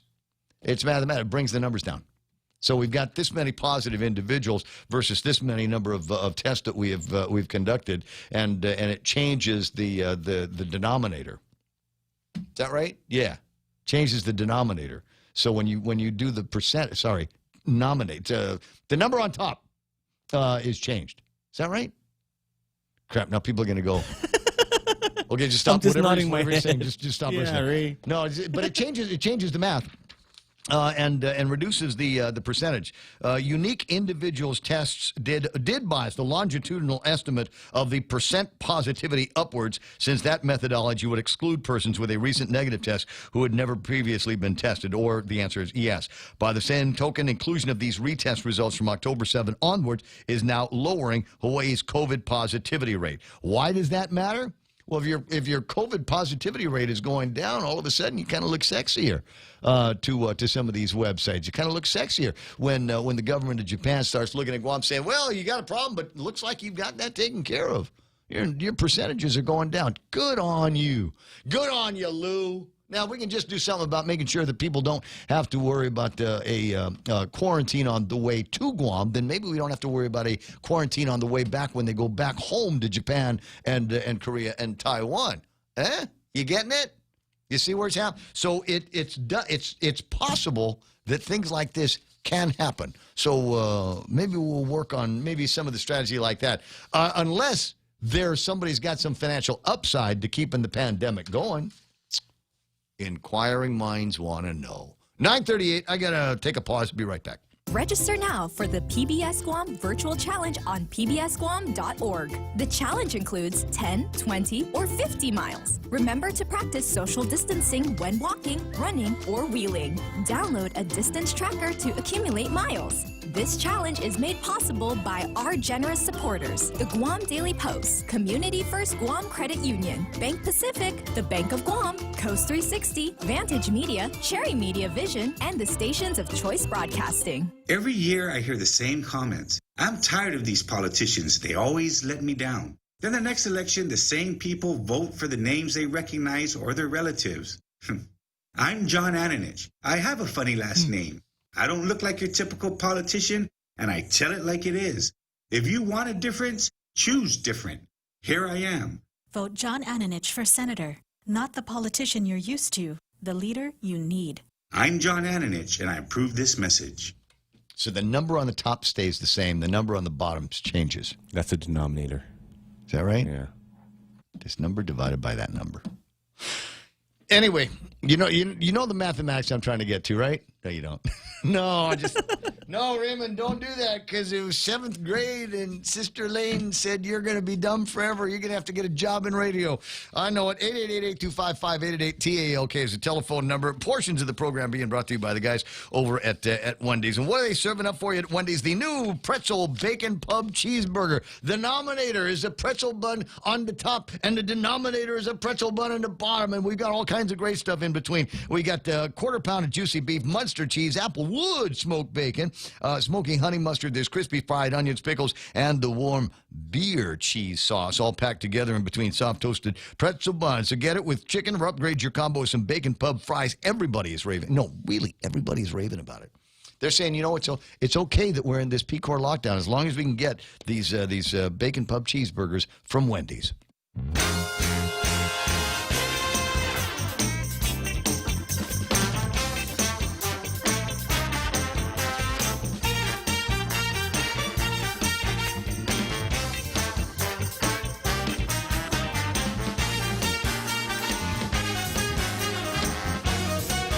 Did they do the vote?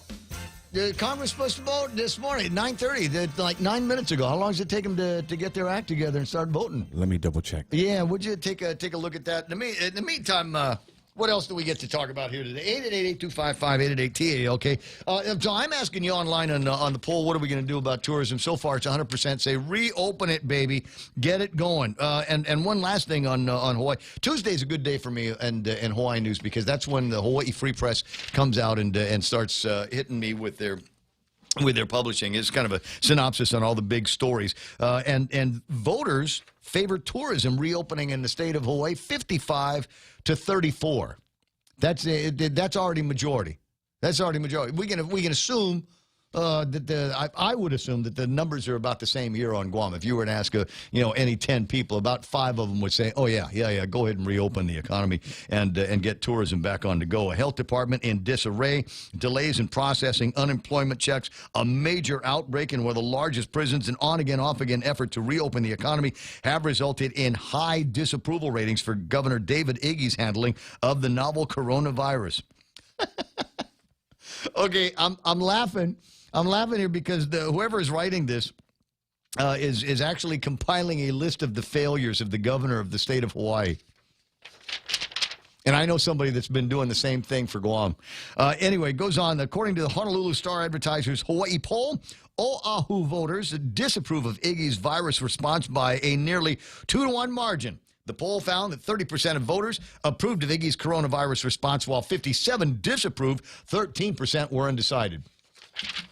Yes, government employees didn't know what to do, thought they were getting spied on. That's why they're undecided. How can you approve of... Wait, got to do... Guy from Waipahu. What? How can you approve of somebody who does nothing? All he does is volley problems to the various majors, says Albert Amiot, 60-year-old Waipahu resident who took part in the poll. He doesn't accept responsibility for nothing. He doesn't pass along good information, even when Sarah Park, it's Park. But there's no R's in Hawaii. Yeah. Even when South Park lied to him for months about coronavirus testing, he said he's also disappointed that 7 months into the pandemic, some people are still waiting for unemployment claims to be processed. He says his home-based business has floundered due to public safety shutdowns. On a more positive note for Governor Iggy, the majority of poll residents agree with his pre-arrivals testing strategy to allow tourism to open. Oh, yeah, people make the connection between their wallet and their votes. Imagine that. As many as 55% of Oahu voters approved of his policy to allow tourists to skip a 14-day quarantine if they test negative for the coronavirus just before traveling. However, 34% disagreed with the pre-arrivals testing strategy. 11% were undecided. So I imagine, as I said, we'd see some of the same numbers around here. That Joey Lopez is hitting me up on. Joey Lopez, you can do, says, your pigeon is too funny. I wasn't there long enough. I think if I went back to Oahu, say, hey, Shamanan, silver sword, eh? Awful sudden. Poke squid. Let me just throw all of my favorite Hawaiian words at you. Anyway, quarter away from 10 o'clock? Are we going till 10 today? Yeah, we're going to 10. Oh, right on. Okay, Yeah. so other items in the table of contents, what have I got for you? We have run out of all of the Hawaii stuff and the Hawaii news. What is this? A U.S. Surgeon General to be in court on Hawaii virus citation. Yeah, there's plenty of that stuff that's going on. You got to imagine. I mean, we got a bunch of stuff here that's fairly close to the surface. I mean, we got the restrictions, we got the loots over at McCrouts, and we got the guys that are harassing Pirates Cove every single day, multiple times a day, and maybe we need to put up a big sign. Attention, Karen. Not all of these cars are customers. There's employees' cars. There's people that go by that will pass by Pirates Cove just to buy ice. Because, I mean, that's a service that's available to people. And not everybody is inside. It's not like there's this massive party that you can't see from the street going on every day over at Pirates Cove. And I've had the chance to be there many times. It's amazing. You know, when I start talking about, hey, what do you want to eat? The car automatically points in that direction. Yeah. I guess we're going to Telefofo. We're going to go down that way and see what kind of grind Jeff's got. I always order the same stuff. But anyway, my point is, and I've been in there, and they're doing it, near as I can tell. I'm not an expert on the law. You know, I'm not with the DEH. So I'm going to get a hat. God, I swear to God, I'm going to get a hat. I'm not with the DEH, but it seems to me that all of the things that they are asking, right?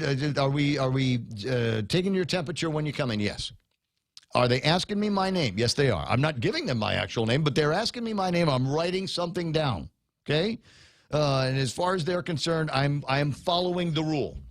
And I'm wearing my mask until I'm seated.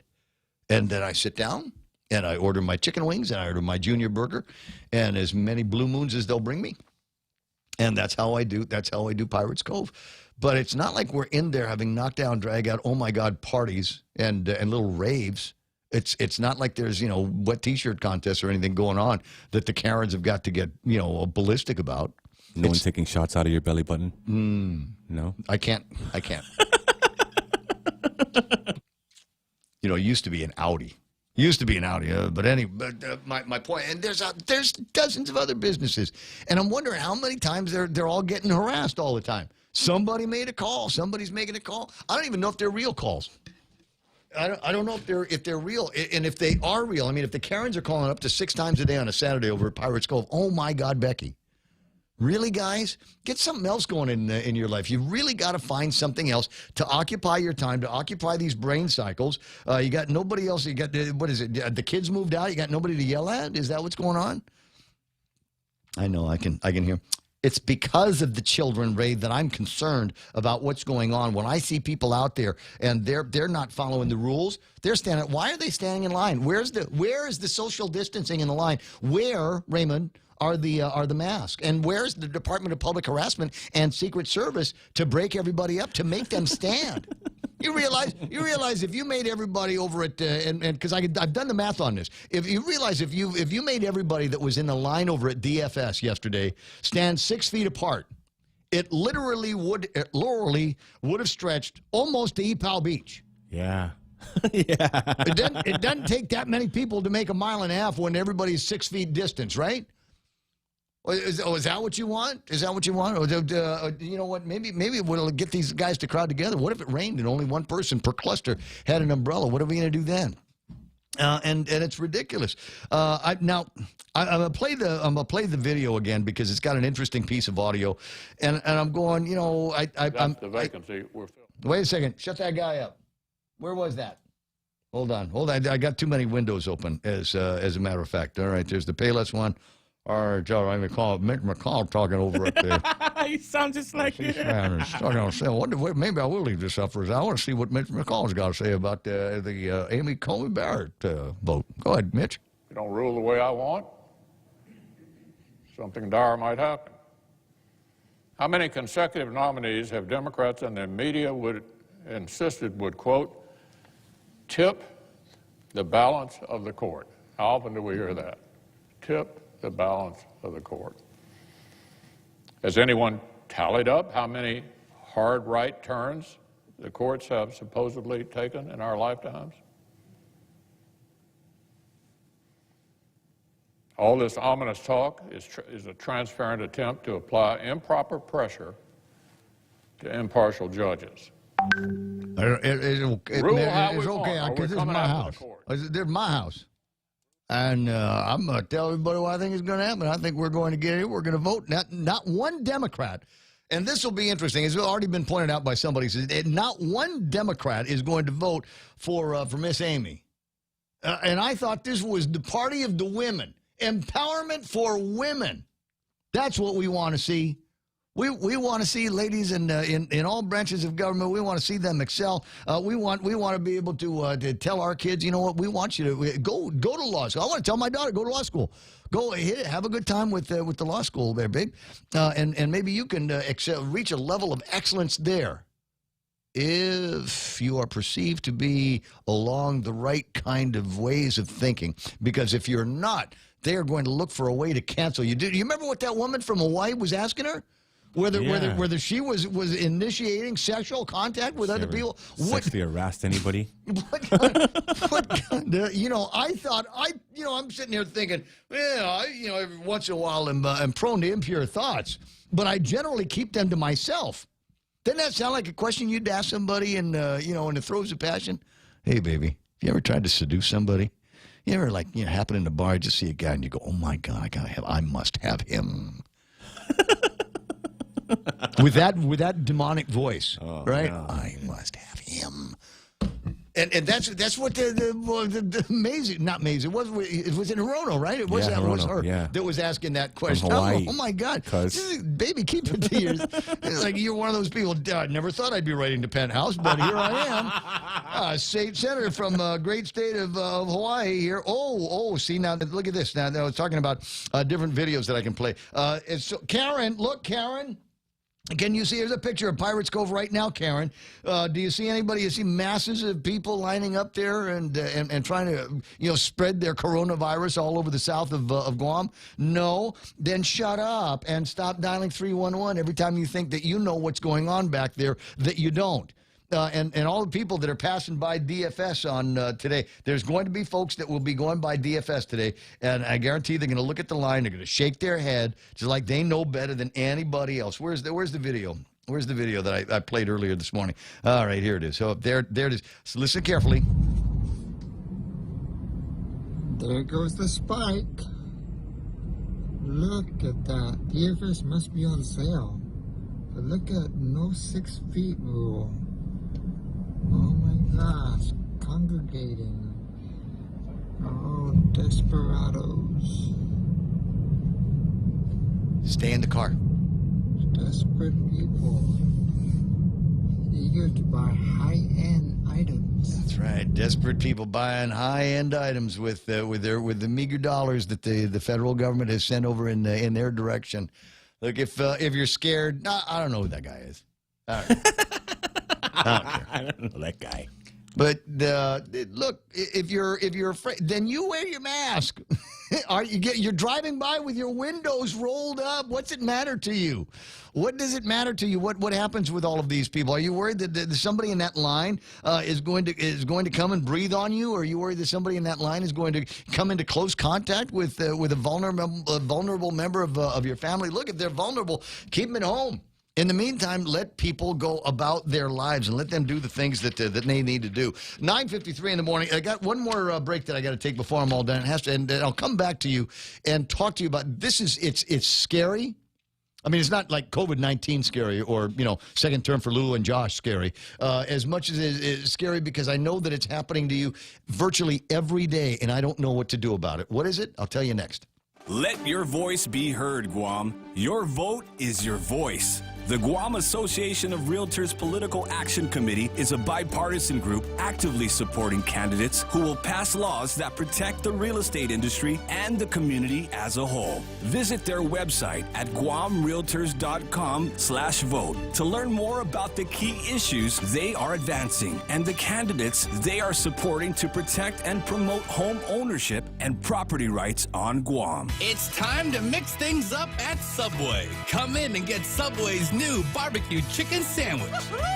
Tender chicken strips topped with generous portions of sweet barbecue sauce. Oh, yeah. Add on crisp lettuce, onions, and tangy pickles on your favorite freshly baked bread. Perfect to satisfy just about anyone's flavor craving. It's Subway's new barbecue chicken sandwich, available for a limited time only, so try it today. At Subway, make it what you want.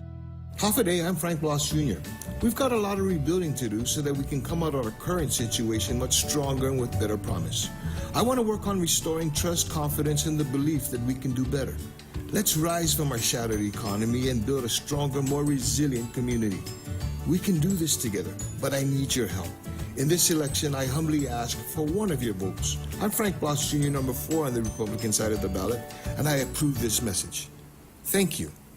David Morcilla, Treasurer. All right.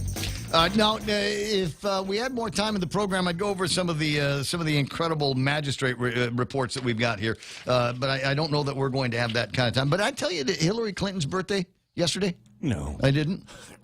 I'm glad you did. Do you care? No. No, okay. She's 73. Oh, wow. Yeah, she still wants to be president, 73 years old. Yeah. Seth MacFarlane from Family Guy's got a birthday. Oh, cool. But then there's this story, and I don't know quite how to take it, but I agree that there was something going on. I don't know about you, but I'm 15 pounds heavier than I was in March. Right? Yeah, you look healthier. COVID-15. Thank you. Yeah. It's the beard. Now, there's a thing. Research says just looking at food on Instagram could make you gain weight. While you might think delicious-looking food is pretty harmless, a review of studies suggests that you've got it wrong. Turns out regular exposure to even virtual food could encourage you to feast regardless of your actual hunger level. Interesting. Spend too much time scrolling through food-heavy Instagram feed, maybe a food-heavy Facebook feed. I'm burping. You could end up eating excess calories that contribute to weight gain. You know that's been happening. You're sitting there, right? I was on the Twitter feed for Paul Watson. What is the did I pay any attention to any of his political notes? No, he had a picture of 3 poached eggs on curry with cheese on it. Yeah. This has caught my attention. This has got me salivating. I am actually salivating. I show pictures of the food from KFC, and my God. Anyway, my buddy Hector Rojas online, not Jay Rojas, but Hector Rojas is sending me this thing. And, I was talking about how just topping the rules and regulations are for what's going to be happening with Halloween here on Guam. Boy, just think about all the holidays we got screwed out of this year. And now including Halloween. Although there are a number of places, and I've got a pretty handy list of places that might be doing some drive-up Halloween stuff, like Bob Hoffman, Mayor Sinania, they got something going on up there on the 31st. John Ananich says he's got something going on up in Dededo. We'll talk about that. But Tommy Lahren, who I love, has got a piece here that I'm going to play for you. I don't own the copyrights, so don't get mad at me because my friend Hector sent it to me. Here's what it has to say. Well, I gotta hit the thing on the sound, right? Wait. No, I don't want to send a message to somebody. I want to hit the sound. Golden State unveils a new set of bogus rules for holiday gatherings. Just when I thought California couldn't get any more tyrannical, any more rigid, regulatory, and ridiculous, ho, ho, ho, it happened. It's time for Final Thoughts. Well, to those of you still unfortunate enough to reside in the communist wannabe state of California, I hope you weren't counting on celebrating any holidays this year. With this new set of hysterically moronic rules, your state and your state's tyrant leaders have decided what better way to cap off an already horrible year than to steal Christmas and Thanksgiving and Hanukkah and Halloween and about every other joyous tradition you may have. You ready for these? No more than 3 households, including your own, may gather. The host of the gathering should collect all the names and addresses of those attending, and all gatherings must be outside. You can go to the bathroom inside if the bathroom is frequently sanitized. You are allowed to gather in a public park, but 3 households only and no concurrent gatherings. If you see people you know at that park, you better steer clear. And all seating must be socially distanced, and all food must be in single-serve disposable dishes. And don't forget, you must wear your mask at all times unless you're eating, but in between those bites, you better mask up. Singing is also discouraged, but if you must wear that mask and sing below a standard speaking voice. Brilliant. There's more on that. It's the state that stole Christmas. Find it, Tommy Laren, on Facebook. Thanks, Hector, for bringing that to my attention. As I said, we got a couple of things going on. Halloween drive-through spooktacular up in Sinahanya. We got a curbside trick-or-treat. Everything is written in small font. Now, where am I supposed to see this? GPO near Chuck E. Cheese. And that's going to be taking place on Halloween day / night as well. There might be a couple more. Here's one. October 31st, Tumont Sands Plaza curbside trick-or-treat going on over in places like that. Let's see if I can put something, maybe a screenshot or a screensaver that shows all of those things. Nah, I'm too lazy for that. 10 o'clock in the morning, the radio station's KUSG Agana. Here's Fox News. John Thune says Barrett is a thoughtful, well-qualified judge who will call balls and strikes. Democrats like Chris Murphy have objected to the process, arguing Republicans are rushing Barrett's confirmation. Likely because it is really important to effectuate your deeply unpopular agenda through the Supreme Court. Barrett is expected to sit on the court for arguments over the Affordable Care Act next month. On Capitol Hill, Jared Halpern, Fox News. Majority of Republican-led U.S. Senate votes to